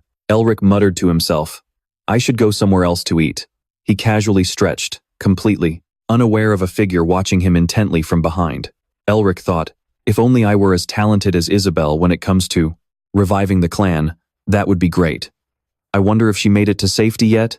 He turned around and called out softly, Wake up, Nephi. Let's go somewhere else. Before he could even finish, the man rushed straight at Elric. He was stunned, his heart pounding. He's here. The man threw a powerful punch. Elric quickly leaped backward, dodging it in the nick of time. Magic flared up brilliantly, making everyone freeze. What's going on? Someone nearby asked in confusion. Is there a fight? Someone exclaimed in surprise. No way! Is that Bears guy really bold enough to cause trouble in the capital? Then he shouted, Everyone, get back. Through the thick dust and smoke, the man threw a punch straight at the boy. Elric ducked to dodge and looked up, his heart sinking. This mana signature. The man's eyes were sharp and cold, his voice growling. You actually dared to dodge? Looking at his opponent's fist, Elric said in a cold voice, It's been a while, hasn't it? I think you're taking this joke a bit too far. The man roared in anger. Do you have any idea how much crap I had to go through because of you? If you have any conscience left, you should have come to the capital to make peace and taken at least one punch. He gnashed his teeth, his voice dripping with hatred. Don't you think so, you miserable betrayer? Veins popped all over his face from sheer anger. This man was the third son of the Nearister family, Sean Nearister, who had come to punish Elric for his ingratitude. Suddenly, a shout rang out. Oh my god! Look who it is! Elric raised his hand to block him. My wonderful, lovely friend. Sean cursed angrily. You absolute bastard! On the outside, someone exclaimed in shock. What's going on? The person next to him reassured. They're just greeting each other. Just a friendly hello. Next, they sat down at a table in the corner. Sean grumbled, Oh, please. After cleaning up the mess of a guy like you, how could I possibly trust someone whose morals are completely beyond saving? Nephi quickly appeared. I think I like this friend of yours. Elric took off his cloak. If I'm really beyond saving, why don't you buy me a beer? Sean replied sarcastically. Now that you have a proper lineage, are you still freeloading off of me? He grumbled.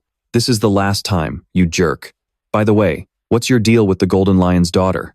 Elric quickly explained. It's nothing. We're not in that kind of relationship. He waved to the waiter.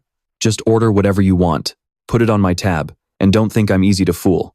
Sean pointed to the menu. We'll have an iced tea, a Ronif beer, and a bacon caprese. Pasta. Although a friendly smile played on his lips, Elric was secretly cursing. That bastard. He must have sensed my changed mana signature, yet he hasn't asked a single question.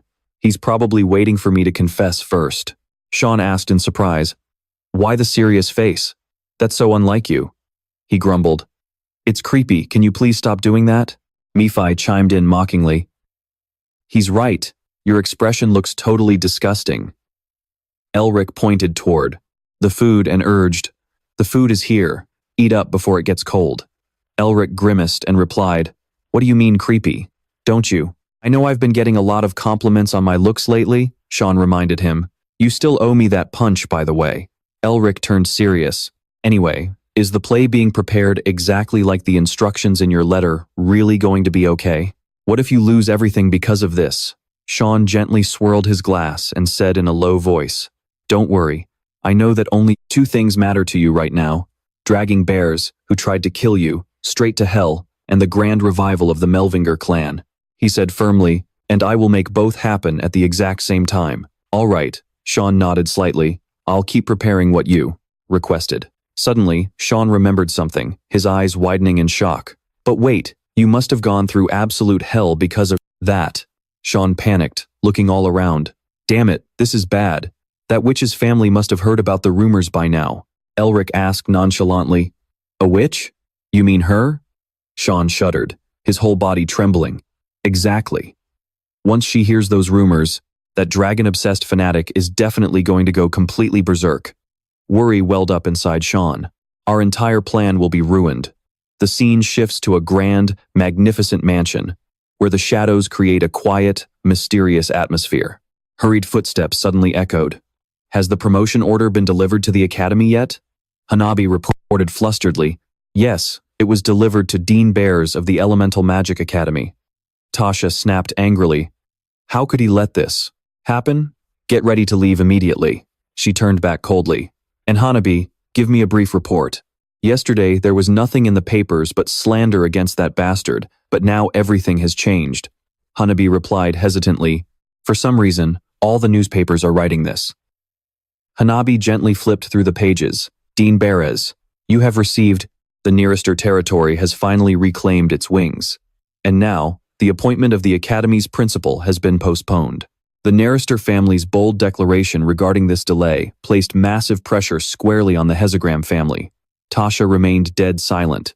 Even if the Hezegram family tries to pressure us, Father won't let them get away with this. But what about Sean? He stammered, hesitant. The young master hasn't given any specific response, ma'am. Hearing this, she trembled with pure rage. What did you just say? I furrowed my brow in frustration. After making such a big fuss about being his friend, now that guy goes completely silent? Magic instantly flared up around my body. I'm going to alter our destination slightly. Hanabi shrank back in fear, stammering, Yes, Lady Tasha. Tasha then continued, Do you still not get it? That promotion order doesn't belong to us, nor does it belong to the Academy. How dare they try to deceive us? I growled under my breath. Should I go pay a visit to those scheming bastards?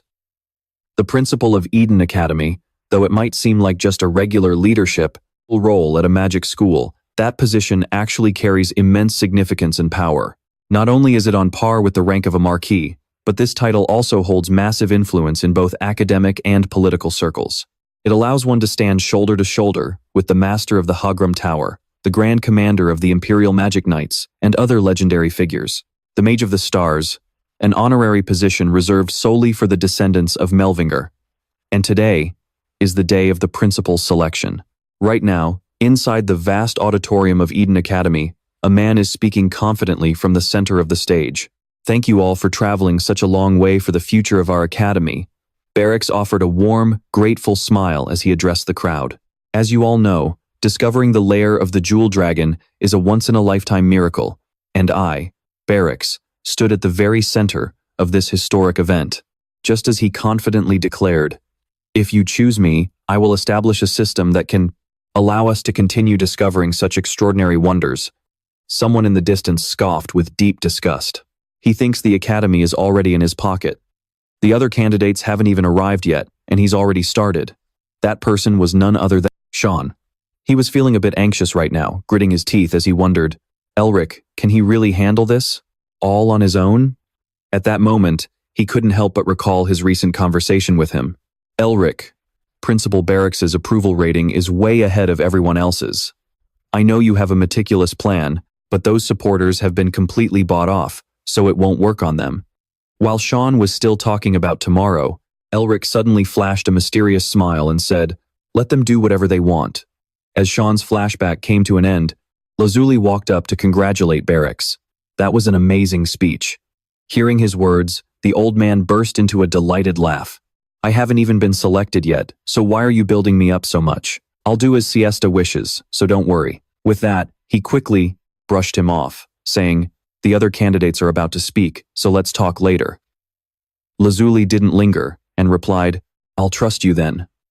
The moment he walked away, Barracks' face twisted into an arrogant smirk as he muttered to himself, That's right, I'm going to be the principal. I have absolutely nothing to worry about. Besides, I never had any intention of helping you in the first place. His heart was filled with utter contempt and mockery. Soon, I will stand shoulder to shoulder with the master of the Hagram Tower. What made you think I'd ever help a group with absolutely no backing like Siesta? But there was one thing Barracks didn't know. While the old man was lost in his own delusions, Lazuli watched him with a dangerous, predatory glint in his eyes. Crushing all of you will be child's play once I become the principal.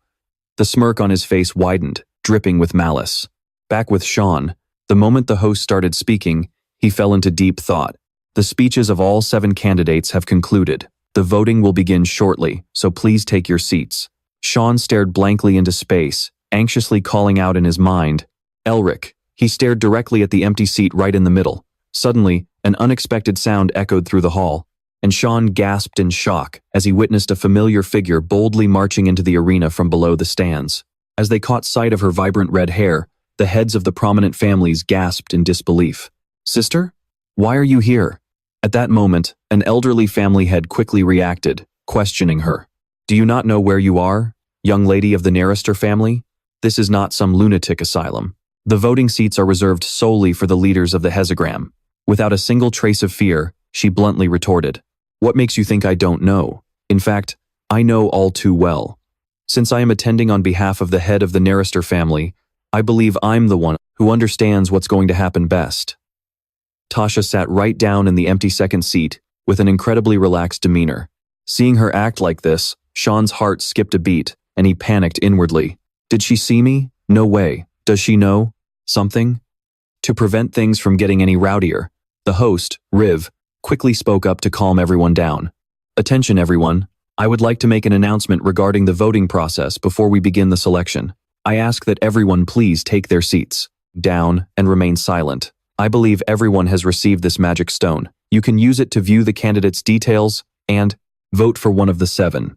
The results will be announced as soon as all votes are cast. As soon as he finished speaking, Din muttered in extreme excitement and anticipation, I have been waiting for this day, my promise. And can grab the attention of anyone connected to the Academy and even open doors for me to collaborate with the Magic Tower and the royal family. Not only that, but I have already made deals with all the selection representatives, so everything is set in stone. Watching the representatives cast their votes, Din was absolutely certain it was a done deal. After a brief voting period, Riven spoke up. Now, I will announce the results. Excluding the vote of the absent Minger family, the one with the most votes is. Just as Din eagerly anticipated the crucial moment his name would be called, and right as Riven prepared to give him the exact answer he was hoping for, a voice suddenly shouted to stop them. Wait!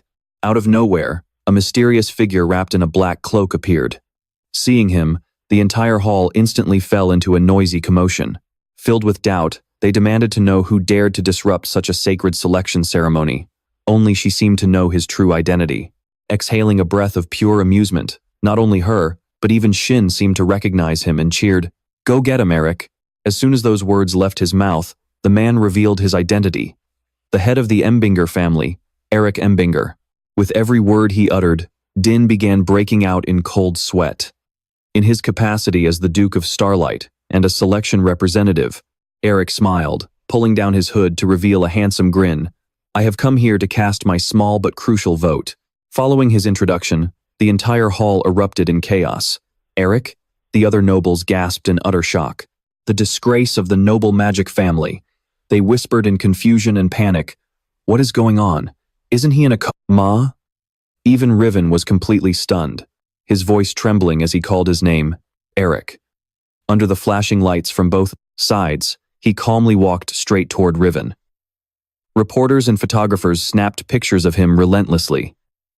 He seemed quite pleased with this reaction and let out a faint smile. Meanwhile, the man who thought he had the win in the bag, Din, was panicking and breaking out in a cold sweat. How the hell did this bastard get here? While the other nobles were still trying to process it, the other students began shouting in protest. Trainee Eric, what is the meaning of this? How dare a mere trainee disrupt the headmaster's selection ceremony? Hearing their protests, Eric slowly retorted, Do you all have no respect for the laws of the Empire? At this moment, I am not a trainee of this academy.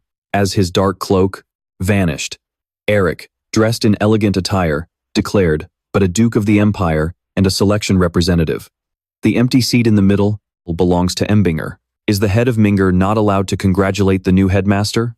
At this point, Din had no choice but to force a fake smile and ask, "While I am thrilled to see the head of Minger in good health, I must wonder why you are acting like this when the voting has already concluded." While he was still rambling on with absolute confidence that the election was over, Eric swiftly interrupted him. The Selection Laws of Eden Academy, Section 2, Article 2. He looked toward Riven and read aloud, "Should any suspicion regarding a candidate arise before the conclusion of the selection ceremony." As he spoke, Eric walked straight toward Din. "The voting can be held again if the majority of the members agree." Seeing his action, the old man's eyes narrowed, his brow furrowing deeply. Eric brushed past Riven, patting him on the shoulder, and declared, "I, the Duke of Starlight, Elric Melvinger." As those words echoed, the crowd held their breath in tense silence. Exposing the headmaster candidate, Din, Eric flashed a handsome yet dangerous smile, revealing he is unfit to be a candidate due to suspicions of fabricating crucial documents and plotting to assassinate the Duke of Starlight. Amidst the dead silence of the hall, Din remained completely unfazed, replying, "It seems you do not understand the gravity of what you just said. Can you actually prove that I am a criminal?" He calmly countered Eric's accusation. "Since you are participating in this election as the representative of a prestigious magic family, we must follow proper procedure, just as you said." With that, Din immediately turned to the others, asking, "My dear fellow voting members." He looked up at the High Council and subtly questioned, "Will you really listen to the baseless claims of Eric, the head of the Melvinger family?" Although he tried his best to look composed, Din was panicking on the inside. Elric Melvinger, he seems to be hiding something, but no matter what you do, the outcome will not change. Din looked at the silent council members and thought with absolute confidence, "How dare you try to touch me, kid? I'll show you and what real politics is." When no one spoke up after a long silence, he turned back to Eric with a smug, provocative look. "Talk about a provocation. In that case, I don't think anyone here agrees with you. So, what are you going to do now?" He responded to the old man with a completely calm and collected attitude. "Why are you in such a rush? It won't be too late to make your decision after you hear me out." Hearing him speak like that, the old man found it a bit amusing and replied, "You insist on spewing those ridiculous insults right in the middle of the 9-star coalition election." But before Dean could even finish speaking, suddenly, his own voice echoed from out of nowhere, freezing him dead in his tracks. "Are you saying there really is a dragon's lair there?" Right now, Elric was holding a magic orb that was playing back a recording of Dean's voice. "This is bad. Deal with Elric as planned. Keep his magic necklace as a souvenir." Seeing that item, the old man completely froze. That voice, is it? Staring closely at the image on the orb, Dean gasped in sheer shock. After the recording finished playing, Elric began to expose the truth. Contrary to what the public knows, Dean Barracks played no part in the great discovery of Dean Narrister and myself. On the contrary, he wanted to eliminate me and steal my family heirloom. With every single word he uttered, beads of cold sweat began to drip down Dean's face. Elric looked directly at the others with a deep, authoritative gaze and asked, "Who here still thinks my words are just baseless excuses?" Dean hurriedly fired back, his voice trembling as he refuted the claims. "No, he is framing me. How dare you try to deceive everyone with such fraudulent magic?" Hearing this, Elric found it utterly ridiculous and replied, "Deceive you? How could I possibly trick a 7th circle mage like you?" Dean stared at him, completely dazed and unable to believe his ears. "Are you saying you're an 8th circle magician?" At the same time, the crowd of onlookers who had been watching erupted into a flurry of whispers. "That's true. How could a cheap, deceitful trick fool every single person in this room? But someone suffering from the blockage disease being an 8th circle mage? That's even more absurd," they speculated, completely unable to believe what they were hearing. Wait, does that mean the Dean actually tried to assassinate the Starlight Duke? And of course, Dean was utterly panicking on the inside right now. That crystal orb is what I handed to Riven when I ordered him to eliminate Elric in the lair. How the hell did he manage to keep it? While he was desperately trying to make sense of it all, a sudden hiccup echoed through the room. He glared at the back of the person who made the sound, cursing silently, "That absolute bastard." Meanwhile, Riven tried his best to suppress another hiccup as he spoke up. "Right now, the election council members are holding an important discussion. I must ask all guests to please remain silent." As soon as those words left Riven's mouth, Dean cursed him with absolute venom. "Damn you, Riven, how dare you betray me?" Rewinding back to when Sean and Elric met up at the diner, Sean rested his chin on his hand, looking completely drained as he broke the news. "Oh, by the way, we caught a suspicious guy wandering around the hospital last night. It was Riven." Hearing this, Elric looked completely surprised. For real? That bastard Barracks must have ordered him to do something crazy again. What a pity. Sean gently shook his head and said, "Actually, it seems like he has something he wants to say this time. He mentioned he has something to give you, and that he'll wait until you wake up." Slightly taken aback by this piece of news, Elric muttered thoughtfully, "Is that so?" As it turned out, the reason behind Riven's sudden change of heart was because of what happened back at the academy, where a furious voice had roared at him, "Find a way to get it, even if you have to use the media, or bribe the higher-ups." The owner of that voice was Dean. With veins bulging all over his face, he pointed his finger and roared, "Just make it happen." His sheer rage terrified Riven, making him scramble out of the room. Yet, Dean showed no signs of stopping, continuing his relentless screaming. "Those annoying bastards keep getting on my nerves. And that worthless piece of trash, Riven, is no different. Absolutely useless."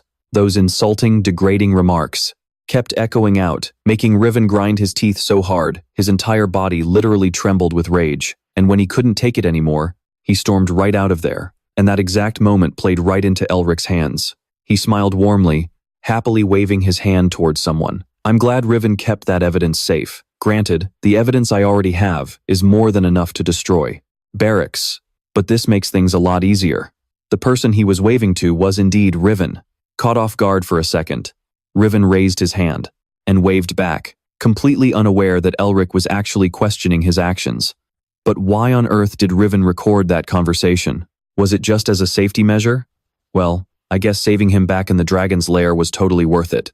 Without missing a beat, Elric continued to expose yet another crime committed by Dean. And that is not all. Under continental law, the ownership of a dungeon, like a dragon's lair, belongs to the person who finds it first. Yet, Dean Barracks seized the extraction rights without my consent. The more he listened to Elric's accusations, the wider the old man's eyes stretched in pure terror. "Therefore, you are not only guilty of conspiring to assassinate the Starlight, Duke, but you also attempted to steal the Melvinger family heirloom and the lair's extraction rights." Having listed out all of Dean's crimes, Elric turned to the council and made his demand. "I demand not only the disqualification of Dean Barracks, but also that he be held fully accountable for his crimes." The moment his voice faded, the election council members instantly erupted into a flurry of worried whispers. "What are we supposed to do? Is that even a question? If Dean Barracks doesn't even have the extraction rights, it's completely worthless now." Right at that moment, the oldest member of the election committee voiced his confusion. "But Lord Elric, I can clearly sense mana from you. Are you no longer suffering from the blockage disease?" Hearing his words, the others finally realized the situation and chimed in. "We also heard you were in a coma, but you seem perfectly fine. People have even been asking me, the representative of the Nearester family. You seem to know something about this. What exactly is going on here?" But he just reacted completely naturally. "I had no idea the one involved with the Melvinger family's representative was my younger brother. And honestly, it doesn't really matter, does it?" Even with the evidence piled high against him, the dean refused to back down and desperately tried to object. "I'm certain that Crystal Ball was tampered with. Once I analyze it, the truth will come to light." He gritted his teeth, desperately searching for a way to salvage the situation. "Damn it, at this rate, the headmaster's seat will vanish right along with my head. For now, I just have to keep denying it and beg Siesta for help." Just as he was panicking, a strange sound caught his attention. The dean stared at the pair in front of him, utterly bewildered. Lazuli? Why is he standing next to Sean? Only then did the reality of the situation hit him. As Lazuli put on his glasses, revealing his true self, the dean stammered. That bastard was none other than Carl, Sean's partner in crime. Cutting back to the restaurant, Sean sighed helplessly. Anyway, Carl is really suffering because of this.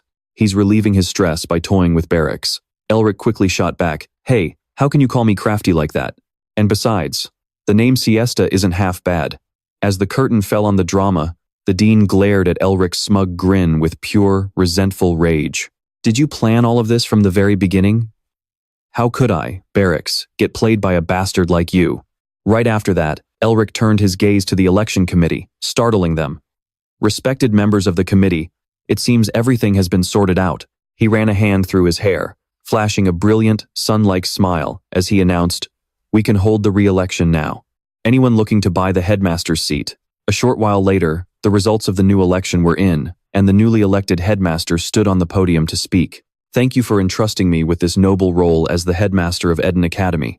Meanwhile, from the seat of the Melvinger family head, Mephisto muttered in disgust, "I'm utterly speechless. I can't believe you played them so shamelessly. Are you brave or just plain crazy?" Elric chuckled casually and replied, "If I don't seize these moments, how am I supposed to get my share? I had to put my academy patrol and scholarship distribution on hold, so what do you know?" As soon as he finished speaking, Mephisto curiously asked, "And what about that human? Are you really going to just leave him like that? He looks incredibly pathetic." Elric immediately knew who he was referring to and blurted out, "That bald old geezer?" And it seemed the man in question also heard his snicker and froze mid-step. Noticing the dean's reaction, Elric realized what was happening and teased him. "My bad. Did you pick up my telepathic transmission? I didn't mean to send it to you. So sorry." He flashed an innocent smile toward the old man and continued, "But hey, you're still in the 7th circle despite being bald. And you can even intercept my transmission. That's awesome. But why aren't you saying anything? You can transmit back, right?" Despite Elric continuing to ramble on, the dean remained silent, glaring at him with pure hatred. "Well, I guess just hearing it is already quite impressive. Ah, I get it now. You didn't hear it because of your talent." Elric's teasing grew increasingly harsh. "It just went straight into your head because you don't have any hair to block it, right?" And that finally pushed the dean over the edge. He immediately chanted a spell, calling down a strike of lightning. Meanwhile, Din Berez, consumed by rage, unleashed his power and roared, "You damn brat! How dare you mock me?" Witnessing this, the crowd in the auditorium cried out in panic, "What's happening? Principal Bears!" They screamed and fled in utter panic. As for Principal Din, his mind seemed completely consumed by hatred. A smug smirk played on his lips as he growled, "Die!" But facing this deadly threat, Eric showed no fear. Instead, he just looked up at the bolt of lightning and smiled faintly. Then, the lightning struck down right where he stood, triggering an earth-shattering explosion. Eric calmly looked up at the lightning, a faint smirk playing on his lips. Right after that, he raised his hand, bearing his crest to cast his magic. Instantly, a magic circle that looked like a puzzle of transparent ice blocks appeared in midair, blocking Din's attack. Seeing the blinding light before them, the election attendees stood there in absolute shock. Their jaws dropped in disbelief. Looking at the shield hovering above them, they became even more confused and curious. Who just blocked a 5-star magic circle? But Din showed no signs of stopping. He immediately began chanting to attack once more. Right at that moment, the sound of someone leaping echoed, and a familiar figure lunged straight toward Din, to confront him head-on. The oldest elder in the election council gasped in shock. The man from La Center, he blocked a 6th-tier lightning spell. Suddenly, others recognized him and shouted, "Wait, this guy!" They watched in awe as Eric landed gracefully on the ground and cried out, "It's the useless failure of the Melvinger family. How can a cripple like him use magic?" Eric looked up at Din with an amused smile, quietly calculating. "I thought he'd be easy to deal with since he's old, but he is a level 7 mage after all, so taking him down is going to take a bit of time," he thought to himself, watching the man charge another attack toward him. However, just as Eric was thinking this, a pair of hands was raised, snapping its fingers. "I think you've forgotten where you're standing, Din." Instantly, a pillar of fire erupted out of nowhere, slamming into the space right in front of Eric, blocking Din's attack. Staring into the blinding flames, Eric confidently asserted, "If this old geezer keeps acting so annoyingly arrogant." Then, from the blinding flames, a pair of giant wings slowly emerged. Someone is bound to get fed up and eliminate him. Emerging behind those massive wings, Tasha stepped forward proudly, leaving everyone astounded. The phoenix was a magical bird of fire. Seeing her, Eric's brow furrowed slightly. The youngest level 7 mage capable of summoning a phoenix. While he was deeply lost in thought, Tasha seemed to feel his gaze and cast a brief glance his way. He wondered if Tasha had anything to do with this, but either way, the battle was about to begin. Right then, a booming voice declared loudly, All of your actions will be deemed as terrorism and will be punished. Din bears. Following that voice, members of the great families and men in black immediately stood in front of Eric, shouting, "Stop this at once." Seeing their actions, Din instinctively froze. Amidst the chaos, Eric called out, "Members of the 6 families and everyone else?" It seemed Riff hadn't anticipated this move either, as he looked slightly startled. Right after that, a series of loud crashes and shouts erupted. "The Master of Melvinger has been attacked. Arrest bears immediately." On the other side, Nephi looked at the dark shadow, lying on the ground, and sighed in resignation. "I don't even know if I have the right to call myself the Demon King anymore." What he was looking at was Eric's battered, wounded body. Seriously, if you were born a demon, you would definitely be the new Demon King. Hearing Nephi's words, Eric's lips curved into a smirk, as he telepathically replied, "Don't you guys get it?" Eric looked at Din, who was now tightly bound in chains, and smiled with satisfaction. "This is the fate of anyone who stands in my way." Time flew by, and after that day, whispers echoed through the bustling town. "Did you hear what happened at the academy? You mean the commotion caused by Elric Melvinger, the guy who's currently in a coma? What could the Melvinger family's bastard son possibly do anyway? Those rumors were coming from a luxurious gentleman's club. No way, you idiot. Do you even know who Elric Melvinger really is? What the hell are you talking about?" As they questioned each other, someone quickly cut to the chase. "I heard he's the one who saved La Senner." "What?" Din Bears was expelled from the academy, arrested, and charged with murder. He was swarmed by a crowd of reporters firing questions at him. Meanwhile, Elric Melvinger, the grandson of Eden Melvinger, was now known as a mage who protected the Demon King. The image of that day, of those battered hands releasing a faint remnant of magic, flashed before their eyes. They just couldn't understand how he cured illnesses deemed incurable. Could he have uncovered some secret when he entered the dragon's lair? Elric Melvinger had ensured the Nerister family received their well-deserved punishment. Elsewhere, Sean held up today's newspaper, reading it aloud proudly. "The family. The Melvinger family is slowly reclaiming their honor. A hero has finally risen, even though everyone used to laugh at him. But it did not take long before he angrily snapped, 'My ass. Why on earth do I have to read this garbage to you?' Elric, looking completely pitiful, whined in response, 'Come on, I am a patient. The spot where Mr. Barks hit me still hurts so much.' Hearing that, Sean immediately lost his temper and chewed him out. 'Damn it. You are just a big fat phony pretending to be a hero. Do you not see my family guards suffering out there right now?' Just as he said, outside Sean's mansion, a mob of reporters were pushing and begging, 'Please let us see Lord Elric Melvinger. Nerister, open the gates. We have a right to know.' Sean looked at the guy stretching comfortably in front of him and grumbled, 'Those reporters really need to find out the truth about what a scammer you are. You only pulled a few cheap tricks, but now people are treating you like some kind of living legend. Where did you even learn all that stuff? Anyway?'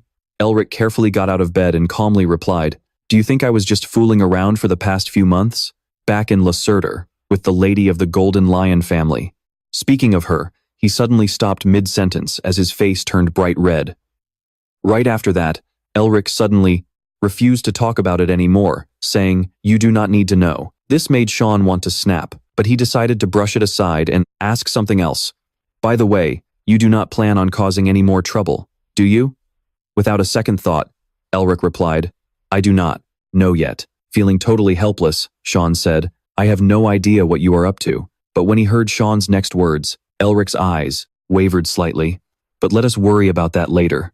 My father wants to have dinner with you.' Sean Nerister's father was one of those legendary Ninth Circle mages. He was a grand mage with absolute power, and the head of the Nerister family that ruled the magic tower.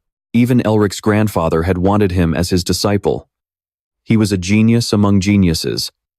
And this place was none other than. Heaven knows what Elric and Mephi saw, but their jaws dropped as they started shaking and stammering, 'What on earth is this? You are a real piece of work.' Only Sean remained calm, completely oblivious, since he was probably used to it. 'Huh? What do you mean?' Elric, still shaking, like a leaf, replied, 'I knew you were rich, but if I had known it was this insane, I would have stolen all your money a long time ago. Seriously, you are a total trust fund baby.' Standing right before them was the Nerister family estate.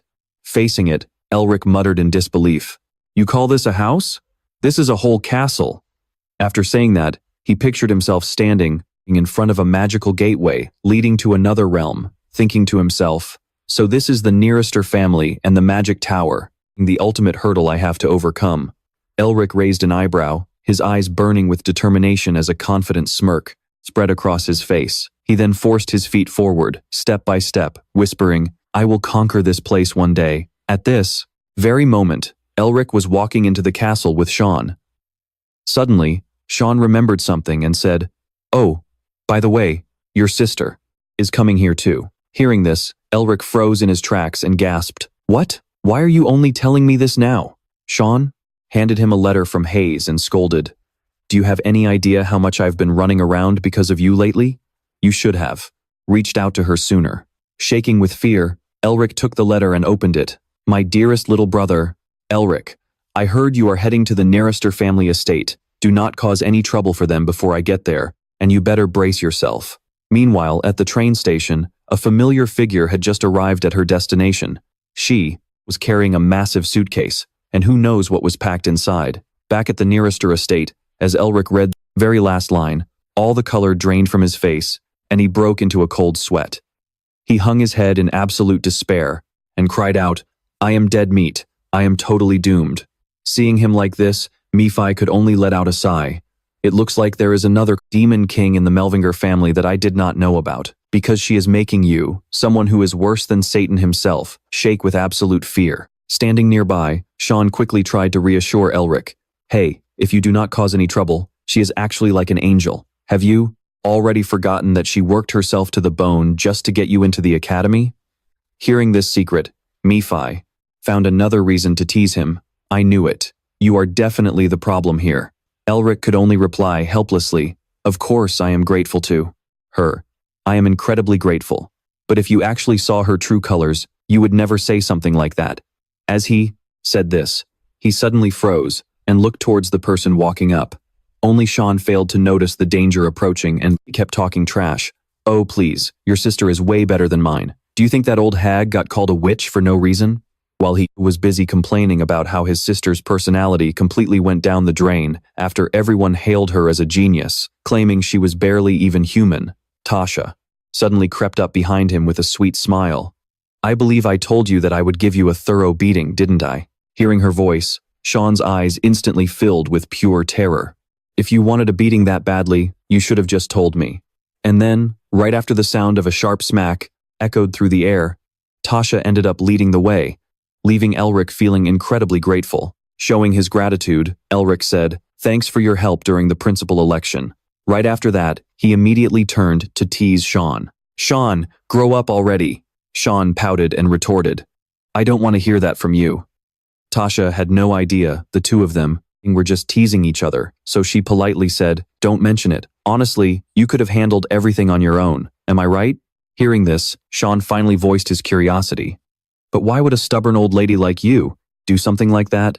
Could it be you're actually interested in Elric? Before he could finish his sentence, Tasha gave him a subtle warning. Was that hit too light? He whined in protest. Are you seriously going to act like this in front of my friend? She replied with utter nonchalance. Oh dear, who was the one who lied to me first? Right at that moment, Elric suddenly saw something, his eyes widening in complete shock. Suddenly, he vanished into thin air, just as Tasha's warning rang out. Once we pass through this blue mist labyrinth, we can reach where our father is. There are traps set up, so do not let down your guard, and follow us closely.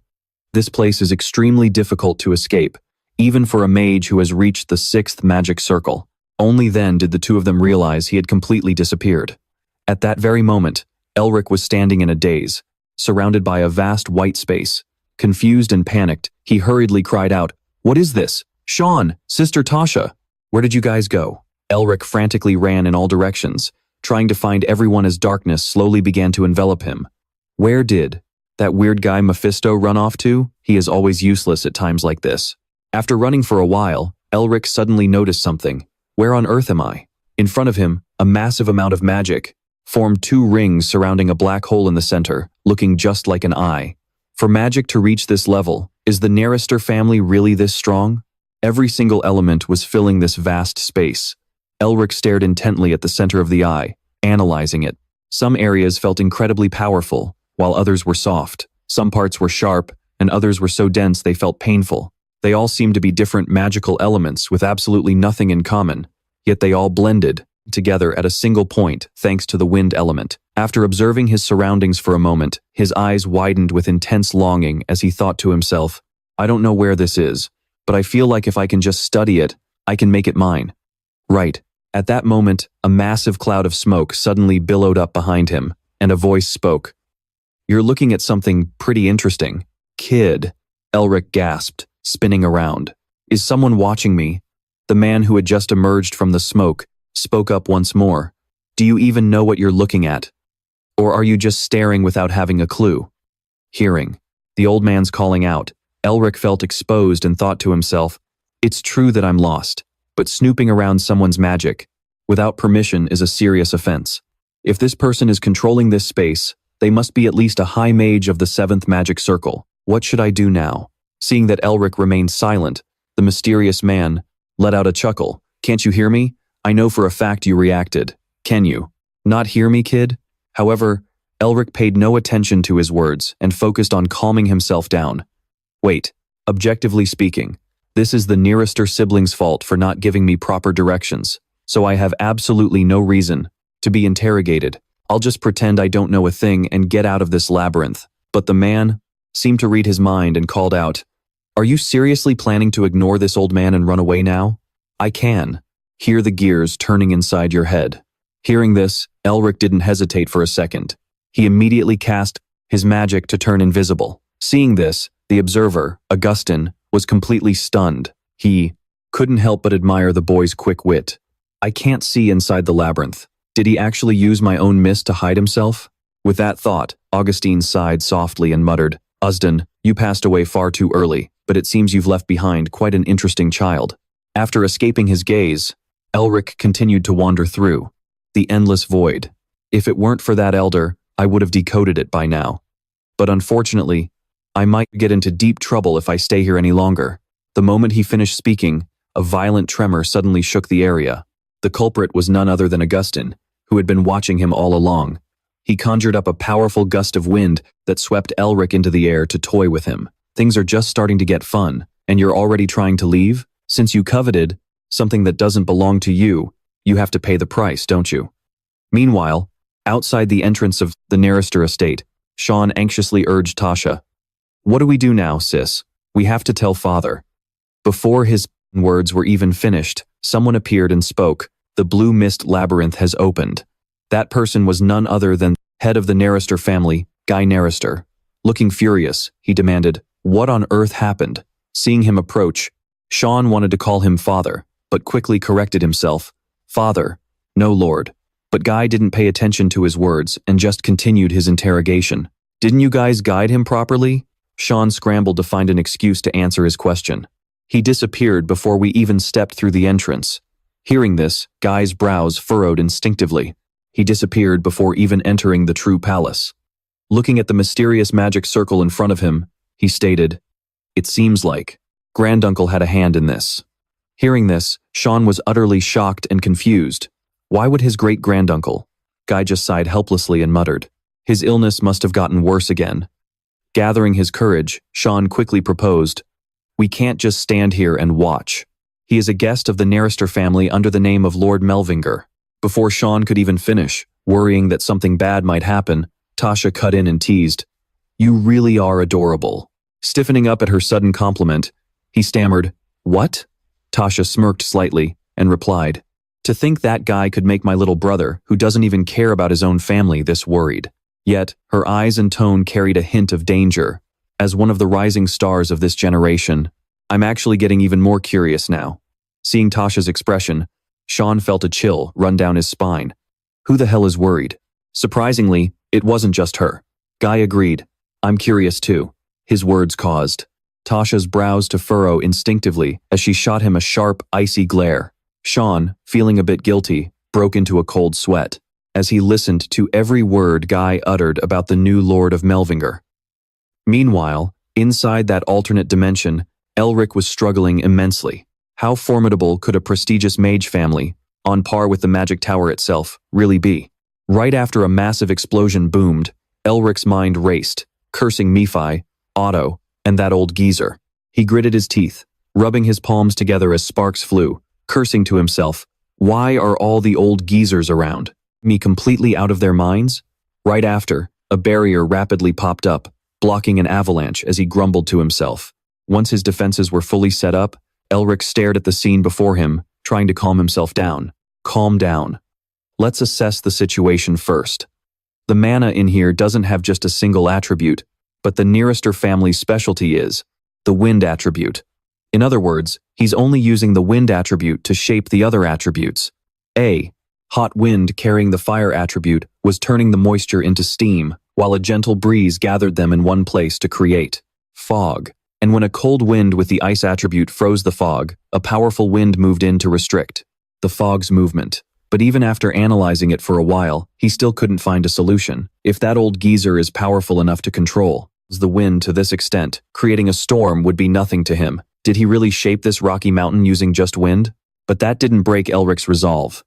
Even if he didn't mean to hurt me, since he provoked me first, I have to decode the part I couldn't finish before. Elric had felt it back in Lacente too, except for ice magic. All of his other magic was incredibly weak. Elric would use the same method Augustine used to manipulate the mana and wind flow here, but with his own mana and ice magic. And if he went even deeper to reorganize the mana flow, connecting soul speed and seals to reduce mana waste. He suddenly recalled the movements from his battle with Hanun. During that fight, he had gathered mana into one of his hands. Combining that with his current plan, he unleashed a massive torrent of magic, like an erupting volcano. Won't I be able to cast other attributes using my ice magic from now on? Ending his flashback and returning to reality, Elric still stood firm, against the snow-wind true palace blowing around him. Next, he began to channel his magic, and a sudden light flashed in front of his chest. Elric slowly reached his hand forward, letting the wind gust violently from behind. Then, blue light flared up like a blazing fire. A massive wave of ice power was released from Elric's branded arm. And it wasn't just that arm, his other arm released its power as well. Guided by the power flowing from both arms, the mana stream formed a figure 8, resembling the infinity symbol. The brilliant light radiating from Elric's magic illuminated the entire area. Not only that, but it also dispelled the hazy black smoke. Suddenly, a brand identical to the one on Elric's hand descended from the sky. Seeing this, Augustine gasped in anticipation. Melvinger? Finally, as the darkness faded, the light revealed his proud silhouette. And just like that, Elric returned to the real world, leaving the Nearester siblings utterly stunned. They stammered in unison, calling out his name. "Elric!" Sean shouted in disbelief. "A sixth circle mage would need at least 24 hours to escape." Tasha quickly finished his sentence. "Even I would need 4 hours and 52 minutes, but you did it in just 46 minutes?" While the other two looked completely stunned, Mephisto's face was painted with pure terror. On top of that, the seal rank of his evil eye had risen to 5 stars. Mephisto's eyes widened in sheer disbelief as he muttered, "That was a high-tier spell that even impressed me. But not only did he decode it, he actually stole it and advanced it this much?" Seeing them react like that, Elric let out a dejected sigh and whined, "What is wrong with everyone? Why is no one asking if I am okay after almost dying back there?" Right at that moment, someone stepped forward to praise him. "Amazing!" Guy exclaimed with excitement. "I really should have attended the headmaster election.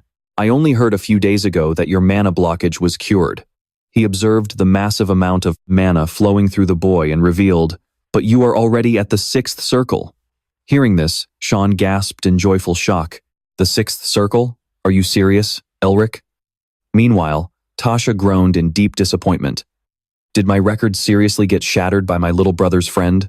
After a brief moment of silence, Elric stepped forward and offered a handshake to Guy, saying, "Please forgive my late introduction. My name is Elric Melvinger." "Elric Melvinger," Guy replied warmly, shaking his hand. "I am the head of the Nearester family, Guy Nearester. Please accept my apologies for what you had to go through just now. I am truly sorry you had to deal with such an unfortunate incident." Hearing his words, Elric replied politely, "There is no need to apologize, sir. It was actually a good learning experience for me." Upon hearing Elric's response, Guy expressed his gratitude. "Thank you for understanding. Well, even though things are a bit messy right now, welcome to the Nearester family." State. Seeing the warm welcome from everyone in front of him and hearing Sean's urging, a slight smile crept onto his face. "Let's go, Elric. Mom and your sister are waiting for us." But a second later, Elric suddenly lowered his head and mumbled, "Family, huh?" However, his expression was not one of disappointment or sadness, but rather a profound warmth in his eyes. He quickly replied with a cheerful smile, "Yes, I am coming." Meanwhile, over at the castle of the Vile family, Isabel stared in absolute shock at the man sitting on the bed and cried out, "Father!" Overjoyed, she rushed over and tightly embraced Herman, weeping loudly. He wrapped his arms around Isabel, offering a gentle, comforting smile. "Since when does a grown lady like you cry like a little baby?" He gently let her go, patting her head as he asked, "How did you manage to wake me up? Even the top doctors could not cure my illness." Wiping away her tears, Isabel replied, "Lord Elric helped me. If it was not for him, I do not know what I would have done." Hearing the name she mentioned, Herman gasped in surprise. "Elric?" After Isabel explained everything that had happened, Herman burst into a delighted laugh. "He truly comes from a legendary magic family." Agreeing with his words, she added, "That is right, the Melvinger family has always been the light that pierces through the darkness." But a moment later, she panicked and cried out, "Wait, where do you think you are going? Father, you need to rest more." Standing in front of the mirror and adjusting his clothes, Herman calmly replied, "How can I possibly prioritize my own health at a time like this? If such an incredible genius exists, I must find him, even if I have to travel to the very edge of the continent." As he spoke, he put on his majestic, imposing armor. Because in a decaying world like this, to think there is still a child with such a righteous soul. With a smile as bright as the sun, Herman declared, "Is that not all the more reason for me to go?" In the blink of an eye, the scene shifts. High above, a figure sat staring down at the cold body before him. He then spoke to Hanul, who was kneeling on the ground. The demise of the blue wolf, the escape of Isabel. Resting his hand on the armrest carved into a lion's head, he growled, "Herman being cured, and the blue wolf returning alive only to blow up right in front of my eyes. Was all of this caused by that mage?" Hanul quickly spoke up. He must have placed a curse on his own body. Hearing this, the mysterious yet familiar figure continued to press. "And what about him?" Hanul answered hastily, causing the man to freeze slightly. "He is currently traveling with the Blue Hawk, and it seems he is trying to contact Elric Melvinger, who is currently staying at the nearester estate." Hearing this response from Hanul, the man let out a mocking laugh. "The Blue Hawk. Instead of attacking me right away, he summons his sworn brother first. And that mysterious man was none other than Paul." He smirked with utter disdain. The blue lion must have really grown weak. With that, he immediately ordered his subordinate, "Herman and that damn Melvinger must not meet. Take him out the moment he leaves the nearester estate." Paul's eyes grew razor sharp, piercing straight into Hanul as he warned, "Do not forget that the only reason I have not disposed of you yet is because of those little tricks you possess." Under this veiled threat, Hanul clenched his fist so hard that the crest on the back of his hand glowed, radiating mana as he replied, "I will keep that in mind." Meanwhile, Elric was already standing in front of a magnificent, majestic castle. The bright sunlight beamed down on every wall and spire, highlighting the grandeur and power of this place. Sean slowly walked inside and urged, "Come on, Elric. Mom and your sister are waiting." Elric softly replied, "All right." Behind Elric, Mephistopheles took heavy, dragging steps, as if these legs were still completely foreign to him, growling curses under his breath. "That absolute bastard," Mephisto snarled in anger. "Is he even human?" Hearing those, "Hey," Elric anxiously asked through telepathy. "What do you mean by that? Is he some kind of demon?" Nephi shook his head. "No," he wondered. "But if he is just an ordinary human and not a Melvinger, how could he have reached that level?" Nephi continued, speaking of a purely human being. He let out a sigh of relief and muttered, "You scared me. Do you think humans just sat around doing nothing during the thousands of years you were sealed?" Elric pointed out. "The other lords of the Magic Tower, the members of the Great Lion family, the Imperial Family's intelligence agency, the Revolutionary Army, the Beastman Coalition. Man, there are so many of them. Why do you think they say this era is full of monsters?" He wondered. "So you are saying that not only is there the Golden Lion, who is said to be the strongest on the continent, but there are also many others as strong as him. And even stronger?" Nephi chuckled in amusement. "Well then, It looks like there is even more reason for me, the great Nephi, to awaken. In this very era. At this moment, magic slowly radiated from him, a wild world where countless beasts devoured one another, to become the king. Then, that power flared up violently, Nephi continued, and the suffocating chaos they bring. His voice continued, the joy of defeating them all and walking in triumph. Ah, Nephi will soon. They were already standing in front of a room, but he kept rambling on. I have to push you as much as possible. To regain my power as soon as possible, you know. Seeing that Elric was completely ignoring him, Nephi said in annoyance, Hey, an adult is talking. To you.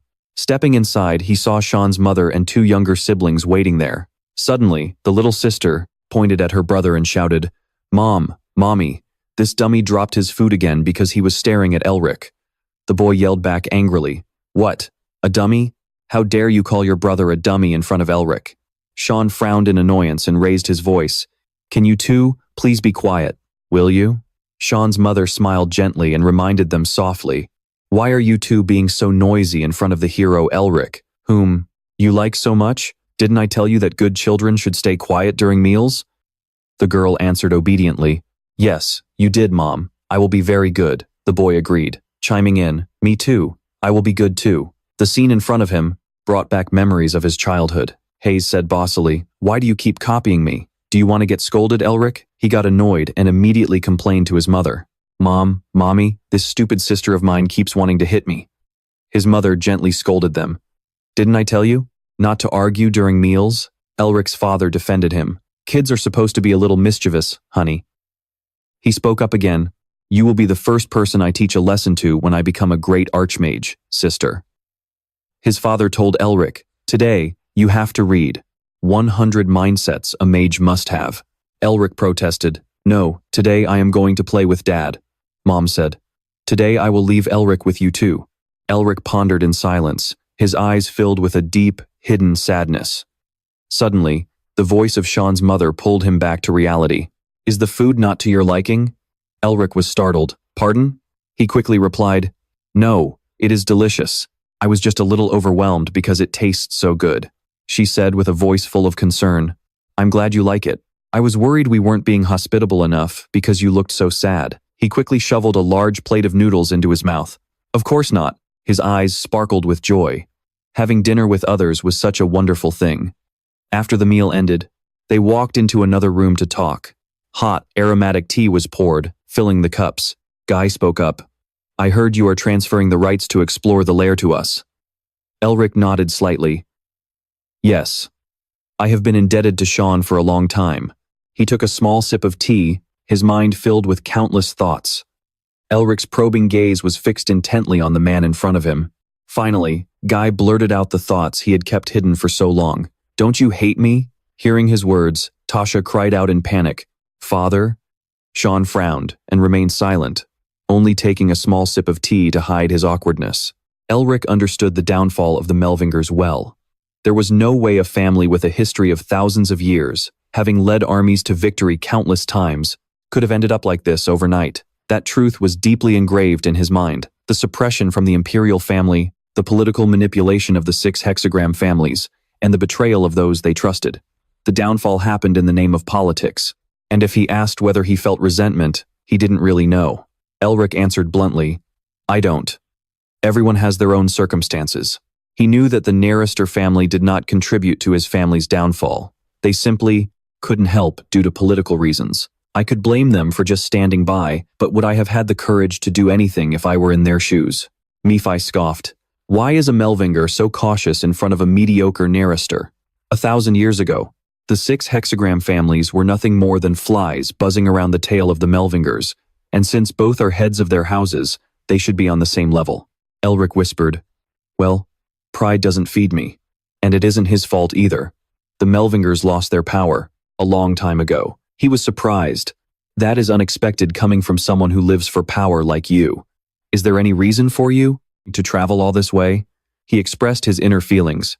Even if it's my friend's home, this is still a place I will surpass one day. I need to figure out the ranks of these mages and find out what kind of person their family head actually is. Right after that, Guy suddenly makes an offer, saying, Tell me what you want. That proposal immediately puts Elric on guard, his eyes filled with suspicion. But Guy quickly reassures him, promising that the Nearester family will fully back the Melvinger family. Startled, Elric gasps, "What?" But Guy just continues in a calm tone, "Don't sweat it too much. Consider it a trade-off for the exploration rights, and a little gift from me to my son's friend." Nephi scoffs. That guy is a real sly fox. He's just using this opportunity to cozy up to you. Or is he actually trying to help the struggling Melvinger family? Elric counters, "Well, it works in my favor. My foundation will be much more secure if the Nearesters have my back. But I'm sure the other members of Hexagram and everyone else will try to keep the Nearester family in line if they actively support me." Elric continues, "Why would he want to help a weakened family like mine when it might only bring him trouble? I have no idea what's going through his head." Tasha hesitates, her eyes widening slightly as she asks, "My lord then?" But right at that moment, from just outside the room, an overwhelming wave of mana suddenly erupts from an intruder.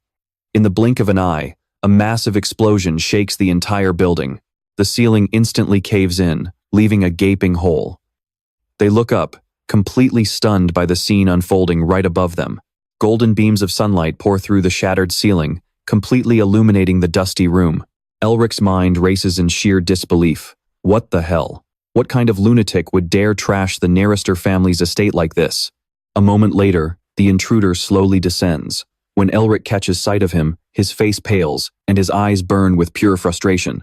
Elric thinks to himself, "No way." Gritting his teeth in sheer annoyance, he mutters under his breath, "It's that old geezer." With glowing eyes, the old man demands in a booming voice, "Become my disciple." Elric recalls what Sean once told him about his father being so obsessed with talent that over 100 people live in the main estate as guests, rather than vassals. He said the real power of the Nearesters lies in their elder senate and those reclusive monsters. Naturally, that loud blast draws the attention of everyone in the castle. A crowd quickly gathers, and the moment Tasha spots the figure standing there, she shrieks, "Great uncle, this is the family head's study. This is incredibly disrespectful. Please step back right now." Elric's inner monologue continues, and the man leading that elder senate is none other than the legendary master who trained all of Nearester's mages, Augustine Nearester, the White Knight. Elric freezes. This old man is incredibly powerful, maybe even stronger than Guy Nearester himself, but Augustine just casually shrugs off his grand entrance. "Oops, my bad. This old man got a bit too excited. Forgive me, family head." Guy pinches the bridge of his nose, trying to keep his cool as he sighs. "It's fine. What on earth brings you all the way here?" Augustine points straight at Elric and barks, "Like I just said, I came to make that cheeky brat my disciple." Guy calmly gestures to him. "Are you talking about the young man next to Sean? He happens to be one of the 4 Grand Dukes of the Empire, Duke Melvinger. I highly doubt it would be easy to make him your." Elric cuts in, politely introducing himself. Emphasizing his noble lineage, he says, "Elric Melvinger." He then bows deeply and offers a respectful greeting. "It is an honor to meet the head of the Nearester Elder Senate, Master Augustine." Meanwhile, it looks like Nephi's secret little scheme is about to go down the drain. Nephi splutters, "Elric," while Sean frowns in utter confusion and asks, "Dude, what are you doing?" Augustine speaks up, "Oh? You actually recognize this old geezer? How could I not recognize the legendary elder of the Nearester family?" Elric explains smoothly, "My late father used to talk about you all the time before he passed. He always said that if our family had a reliable pillar like you, we never would have fallen so easily." Augustine tilts his head, puzzled. "But your father didn't even know me." Elric shrugs nonchalantly. "Well, that is hardly surprising given how famous you are, Master." Augustine scoffs. "You certainly have a silver tongue, you cheeky little brat." Elric chuckles dryly. "Well, isn't that exactly why you want me as your disciple? I will take that as a compliment, so thank you."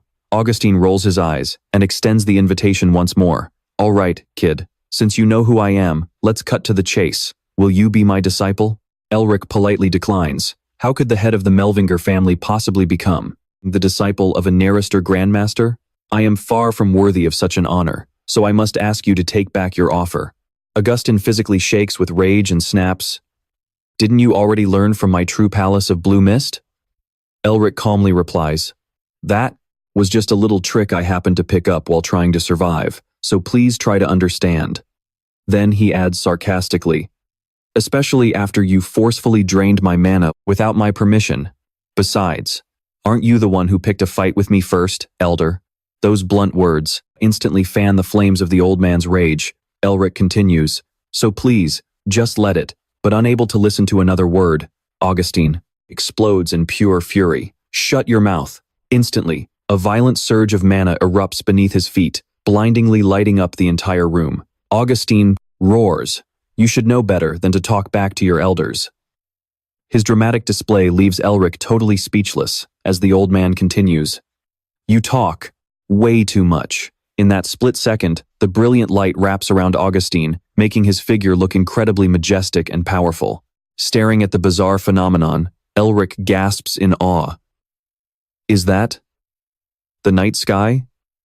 But then he blinks in shock. No. Wait. It is way too bright to be a night sky. Suddenly, a sharp burst of spiritual energy strikes him out of nowhere, hitting him right in the back of the neck. Caught completely off guard, his mind goes blank as he loses consciousness. Teleportation? No, Elric muttered. It's just raw physical speed. No mage could ever move this fast. For a split second, he lost focus, and in a flash, the old man grabbed Elric tight. Within the swirling, hazy magic, even though Sean saw him get taken, he didn't do a single thing. Augustin laughed with excitement. "You're mine." Just like that, Elric was carried away, leaving everyone utterly stunned. Tasha grabbed her brother's arm and scolded him. "Hey, what are you doing? How could you just stand there while your friend gets kidnapped?" "Sean, explain yourself." "Sis, do you still not know what kind of guy Elric is? That bastard is going to drive me to an early grave." Startled, she asked. "What?" Sean replied. "He's just faking it." Meanwhile, Nephi scoffed. "You've left me speechless again. Looks like another victim is about to follow in my footsteps. You sure have some guts, choosing that old monster as your master." The magic slowly faded away, as if it had never been there. He muttered, "No," as a pawn. Elsewhere, Elric slowly opened his eyes, squinting as the faint light seeped through his eyelids. A heavy sensation weighed down his body. Elric blinked, desperately trying to get his bearings. Augustine's face loomed right in front of him. "You're awake." Elric bolted up in a flash, instantly backing away, his eyes wide with shock. "What the hell?" Suddenly, feeling something was off, he gasped, "Ah!" Elric lost his balance, his body tipping right over the edge of the cliff. Sensing the danger, the old man lunged forward. In the blink of an eye, Augustine grabbed him by the collar. His eyes locked onto Elric, his voice turning serious as he warned. "Watch it," Augustine muttered. "I almost lost my first disciple in 90 years. Elric glanced down at the bottomless cliff behind him. He thought to himself, "I wanted to take a gamble to fully exploit him, since he's a grandmaster of the Nearester family. But I can't believe he actually kidnapped me while I was playing hard to get, trying to make him give me a reason to be his disciple." He wondered, "Did I just mess with the wrong guy?" Shivering from head to toe, Elric tried to calm himself down. "First, calm down, circulate my mana." But after waiting for a moment, absolutely nothing happened. He thought in shock, "Why isn't my mana moving at all? It feels like I'm back to when I had my mana blockage disease." The old man praised. "You seem to have caught on already. Your senses are remarkably sharp." Elric snapped, "What did you do to me?" Augustine calmly placated him. All right, I'll explain it on the way. Don't rush me. Do you see anything down there?" The moment Elric answered, "I don't see anything," the old man let go. Augustine stood high above, looking down with a cold, piercing gaze. "Then go see for yourself." Everything happened too fast for Elric to react. Suddenly, he realized with horror that he was in a freefall. "You crazy old bastard." In that split second between life and death, Elric desperately tried to stay calm. Magic instantly gathered in his hands, swirling beneath his feet to keep him levitating in midair. He finally landed safely, but Elric's troubles were far from over. A massive shadow bared its fangs, threatening him from the darkness. Earlier, Elric had visited the Nearester family and gained enlightenment at the true palace of Blue Fog. Meanwhile, Paul, who had lost his chance to become the Blue Lion due to Elric's interference, sent Heine, the commander of the Blue Wolf unit, to stop the awakened Blue Wolf from meeting Elric. As for Elric, he was kidnapped by a crazy old man and thrown into a dangerous abyss with his mana completely sealed. Augustine couldn't care less, happily letting him fall into danger. Elric gritted his teeth in rage. That damn old geezer. Suddenly, Nephi instantly appeared, his voice dripping with sarcasm. Looks like you finally met your match, huh? Shocked, Elric asked. Nephi, how did you get here? He casually replied. Finding you is a piece of cake for me. Do you realize how important I am now? Panicked, Elric cried out. Forget about that. Save me. If I die, you die too. Nephi's voice dripped with amusement. I suppose so. What can I do for you? Elric immediately demanded. The seal, or of true words. You have to teach me that so we can get out of here. He countered. Who do you think you're fooling? Your internal mana is blocked, but you can just use the mana in the air. Hearing that, Elric immediately focused. In just a split second, magical power wrapped gently around his body, and he absorbed the surging energy instantly. With a roar from Elric, the energy swirled violently. Nephi cackled. Can't you just get tricked once? That power was so massive that it drew in rocks and debris, hurling them toward him one by one. Soon after, a devastating explosion rocked the entire area. As the thick smoke and dust cleared, Elric's battered figure emerged. A thought crossed his mind. I really almost died because my mana was sealed.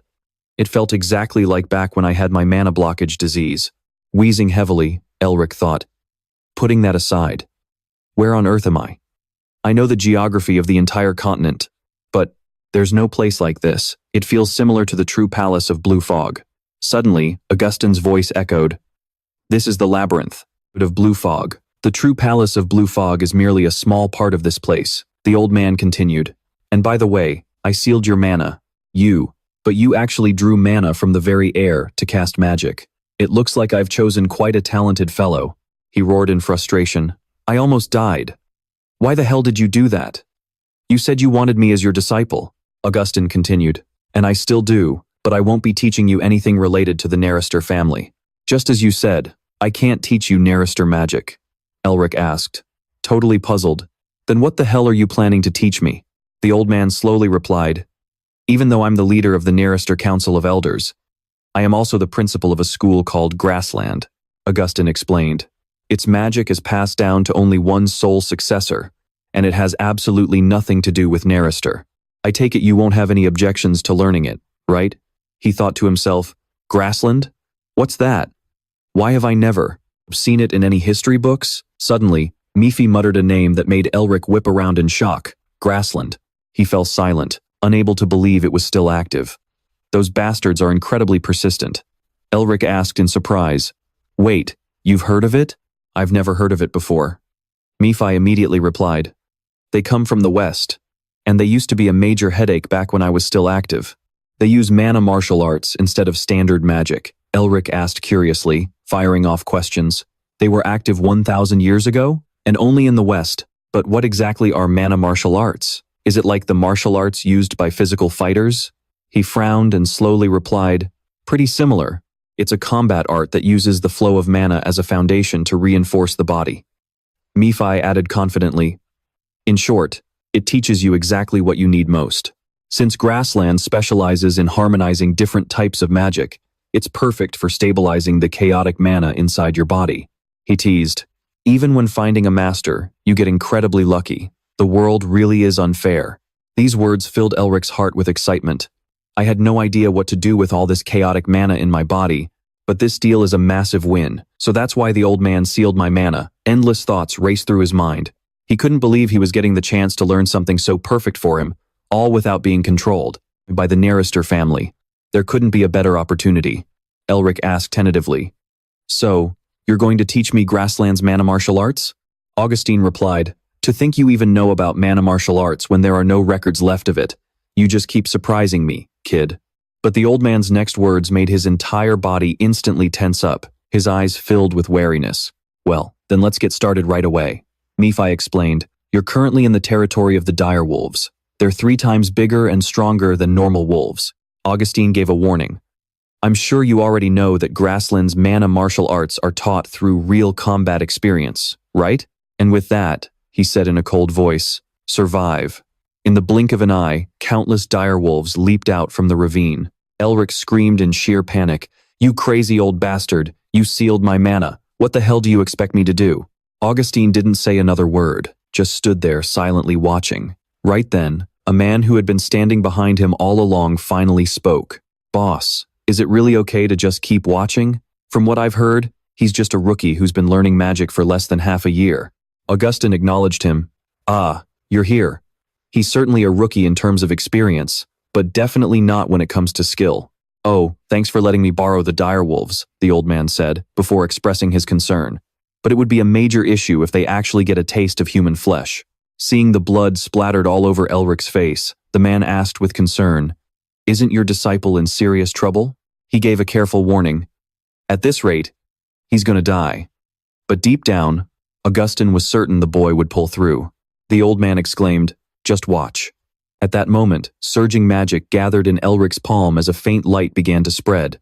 With an explosion of mana, he delivered a thunderous punch right to the direwolf's face, shattering its fangs and sending red blood spraying through the air. Augustine cheered triumphantly. "Didn't I tell you?" His voice was filled with sheer excitement. "He is different." Pride flashed in Augustine's eyes. "I'm sure he can pass my test and fulfill Grassland's wish from the past 1,000 years. Suddenly, his voice grew deep.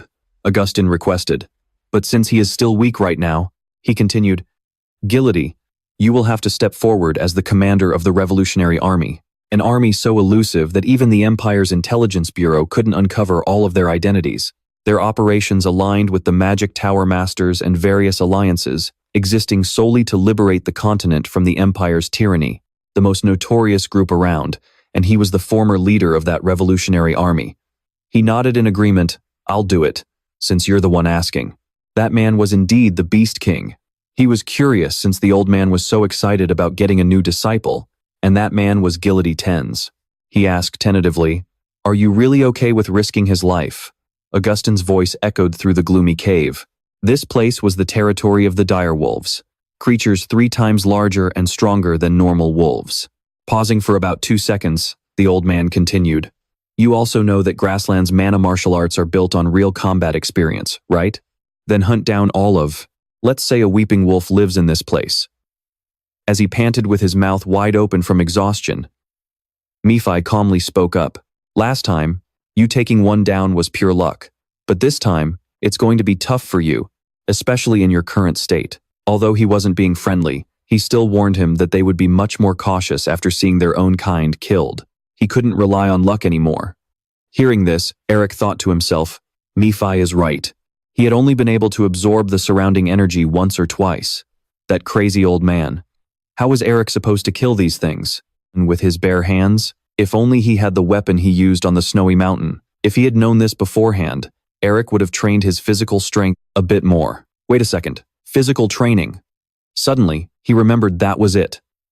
The body strengthening technique studies how to increase physical strength based on testing various factors. The body strengthening technique Eric researched was literally physical training. It seemed like he had found a way to win, so all Eric had to do was copy it, right? The martial arts style passed down by the descendants of the Tiger King.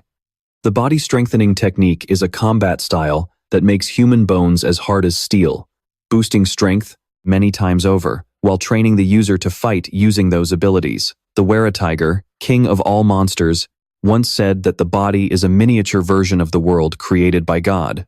Just like how water flows, in nature, breath and blood circulate to every corner of the body. The human body transforms based on how they breathe and think, and from the thoughts constantly lingering in the mind, countless subconscious pathways will open up. Among them, one subconscious path is chosen by instinct. Once transformed, the body will act on intuition. After completing the body strengthening technique, Eric told himself that he expected nothing and would just accept this world. Instinct and intuition. Combat skill that lies right on the boundary between the two. With that in mind, Eric locked his gaze on the weeping wolf in front of him. He had no plan or reason. Eric only knew that this choice was right. The next second, he unleashed a decisive blow, utilizing the combat skill of the Weretiger. This terrifying sight left Nephi completely frozen. After a moment, he watched Eric closely and blurted out, "You crazy bastard." While Nephi was still lost in thought, Eric's devastating move charged straight toward the weeping wolf. After that, Nephi continued to marvel. Why on earth would a human want to fight? Like a monster? The weeping wolves were completely enraged, constantly swarming to attack Eric. Just as he was concentrating deeply, Nephi suddenly realized something. Wait, he muttered in sheer disbelief. How is he even doing this? Before Nephi could even finish his sentence, the other weeping wolf was completely obliterated by Elric. He panted heavily, exhausted after the bloody battle. Seeing this, Augustin spoke slowly. As expected of my disciple, you've taken down 2 of them already. Perhaps I should crank up the difficulty of this game. But, since you're struggling so much, I'll give you a hint. You'll find some moss growing on the shaded side of the cliff. Harvest them. Before the old man could finish, Nephi cut in. That old geezer is out of his mind. He's probably thrilled to see you in this state. Hearing this, Elric snapped angrily at him. Don't group me together with that old coot. Having rested, Elric calmly stepped forward. Damn it, it seemed like he was ready to resume the fight. He wants me to hunt down all these wolves, right? With a highly confident tone, Elric challenged, let's see who wins. In the blink of an eye, he bolted like lightning into the dark, a cave. The weeping wolves quickly joined the fray. The clash between Elric and the weeping wolves dragged on, and just like that, 10 long days went by. Suddenly, he recalled the question he had once asked Nephi. This flower contains demonic energy, right? Right after, Nephi's past response flashed in his mind. Yeah. I have no idea why it's here. Elric admired it softly. It's so beautiful. Is this red lichen? Hearing this, Nephi slowly explained. It's a plant from the demon realm, the resurrection herb. While locked in fierce combat, Elric kept reminiscing. If it contains demonic energy, will eating it restore my power? Nephi had hesitated before replying. For humans, it does nothing, besides providing minor medicinal benefits. But for you, I'm not so sure, since you bear the seal. Actually, it might even help you increase your resistance to that seal. I bet that old man didn't send you here for nothing. But still, why is it growing in a place like this? Perhaps this area has some connection to that archdevil. Clutching the mana-infused flower, Elric thought to himself that this was a rare opportunity, though he was still pissed at the old man for throwing him into such danger. But thanks to him, Elric was able to boost his seal's resistance, and his energy had recovered significantly. After wiping out the rest of the weeping wolves, Elric thought about his progress. He had also been training in the body-strengthening technique. Even though he had exhausted a lot of energy, he kept pushing forward. In a low voice, Elric declared, "This farce is finally over." The moment he spotted the last weeping wolf, he asked curiously, "Are you the last one?" Suddenly, an inquisitive voice echoed from the creature's back. The next second, Elric spotted something. A human? A foot? While his eyes were glued to it, Judity's voice suddenly rang out. "You've surprised me once again. I heard from my big brother that you're the strongest at Eden Academy, but I never expected such a terrifying performance."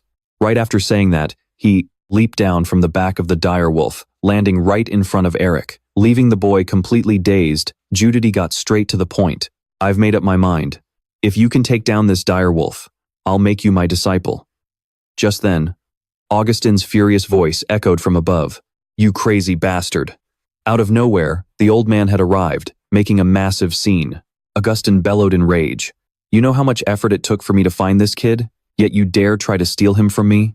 Spotting the familiar figure, Elric gasped, "Master." But Judity wasn't about to back down, shouting right back, "That's my line. Do you have any idea how hard I worked to raise these dire wolves? Yet because of you, they were slaughtered.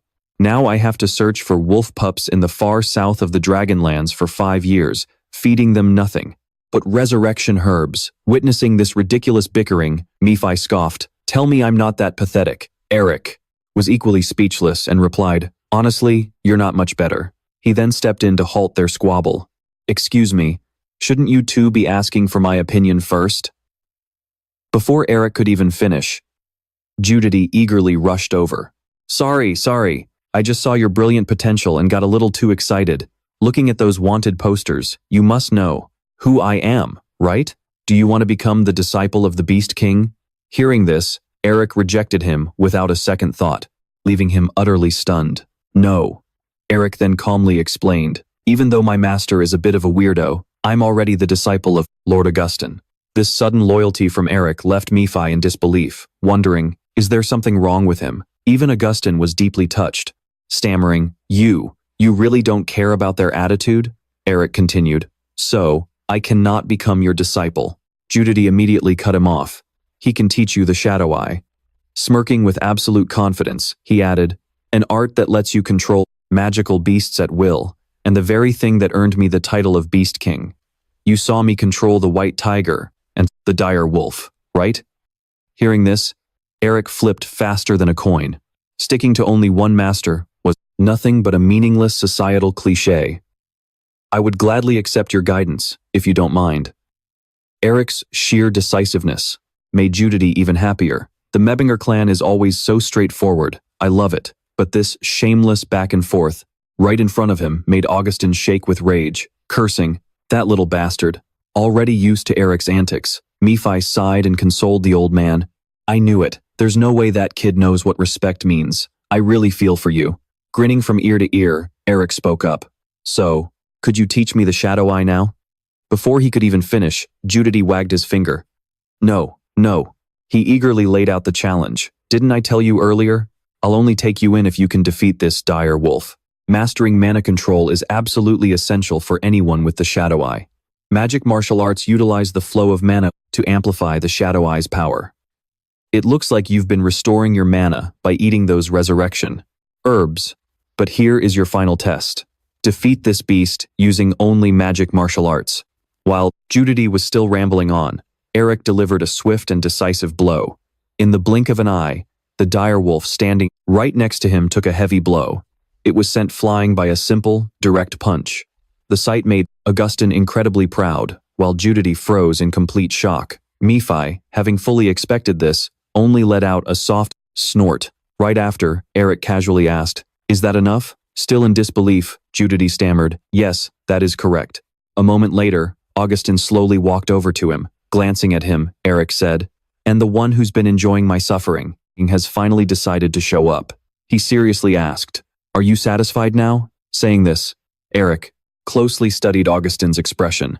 The old man didn't reply, remaining silent for a long moment. Then, Augustin gently praised him.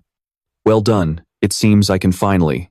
Suddenly, he stopped and began to channel his power, enveloping Eric in it. At that moment, dawn began to break. Augustin continued, "Teach you about the hatred of the Dark Chronicles." Next, they emerged from the cave and walked down a path covered in resurrection herbs. Eric's firm footsteps finally brought them to their destination. Arriving at another cave, he asked curiously, "Where on earth are we?" Augustin instantly replied, "The Temple of the Dark Chronicles." This answer startled Eric. A temple? It turned out he had already sensed something off about this place, a bleak and gloomy surge of mana. Wait, isn't this demonic energy? Nephi also realized it, wondering, why is there a demonic domain here? Hearing this, Eric was even more shocked. A demonic domain? Isn't that a territory only a demon king can manifest? The next second, he said with a grim face, "No wonder those resurrection herbs. Something that only grows in the demon realm is actually appearing here. This energy. Could this be his territory? But from what I know, he mostly occupies the east."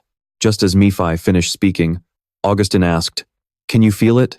Before Eric could even answer, the old man asserted, "I'm sure a descendant of the Melvinger clan, the demon hunters, can feel it." He didn't deny it, but asked out of curiosity, "Yes, but why is the Temple of the Chronicles of Darkness a demon realm?" Augustin calmly explained, "You might already know this, but the Chronicles of Darkness span all the way from the far east to here." Hearing his words, Eric thought to himself, "Eastern architecture. Wait, isn't that an Eastern language?" Noticing his confusion, Augustin continued, "The original founder of the Chronicles of Darkness was an alchemist searching for herbs in the East. One day, he lost his wife and daughter to a certain demon king, and ultimately chased that bastard all the way here to the West for revenge. Since the demon king was incredibly strong, the founder had to change his plans. He didn't just combine Eastern knowledge with Western magic. He went as far as incorporating the powers of demons themselves to become even stronger." Right after, Eric slowly probed, "So, are you saying the founder's hatred has continued all the way to this day?" The old man replied, "Yes. It has been nearly 1,000 years." Hearing this, he made a guess. "Since you accepted me as your disciple, does that mean the revenge isn't over yet?" Augustin calmly denied it. "No, the revenge is already over. This answer left Eric completely shocked. It's over? Who could have possibly done that? Leading the way slowly, the old man spoke as if it were obvious. Isn't it obvious? After a pause of about 2 seconds, Eric's eyes widened in sheer terror at the sight before him. After stopping in front of a gloomy area, Augustin softly finished his sentence. It was me. Standing behind him, Nephi commented. His background might be ordinary, but he's actually pretty strong. I can't believe he managed to capture him. This eccentric old man must be incredibly skilled. These words from him plunged Eric deep into thought. If even Nephi respects the Demon King's strength, then he must be incredibly powerful. Then, just how strong is your master who defeated him? It seemed Augustin noticed his confusion.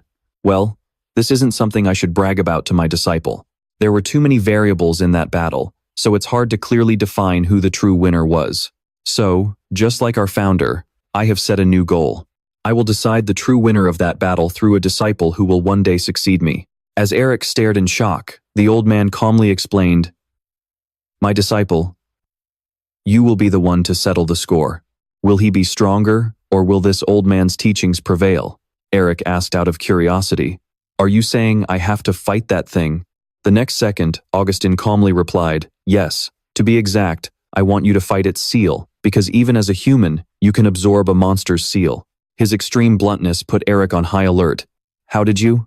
Without hesitation, Augustin gently reassured him, I know what you're worried about. There's no need to fear. Why would a master ever expose his disciples' secrets?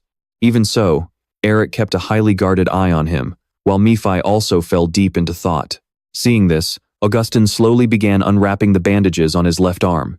All right, since a master and disciple must trust each other, take a look. This action immediately made Julity panic and cry out, Boss, boss, not that. Right after, Augustin calmly spoke up. Every mage has a secret technique they cannot reveal to others. I am no exception. As he spoke, he tossed his cloak aside. This is mine. In an instant, Augustin's bizarre arm was fully exposed to them. He introduced it, a dark elf's arm. Dark elves are not like the elves who live in the forest of light. They live in the dark depths of the underworld and worship demons. Considered evil, they were wiped out and driven to extinction by the Empire. While Eric was still stunned, Augustin slowly said, You know that transplanting parts of another creature's body is a forbidden dark magic, right? And it's even more grueling when it comes to demons. With that, he put his cloak back on. Other than Julity here, no one, not even the head of the Narister family, knows this secret. Now, we both know each other's weaknesses. Are you at ease now? I discovered your secret while searching you when you fainted, purely to make teaching you easier. If that bothered you, I apologize. But now that I know you can absorb demon seals and activate them, I absolutely cannot let you leave over this hatred. Like a true gentleman, Augustin calmly left the choice up to Eric. This is merely the greed of a selfish old man. From now on, do as you please. Hearing this, Julity and the White Tiger turned their heads to stare at him expectantly. Even Nephi was curious to see how Eric would respond. Meanwhile, Eric was lost in thought. Greed. Yes, that must be it. It's just his desperate greed, wanting to satisfy his desire for something that's already vanished. But is greed really a sin? No, it's about having a purpose. Just like you, your master has his own goals. How could Elric turn down someone who is simply chasing their dreams? The moment those words left his mouth, he took a firm step forward. Elric solemnly clasped his hands together, and without a single shred of hesitation, he bowed deeply and made his choice. As the head of the Melvinger family, I, Elric Melvinger, pay my respects to the successor of the Night Chronicle, Master Augustine Narister, as your disciple. Making this choice brought a look of absolute relief to Elric's face. Augustine quickly replied with deep satisfaction. Thank you, my disciple. Right after that, Elric curiously asked, So all I have to do is absorb the Demon King's seal, right? What is its name? After a brief moment of thought, the old man replied, I don't know for sure.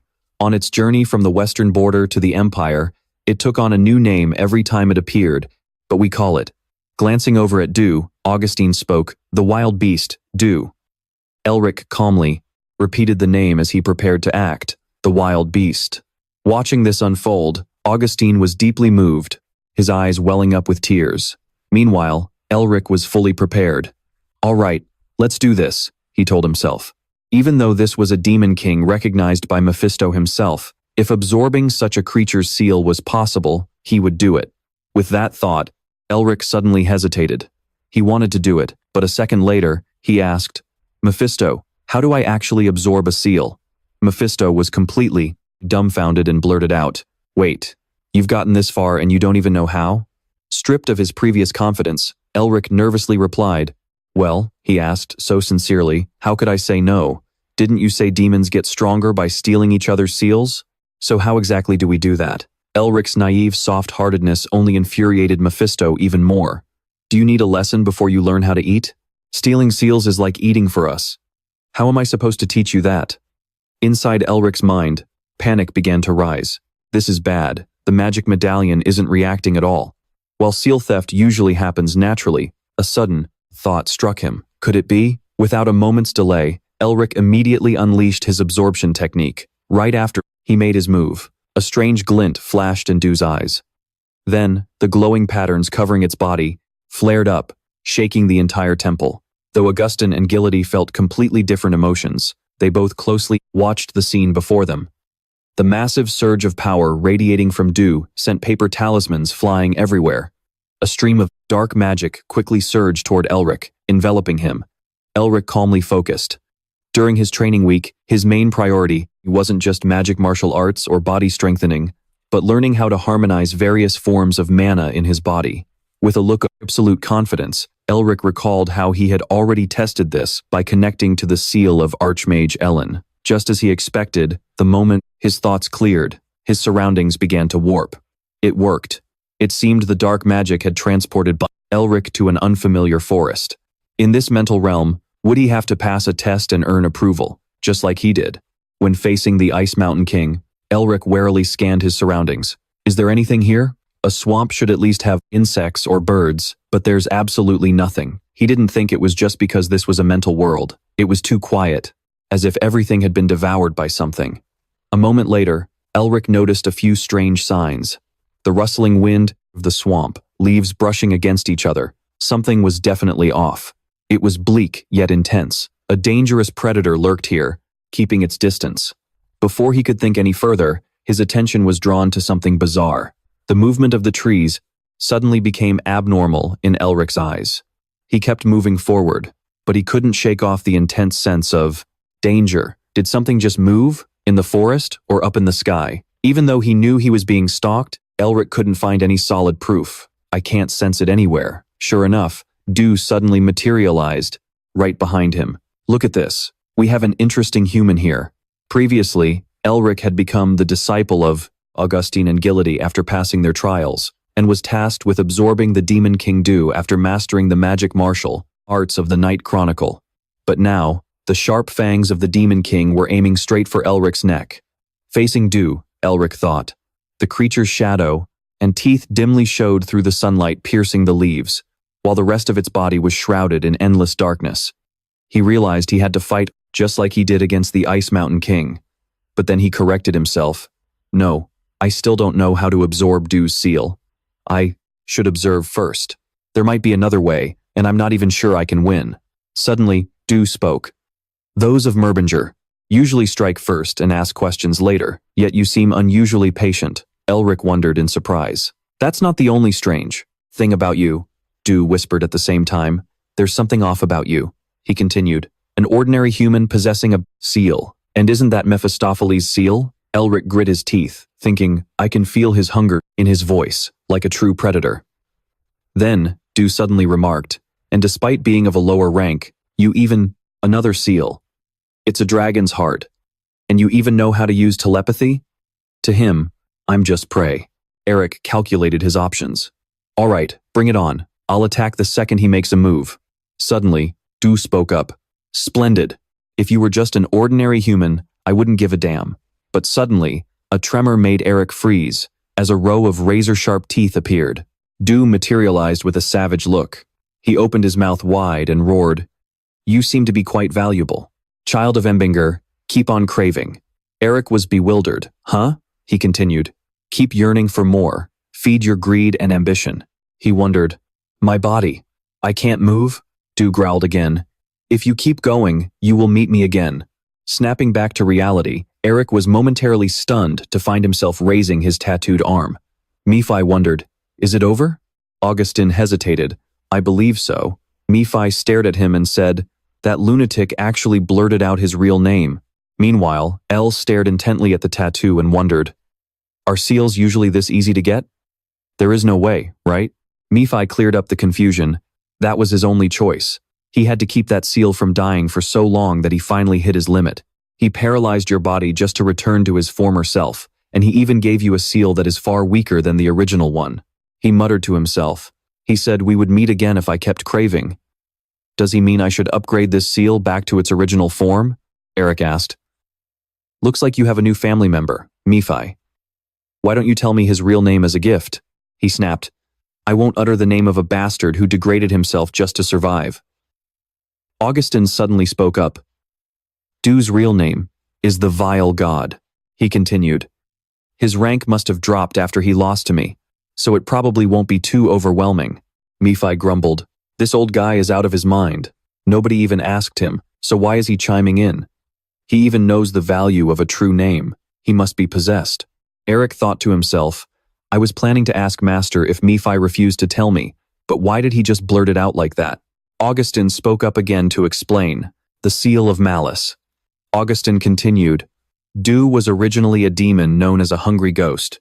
They are demons at the bottom of the food chain, constantly living in fear of dying at any moment, yet always remaining greedy due to their insatiable hunger.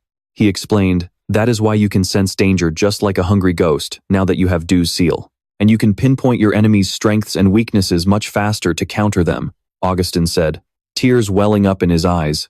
The awakening of the sixth sense, through mana circulation, the very thing magic martial arts have always tried to replicate. He hesitated, that pounding feeling in your heart, and all your senses tingling with excitement. Augustin emphasized, I call it the hungry ghost sense. Dan Yansu has finally acquired Du's seal and the hungry ghost sense. Now, all you have to do is upgrade this seal and face Du. The sheer importance and usage of this seal are details you won't find in any book. I can't even imagine how much blood, sweat, and tears the ancestors of Dan Yansu and Master had to go through to obtain this knowledge. This very knowledge and the 1,000-year dream of Dan Yansu were all for this single goal. Eric channeled his power and spoke in a menacing tone. Below them, his shadow and Du's shadow overlapped.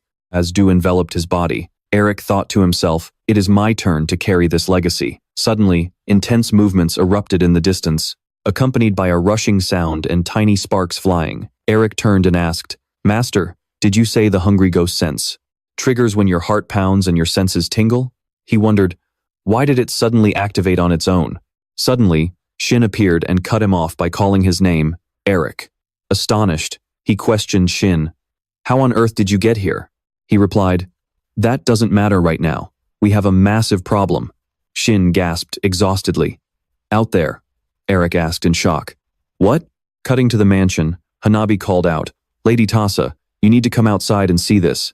Tassa asked, what is it? Is the Duke done with training? Her body trembled with anxiety. Tassa ordered, go and stop her first. I will go meet her myself. Elsewhere, Hiji was carrying a suitcase on her way to see Eric. She spoke softly, excuse me, my little brother. Is Elric Melvinger here? Eric and Shin dashed away as fast as the wind, flying past the boulders. Eric spoke up, shouldn't you have tried to stop Lady Tassa earlier? Shin shot back at him, how could I possibly stop? That crazy witch? Besides, why are you pinning everything on me when this is entirely your fault? He muttered. This is a complete disaster. Her aggressive nature flaring up like this is all on you. They continued to speed ahead, as Shin pictured Tassa and whispered to himself, I just hope nothing bad happens. Meanwhile, Tassa was also gliding swiftly through the wind. She thought to herself, Shin said that Tin Kwang, the Duke's older sister, sacrificed her very life for him. In other words, the sister had no magical talent compared to her brother, who suffered from mana congestion. In the end, it is hard for a fallen family to produce a true genius. She continued to ponder. The person whom the Duke's sister, Tin Kwang, feared the most was his own sister? Surely there is more to it than just her being his older sister, right? She murmured. Honestly, I wonder what kind of person she is. The scene shifts as Heise carries her suitcase and steps forward. Smiling softly, she says, excuse me, is my little brother Elric Melvinger here? The guard replies to her, the Starlight Duke is currently here. Another guard chimes in to inform her she can't enter without an invitation. Heise stammers, excuse me, but why is that? Can you call third young Master Sean? I'm sure he knows I'm here. The two guards reply again, no can do. Besides, we have strict orders from Our Lady not to let you in. Hearing this, she is taken aback and wonders, Sean's sister? Why would she do that? Suddenly, Tasha drops down from the sky and says, it is a pleasure to meet you. Heise quickly turns around. Tasha confidently introduces herself. I am Tasha Narister, daughter of the Narister family. Heise bows to her and says, my name is Heise Melvinger. I have heard a lot about you from Elric and your brother. She continues, I heard that you are a graceful person, as fierce as a brilliant flame, and it seems those rumors are quite true. It is an honor to meet you. Tasha is slightly taken aback but replies politely, thank you. While Heise was just speaking so gently, her voice suddenly turns cold as she questions Tasha. But if I may ask, why did you stop me? I cannot think of any logical explanation for your actions. Tasha quickly fires back. This is the main estate of the Narister family, the leader of the 6 families governing the Magic Tower. This is not a place where just anyone can wander in as they please, is it? She continues. Blonde hair and blue eyes are indeed the signature features of the Melvinger family, but you could easily be in disguise. Furthermore, even if you truly are the sister of the Starlight Duke, you must still go through proper procedures. Heise speaks up. In that case, what do you want me to do to prove my identity? Tasha says in a sharp voice, if you are truly the sister of the Starlight Duke, that means you are also a member of an apostle family, so I'll only believe you if you defeat me in a magic duel. Heise frowns and replies, unfortunately, I don't have the ability to use magic. Hearing this, she scoffs and says, well then Heise counters. But what about Aura? She warns. Of her, she might get hurt. Tasha arrogantly replies, oh, I'd love to see that. She snaps her fingers, saying, this is simple. An explosion erupts. Tasha says, just a procedure to verify your identity. Both of them clash and fly back. Tasha flashes a smirk. Meanwhile, Heise holds a massive hammer in her hands, asking if she's sure she can withstand such a massive weapon. She then asks, did you ever play tag as a kid? Shards of shattered earth from the hammer's impact explode everywhere, hurtling toward Tasha. She easily incinerates them with her magic, replying, it's been a while since my last game, but Sean and I used to play it all the time when we were kids. Tasha casts her spells, calling out their names. She hurls fireballs at Heise, saying, I've never lost once. What about you? Are you any good at this game? Heise doesn't even flinch. Gripping her hammer tightly, she swings it with force and replies, I have never tasted defeat either. However, that is because my desire to win has never stopped burning. She reaches back and hurls the hammer. It flies toward Tasha with terrifying momentum. Heise calls out, and I always catch my target, every single time. Tasha ducks back to dodge the hammer, her eyes fixing on Heise's silhouette glowing in the light. She thinks, it is highly surprising for an apostle family member to be a martial artist, but it's absolutely unimaginable that she can swing a sledgehammer weighing 100 kilograms as if it were a feather, all without using any aura. She stares at the hammer and thinks she is definitely a Melvinger. Seeing the symbol on the grip of the Black Skull hammer, she quickly realizes a shocking truth. The Starlight Duke's sister is actually a member of the most powerful mercenary group in the underworld. The hammer strikes with force, triggering a massive explosion. Heise grins and asks, so, does this make the score 1-0? Tasha confidently replies, I won't be holding back this time. Suddenly, a magical gale kicks up as a powerful voice booms out with authority. Tasha asks in surprise, what's going on? Heise nonchalantly remarks, things are just starting to get fun. Suddenly, she reaches out and grabs Elric by the collar. Everyone watches in sheer shock. Elric struggles to speak. You're still as energetic as ever, sis. He hesitates. It looks like you and Sister Tasha are having a great time together. Did I interrupt? It's going to be a huge pain if we have to pay for the repairs, so let's calm down and let me go. Heise growls Elric, cracking her neck with a terrifying pop. Her eyes widen as she says, let's have a little chat, shall we? Tasha frowns, narrowing her eyes. Clutching a document tightly, she falls into deep thought. Tasha asks, is this accurate? The paper reads, Heise Melvinger, unconfirmed. Hanabi stammers in response. I apologize. According to our informant, her files are heavily classified. Tasha folds her arms and says, well, just as expected. After all, the Black Skull is the strongest underground mercenary group in existence, given how many enemies since their ranks are proportional to the number of completed missions, I'm positive their identities are also classified, she said, narrowing her eyes. Excellent. I must seize this opportunity to make them our allies. Tasha calculated in her head. It was extremely rare to cross paths with even a single member of the Black Tower, since they have no connection with anyone outside of the Golden Lion family. And what if the young lady of the Melvinger family is a member of the Black Tower? She smiled, thinking that these reasons alone were enough to establish a close relationship with the Melvinger family, all because of Duke Jadis. But if so, Narrister would surely have nothing left to lose, right? It seems we made the right move. The scene shifts to Hayes jumping into the air and shouting, fine then, as she swings her hammer. Tasha spoke up. Are those two still playing tag?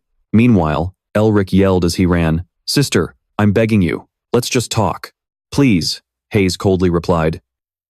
You seem to be living quite well with all that fame. Now that you can use magic, huh? She continued, and you've even learned how to defy me. Hayes slammed her hammer down right where Elric was standing, but he quickly leaped out of the way, crying out, Are you serious, sis? Elric thought to himself. If not for my Preda instinct, I would have actually died right there. He thought further. She's been like this since we were kids. She'd break my legs every time I caused trouble, just so I wouldn't do it again. Nephi couldn't help but comment, I've never seen you struggle like this. She's truly a Melvinger, he added. But I think I can also sense a rather unusual aura from this member of the Melvinger family. Elric winced, darting his eyes to the side. Hayes leaped high into the air, raising her hammer to strike. Nephi remarked, This is the first time I've witnessed something so amusing. Hayes called out, My shallow little brother, let's see if you can dodge this. Elric cast a spell and drummed as he blocked. Hayes slammed her hammer down, but fortunately, his defensive barrier managed to protect him. Gritting his teeth against her overwhelming power, Elric grunted, Sis, are you seriously trying to kill me? Drenched in sweat, he gasped. How do you expect me to dodge a strike like that? Elric squeezed his eyes shut as he resisted, then opened them, to see Hayes holding her hammer right in front of his face, standing completely still. Elric gasped. Sister? Hayes spoke up. When I heard you achieved some basic success, I felt a bit relieved. She continued. I know you've had a hard time because of your mana blockage, but you still did your best, so I wanted to support you as much as I could. She continued. But now look at you. You threw yourself into uncontrollable danger and lost consciousness for days. And after waking up, you vanished for months without saying a single word about where you were going. Hayes asked, When do you think? The last time you contacted me was 6 months. I lost touch with you for 6 whole months. Hayes questioned him through her tears. Do you have any idea how worried I was? Elric thought to himself. She's always been overprotective. She scolds me for everything I do, telling me it's too dangerous, but she's always been there for me. He thought further. I never liked that. Overprotectiveness, but I understand why she does it. Elric told himself. After our parents passed away, she had to take care of a troublemaker like me. Remembering their past, he realized she had to grow up way too fast. Elric noted to himself that this was what shaped her somewhat overbearing personality. Suddenly, his tone turned serious. I've found our family's mission. Both when I lost consciousness in the dragon's lair and when I disappeared after waking up, it was all for the family mission. Elric told her, Honestly, there were times I thought we didn't need to rebuild our fallen family. It had already collapsed, and I wondered if there was any point in trying so hard. He firmly stated, But after going through so much, a thought crossed my mind. This world could be plunged into disaster again at any moment. Elric continued, So, running away as a Melvinger would be disrespectful to our mother, our father, and our ancestors who fought for our survival. He declared resolutely, I'm heading north. That's where our ancestors' legacy lies. Elric spoke with determination. No matter what that mission is or how dangerous the path gets, I will pursue it. As he spoke, he thought of their ancestors, just like our forefathers did, until our family regains its glory. And this world, and every place I step foot on shines brightly, Elric said solemnly. Like the stars. Hearing his declaration, Hayes fell silent. Then she smiled, as tears rolled down her cheeks. Hayes asked Elric, "If you ever slip away in silence again, I will literally crush those legs of yours. Got it?" he stammered. "Wait, what?" Elric retorted, asking, "Aren't you supposed to be touched? Shouldn't you be saying something like, 'Yes, Elric, you've grown, I won't interfere anymore'?" Nephi chimed in, "How pathetic. She should have given him a few more beatings on my behalf." You added, "Fortunately, she still had a way to escape my control." Nephi spoke again. "You actually said some nice things this time, didn't you? But how can I trust you after everything you've done?" He replied, "I'm actually looking forward to this day next year being his death anniversary." Setting that aside, humans really do get emotional over the smallest things. First.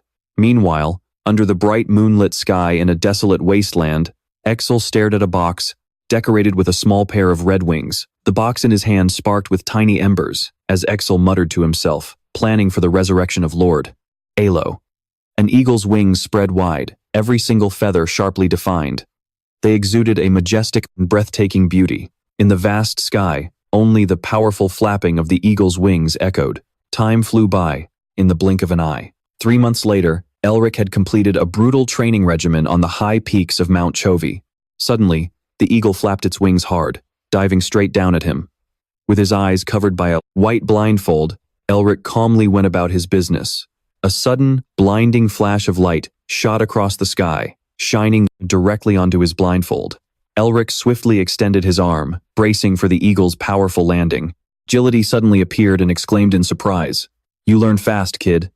Gility showered Elric with praise. "I didn't think you would master the mind's eye this quickly." Just as the words left his mouth, a shadow suddenly loomed behind Gility, and then lunged forward like a gust of wind. It was none other than Augustin. To test Elric, the old man launched a surprise attack, but Elric was far stronger than before. He casually blocked Augustin's strike with just one hand. Augustine smiled in satisfaction as Elric passed his test. "It seems you have also unlocked your wild instincts," Augustine noted, sizing him up. "You have learned everything there is to learn here. From now on, real combat will be your best teacher." Elric let out a sigh of relief, scratching his head before collapsing onto the ground. "So, is it finally over? Does this mean we'll never see each other again?" Augustine replied dryly.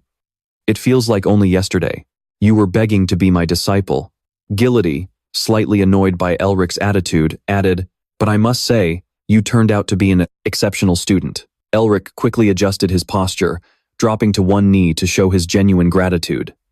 "Did you guys forget how you tortured me under the guise of training? Still, I learned a lot because of you guys. Thank you, masters."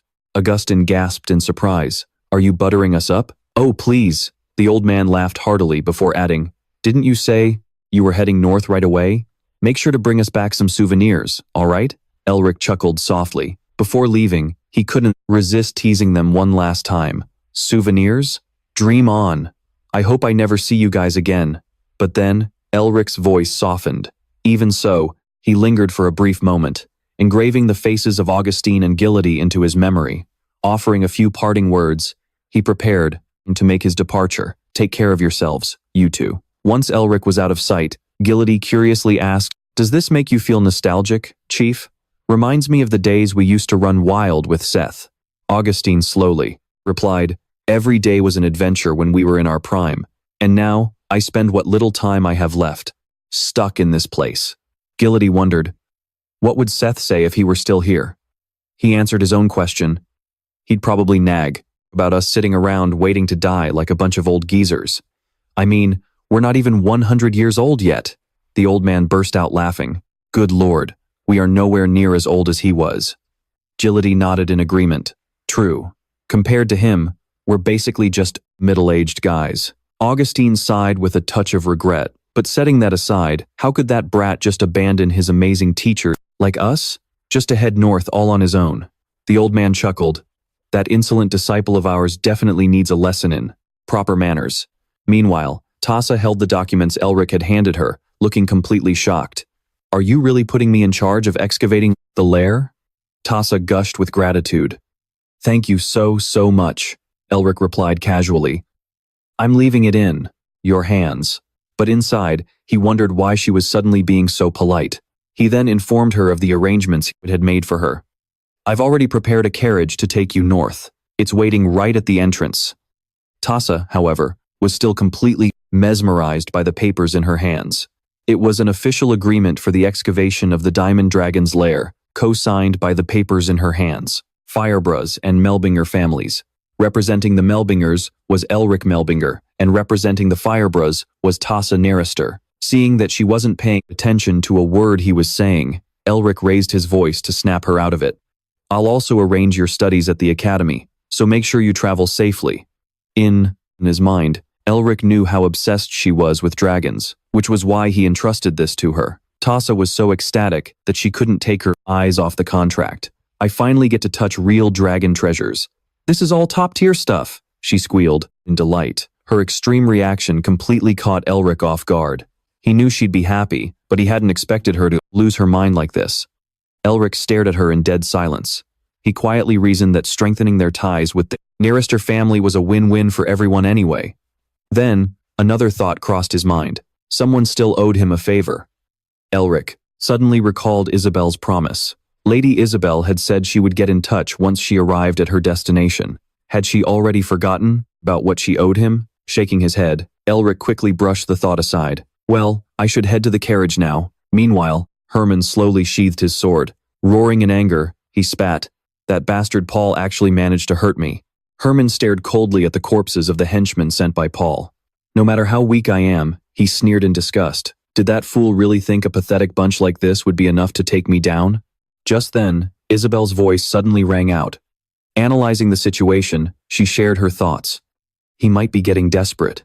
He's been weakened after losing so many of his blue wolves, Isabel explained as she slowly walked over to Herman. He knows that if you join forces, and with the Melvinger family, he'll be in serious trouble. Hearing his daughter's voice, Herman quickly turned around to look. Seeing Isabel walking up with 3 others, Vex chuckled in excitement and reached out to pat her head. He praised her warmly. Well, look at our smart little niece. She's absolutely right. Vex's older brother wondered, why don't we just stop this nonsense and go kill Paul already? Isabel blushed with embarrassment. I told you to stop treating me like a kid. Gray agreed with his idea, saying, exactly, the 3 of us should go together. Herman burst into laughter, gently scolding them. I already told you. I'll handle Paul myself. You 3 just focus on protecting Isabel. Herman's expression suddenly darkened, dripping with deep-seated hatred. He declared coldly, I will personally pay a visit to this duke to return the favor. Hearing this, Isabel, Vex, and Gray immediately turned serious. All 3 listened intently to his words, as Herman continued to outline his plan to deal with Paul. The scene shifts. Excel suddenly halted, demanding to know in a demanding tone why Paul hadn't been appointed as the Blue Lion yet. Hen replied nonchalantly, there's been a slight issue. He quickly reassured Excel, don't worry, the plan is still running smoothly. Stepping forward, Excel pondered for a moment, before replying slowly, I thought taking down a blue lion with clogged mana would be a piece of cake, but considering the declining Minger family might get in our way, he impatiently demanded, it's not time to deal with the Melvingers yet, just make Paul the blue lion already. Hen, the captain of the Blue Wolf squad, felt his expression turn sour. Paying no attention, Excel continued, the moment he becomes the blue tiger, both his body and his power will be ours for the taking. He furrowed his brow tightly. Herman glared at Excel with sharp, piercing eyes. He was dead set on achieving his goal quickly, eager to contribute even a fraction of his strength to Lord Azel Anbet. Suddenly, a loud, violent crash echoed through the air, startling a flock of birds. They frantically flapped their wings and scattered into the sky. He snapped impatiently, I told you not to worry. The scene shifts as a vintage carriage slowly pulls up to an open field, not too far from the bustling city. Suddenly, Eric's panicked scream rang out, no, no way, I planned everything out, so I could head to the north in secret. Holding his head in sheer helplessness, he whined, I really appreciate you getting us such a massive carriage, but I don't need a driver's assistant. Zach spoke up to correct him. My name is an assistant, it's Zach. Eric wanted to keep arguing but decided to let it go. After thinking for a second, he decided to change the subject. Well, going on a trip with friends once in a while isn't so bad. Shin scoffed in annoyance, reluctantly replying, I'm only tag along because Dad made me, okay?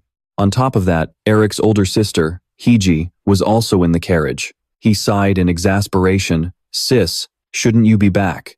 Home resting? Why are you here? She smiled teasingly. What? You don't want your big sis coming along? Eric quickly tried to explain himself. No, of course I do. I'm so thrilled to be with you that I could practically jump for joy. But what gave him an even bigger headache was the presence of Augustine and Judity. Master, old folks like you should really just stay put at home. Augustine clicked his tongue and scolded him. Tsk. Are you saying old people aren't allowed to go out and have some fun? Augustine took a deep breath and said, I really need to teach you some manners while we're on our way to get some fresh northern air. Judity sat with his legs crossed, casually, guilt-tripping Eric. You deeply hurt our feelings by trying to leave us behind. Mephi gritted her teeth in pure annoyance, muttering, Looks like this is going to be one noisy trip. I absolutely despise being annoyed. Eric sat there, laughing helplessly like a complete fool. Wow, this is so much fun. 7 people is the absolute perfect number for an adventure. He looked up, about to speak, wondering if they thought this was a family vacation, when Augustine cut him off. The old man said warmly, Come to think of it, I haven't introduced myself yet. I am Augustine, Eric's master. Heiji also introduced herself with a bright smile. I'm Heiji. Thank you all for taking care of my little brother. He's so weak that he even needs a cute little creature like this to help him out. The old man asked in surprise, You think the Beast King's species is cute? Fascinating. Shin, annoyed by Eric's attitude, snapped, Can you stop frowning, Eric? Do you really think I wanted to come? Eric noticed him scowling, resting his chin on his hand, as he stared silently out the window. Eric's eyes then shifted to Heiji, who was happily playing with the white tiger and the 2-headed eagle. Eric turned to look at Master Judity, who was laughing and chatting merrily. On top of that, there was also Augustine, who was smiling warmly at him. Eric suddenly froze as a realization washed over him. Looking at the scene, taking in the scene before him, Eric couldn't hide his surprise. His eyes widened, shining with pure excitement as the horse carriage slowly rolled away under the golden sunset. Right then, Eric pulled out a shimmering blue stone. A faint smile played on his lips, betraying the warmth in his heart. He tightly squeezed the stone in his palm. In that very moment, he could almost feel a gentle warmth spreading through his chest. Perhaps having a family like this wasn't so bad after all. Meanwhile, elsewhere, the patriarch sat relaxed in his chair, slowly stirring a piping hot cup of tea. After taking a slow sip, he set the cup down and turned his gaze to the butler standing beside him. So, he began, inquiring about the situation. They have all headed north? The butler bowed respectfully and replied, Yes, my lord. With a hint of concern, he asked cautiously, Chief, is there some good news? Looking out the window, the patriarch stared into the distance. Isn't it amusing? Just look at them, he muttered, referring to the group. What a bizarre combination. Back on the road, Heiji flashed a smile that could melt anyone's heart. She gently chided, Eric, didn't I tell you to watch your manners in front of your elders? Gesturing toward Shin as the perfect example, she added, Look at Shin. Now that is a model, gentleman. Eric crossed his arms and scoffed, Model, my foot. That instantly set her off. Heiji politely turned to the others in the carriage and asked, I am about to give my troublesome little brother a much-needed lesson. Do you mind? Augustine quickly waved it off. Not at all. Go right ahead. The senior nodded in agreement. Absolutely. Family discipline is essential. Bowing her head gracefully, she smiled. Thank you for understanding. Eric was completely oblivious to the danger heading his way. Seriously, I am way too old to be lectured about manners. The moment those words left his mouth, Heiji slammed her hand onto his seat. Wearing a devilish smirk and eyes flashing with a rage that threatened to swallow him whole, she growled, Eric, let's go for a little walk, shall we? Heiji tightly gripped, her massive hammer radiating a terrifying aura that sent shivers down Eric's spine. Heiji, if it is just a walk, his eyes darted nervously to the weapon in her hand. Maybe you could leave that scary thing behind? But Heiji gave him zero room to negotiate. She immediately grabbed Eric by the ear and dragged him away. He shrieked in pain, Heiji, let go of me. Mephi stood to the side, watching the whole fiasco and smirking. Who would have thought he'd live to see the day Eric got dragged around? Mephi doubled over with laughter, howling, This is priceless. Meanwhile, Carl focused on driving the carriage, his movements steady and precise. They had only traveled a short distance when Carl noticed something ahead and pulled the reins. Once the carriage ground to a halt, Eric, sensing something was off, poked his swollen head out. "What is going on?" Just then, the village chief, flanked by Jay and Roy, rushed out to block their path, each wielding a razor-sharp knife. The chief roared, "You lots must have a death wish, trespass on our territory." In perfect unison, the three bandits shrieked, "Hand over everything you have." A tense silence fell over the area. Eric and Carl simply stared at them, utterly bewildered. Confused by their lack of fear, the chief grew irritated. Eric continued to blink innocently at him, which only fueled the old man's rage. Snarling in a threatening tone, the chief barked, "You brat, are you looking to get hurt?" Eric stepped down from the carriage, letting out a tired sigh. "What a drag," he muttered. Suddenly, a heavy hand rested on his shoulder. Julius spoke up confidently, "Leave this to me." Sensing the opportunity, Julius rejoiced. This is the perfect chance to show Eric just how incredible his master really is. With that, Julius stepped forward, summoning White Tiger. Terrified, the chief, Jay, and Roy stumbled backward. "Is that a tiger?" They shrieked. Flaunting a powerful aura, Julius boasted, "Eric, keep your eyes peeled. I am about to show you why. They call me the Beast King." But before he could act, Eric raised his hand and muttered a spell, unleashing a surge of ice magic. A massive glacier crashed down, blocking the path. The sheer force of the impact sent the chief, Jay, and Roy flying backward. Pale as ghosts, the three of them sat trembling on the cold ground. A disappointed sigh escaped Julius as he muttered, "Eric, I had that under control. Why did you interfere?" Seeing right through his master's flashy intentions, Eric snapped, "Were you planning to turn this place into a bloodbath?" After scanning the trio, Eric noted, "They are clearly not real bandits, just desperate, starving villagers from nearby." Hearing this, the village chief dropped to his knees in front of Eric. Jay and Roy quickly followed suit, falling to their knees as they desperately pleaded, "Please, spare us. We have families to feed back home. Please show some mercy." Eric looked down at them and said coldly, "If we had just been helpless travelers who couldn't defend themselves," glared at them, and demanded, "Would you have shown us any mercy?" The village chief fell silent, shooting a nervous glance at Roy. Eric waited in silence, letting the tension build as he anticipated their answer. Knowing he had no choice, the chief slammed his forehead against the dirt, crying out, "You are absolutely right. Great Mage, please forgive us." Jay and Roy cried out in panic. "Chief," the old man, he banged his head on the ground so hard that blood poured down his forehead. The village chief begged Eric to spare the other two, saying, "But they only came here because I forced them to. So please, just punish me." Rill quickly cut in. "Chief, why are you saying that? You did all this just to save our village." Jay quickly agreed, saying, "Yeah, it's not your fault." Just like that, both of them spoke up to share the blame with the village chief. "Please punish us as well."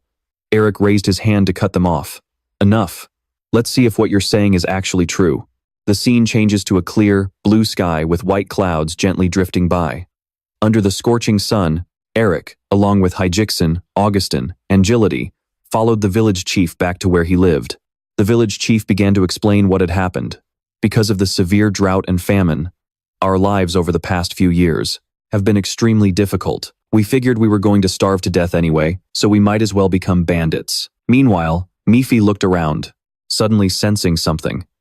Wait a minute. This energy.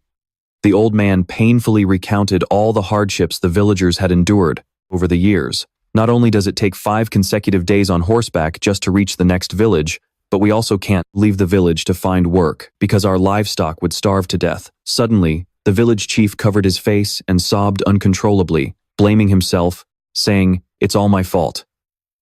Augustin stroked his beard and remarked, "Unfortunately, the laws of the kingdom don't reach this remote place.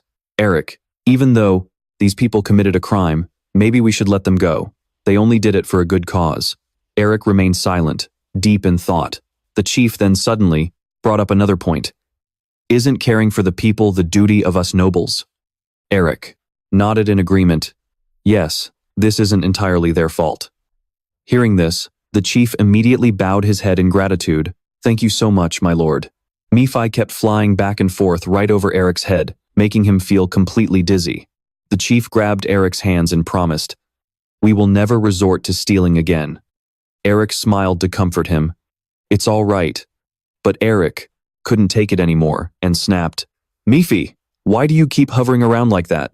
The spirit carefully explained, "Even though it is very faint, I can sense demonic energy around here." Eric was startled. Demonic energy? Upon hearing this, he immediately went on high alert.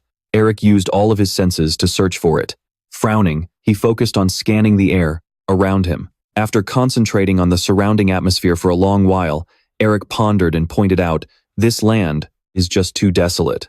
Sure enough, right in front of them was nothing but a vast, empty wasteland without even a single blade of grass growing.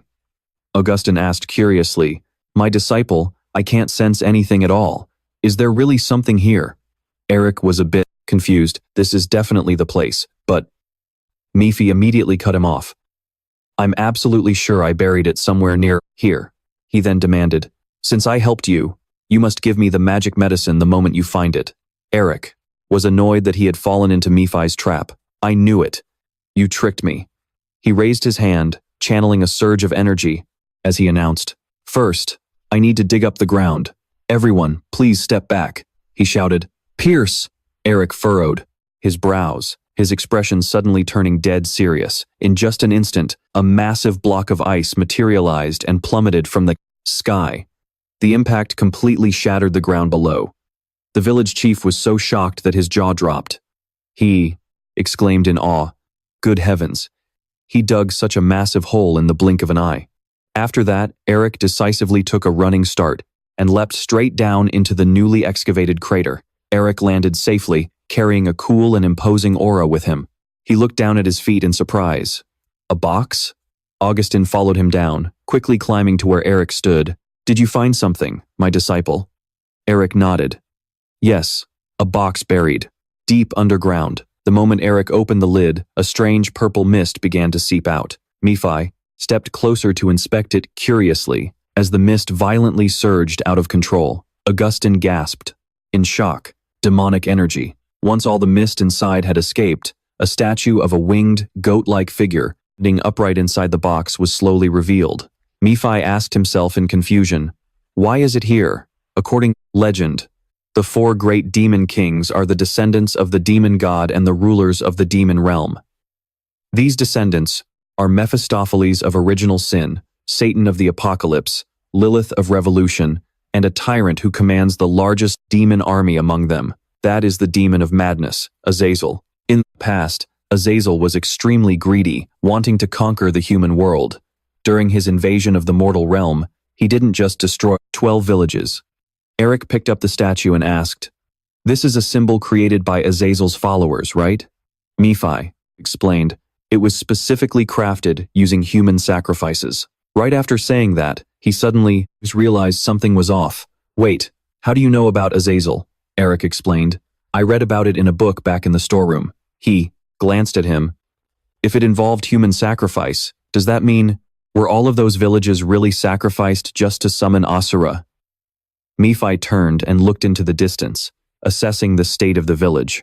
Then he concluded that it seemed to be the most logical explanation. Meanwhile, Eric couldn't stop asking himself questions. What exactly are those demons hiding in the human world, and what are they plotting? Nephi spoke up, demanding, "Now that you've absorbed the magic, transfer it to me like you promised." Augustine immediately stopped him.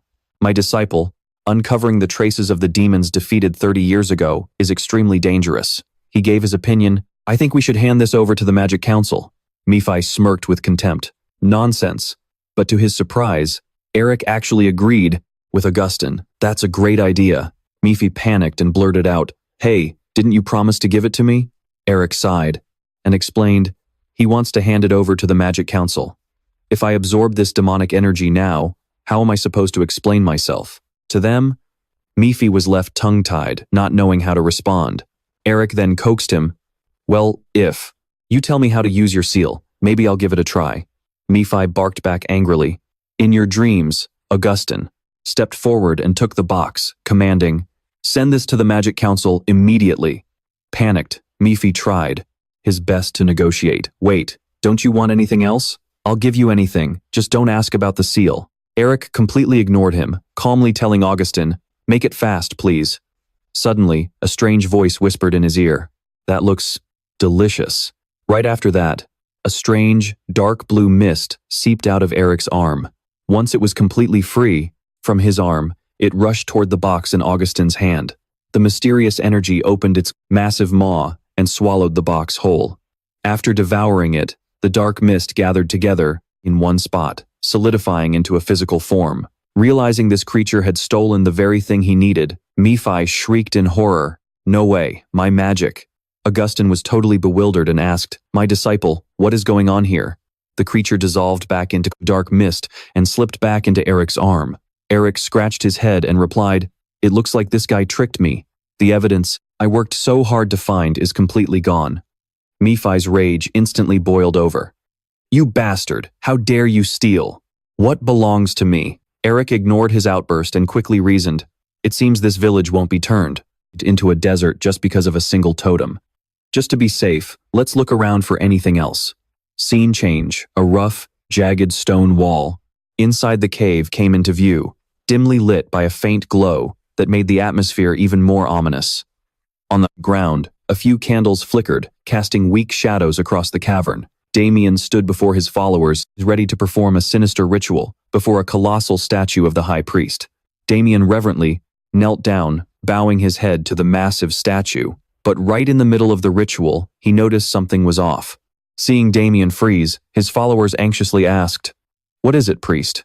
He calmly replied, it seems a few heretics have dared to disrupt the summoning ritual of our Lord. Damien's followers immediately flew into a rage, and they roared in unison. What kind of filthy heretics would dare do such a thing? Damien's face darkened. He raised his head to look at the statue, suddenly looking like a man possessed. He screamed at the top of his lungs, High Priest, we will personally deal with those heretics, so please do not unleash your wrath upon us. Damien and his followers swore together, we will surely fulfill your grand design upon this continent. We will bring about your rebirth. He turned around and barked an order to a follower, deliver my command to Jodah. Before heading north, Damien's body suddenly radiated an intense killing, intent that sent a chill down everyone's spine. Find him, and let the summoning ritual begin. Scene change, the sky was already growing dark. Not far from a nearby river, Eric's group stopped to rest after a grueling day. A shadow of worry crossed Eric's face. He couldn't help but wonder, why has no one noticed what the demons have been doing all this time? Meanwhile, when the locals saw the water level of the river rising, they were overjoyed, completely oblivious to the danger. We can finally farm again. Look how fast the water is rising. Eric felt a deep pang of sorrow for these innocent people. Those monsters have taken the lives of so many innocent people. Augustin walked up to him and gently patted his shoulder. Don't worry, now that we've sent the evidence to the Magic Council, they'll launch an investigation soon. Plus, everything that happened here will fall squarely on the shoulders of the local lords. Augustin stared into the distance, speaking from the heart. Deep down, I want nothing more than to execute the bastards who caused all of this. But for now, this is simply out of our hands. Eric fell silent, contemplating for a moment. Master is right. Since the council is stepping in, those bastards will probably make their move soon. That means the first thing we must do is locate every single corrupted totem in this region. Determination flared in his eyes, and Eric silently swore he would crush them all, along with the scumbags behind this nightmare. Nearby, the village chief broke down in tears of pure joy, crying, thank you so much. Everyone showered them with gratitude. Elric's group gathered to say their final goodbyes to the villagers. Before setting off, he looked at the elder and said, the drought is over. Make sure you take good care of everyone in the village. We're heading out now. Just as Elric turned to leave, the village chief suddenly called out, wait. The old man asked hesitantly, could you at least tell me the name of our savior mage? Elric proudly called back his name, Elric Melvinger. The villagers stood in absolute shock, whispering in awe. The bright star duke, the hero of Melvinger, just as the legend said. Hearing that name brought immense peace to the village chief's heart. He smiled warmly. Melvinger. The stars of the Empire are finally shining once again. Carl got back to work, driving the carriage to get everyone moving. The 5 passengers, Sean, Elric, Heis, Augustin, and Gilady sat quietly inside the carriage. But as soon as the carriage had rolled just a short distance, Carl suddenly called out, "Elric, I think you should take a look outside." Elric poked his head out, asking, "What is it this time?" Carl stammered nervously, "Well, look at this." Standing right in front of them was a group of mysterious masked figures. Carl quickly whispered, "They're from the Imperial Inspection Bureau, my lord." In no time, the group closed the distance. Patron crossed his arms, asking arrogantly, "Are you Elric Melvinger?" Elric glared back, with cold, sharp eyes, thinking to himself, the nerve of this guy. These men belonged to the Inspection Bureau, the Emperor's personal shadows, established by the royal family, for the royal family. Everyone knew they were nothing but monsters, in human skin, willing to resort to kidnapping, torture, and taking lives to get the job done. Their combat prowess was rumored to be on par with the Magic Tower and the prestigious Lion family. At that moment, Elric thought to himself, but since even an agency like this couldn't track down the demon's movements, no wonder our side hadn't had time to analyze anything. Before we could even send a report to the capital, they've already traveled all this way to find us. He sighed quietly, feeling deeply annoyed. But then, Elric smirked, thinking, even if they have the Emperor backing them up, starting a conversation like this is a bit too disrespectful. His face filled with utter indifference as he scoffed. "Yeah, what about it?" Patron froze, his eyes widening in shock as he stammered, repeating, "Yeah, what about it?" Insulted by the disrespect, Patron's eyes turned red with fury. "How dare you speak to me so casually like that? Do you have any idea who we are?" His entire body flared with killing intent. "We are agents of the Imperial Inspection Bureau. A commoner like you should watch your tone and show some respect." Elric merely mocked a startled look, making Patron shake with rage as he growled, "Did you just say something?" Right then, Elric's spiritual energy erupted in a terrifying wave of power. Elric sneered, "Even if you are part of that grand inspection bureau, on your own, you're barely at the level of a measly viscount." The ground shook violently under the pressure of his aura, leaving Patron absolutely terrified as he thought, "What is this power?" Elric roared with rage. Since when did a lowly official think they had the right to disrespect a duke? Instantly, his spiritual energy surged, condensing into a monstrous beast. Terrified, Patron fell to his knees as his mind raced in pure panic. How on earth is he doing this? He stared, wide-eyed with fear, thinking, is his magic really that close to a true archmage? After a moment, the magic faded, and the blue sky returned. Patron glanced back as he heard approaching footsteps. The Crown Prince winked slightly to signal him. Patron seemed to get the message, and immediately nodded back. He quickly took off his mask. "We apologize, my lord." Bowing low, Patron said, "Please forgive us for our disrespectful behavior." Hearing this, Mephisto chuckled. "You certainly know how to teach people some manners."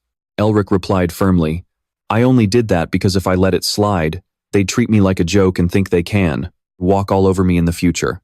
Elric continued, "Next time, if you make a mistake like this again, I'll take this matter directly to the House of Nobles."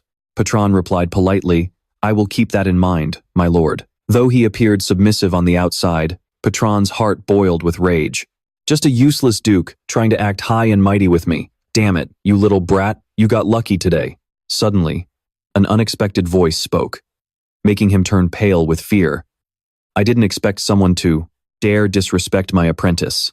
Augustine stepped forward, his towering figure exuding a freezing cold aura. "If it were me, your head would already be rolling on the ground." Patron broke into a cold sweat, muttering, "White Knight Augustine Nearester." Patron was utterly shocked. He's the apprentice of the strongest man in the Magic Tower? No way. This makes no sense. He gritted his teeth in anger, thinking that as soon as he returned, he'd replace all their intelligence sources. Long shafts of sunlight stretched across the land. The two of them sat down and began to talk. Patron spoke first. "Please, allow me to introduce myself again." He declared clearly, "I am Patron of the 4th Bureau." Elric's eyes locked onto. Looking at the man standing across from him, a thought flashed through Eric's mind. The 4th Intelligence Bureau.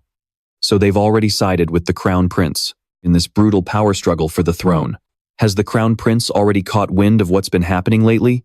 Patron spoke up. "It seems I'm wasting your time, so let me get straight to the point." Eric waved his hand dismissively and grumbled, You're wasting time, just saying that, so spit it out already. Bachan cursed this arrogant brat under his breath, but quickly forced a smile to hide his irritation. For a long time, we've been secretly tracking the demon's movements, and recently, we discovered an unidentified group of them. Eric casually scratched his ear and muttered, "Oh, you mean the Grigori, right?" Bachan gasped in shock. "How on earth did you know that?" Eric narrowed his eyes, his entire demeanor instantly turning cold. "Did the Intelligence Bureau forget which family I belong to?" Bachan lowered his head, gritting his teeth as he squeezed out, "Minger." Eric smirked, clearly enjoying the reaction his family name provoked. "The natural enemy of demons." Bachan pressed on. Moving on, the report states that 9 totems were discovered, but only 1 has been turned in. Where are the other 8? Right now, Eric pointed a finger at himself. "I'm holding on to them." Bachan yelled, "What? That's completely illegal." Bachan declared in a stern voice, "According to Article 11, Clause 2 of the Imperial Code, the royal family is to hold all demon-related items as evidence." Hearing this, Eric immediately countered. Article 8, Clause 1 of the ownership law states that with the Administration Bureau's permission, an individual may possess demon-related artifacts for research purposes. He added mockingly, "I already have my permit from the Administration Bureau. Did the Intelligence Bureau not know that?" Bachan trembled with rage. "Then let me ask you one last question," Bachan pressed. "How exactly did you find the precise locations of those totems?" Eric knit his brows and let out a soft sigh. "Didn't I already tell you? I'm a Minger." "Seriously, do I have to spell it out for you?" Bachan roared in anger. "That answer is way too vague." Eric's voice dropped to a low growl. "Then, unless you want me to leak my family's secrets to the Intelligence Bureau?" Bachan choked on his words, veins bulging all over his face. He fumed inside. This insolent punk has absolutely no respect. He just keeps using his family's name as an excuse for everything. Eric waved him off. "I think I've answered enough. Let's end it here." Knowing he couldn't push any further, Bachan suppressed his anger and clenched his fists. "Thank you for your cooperation." With that, Bachan quickly turned on his heel and walked away. Standing behind, Eric silently watched him disappear into the distance. Suddenly, a voice broke the quiet atmosphere. "Wow, color me." Impressed. "You've got some serious guts, talking back to the almighty Intelligence Bureau like that." Heidi praised. "Nicely done.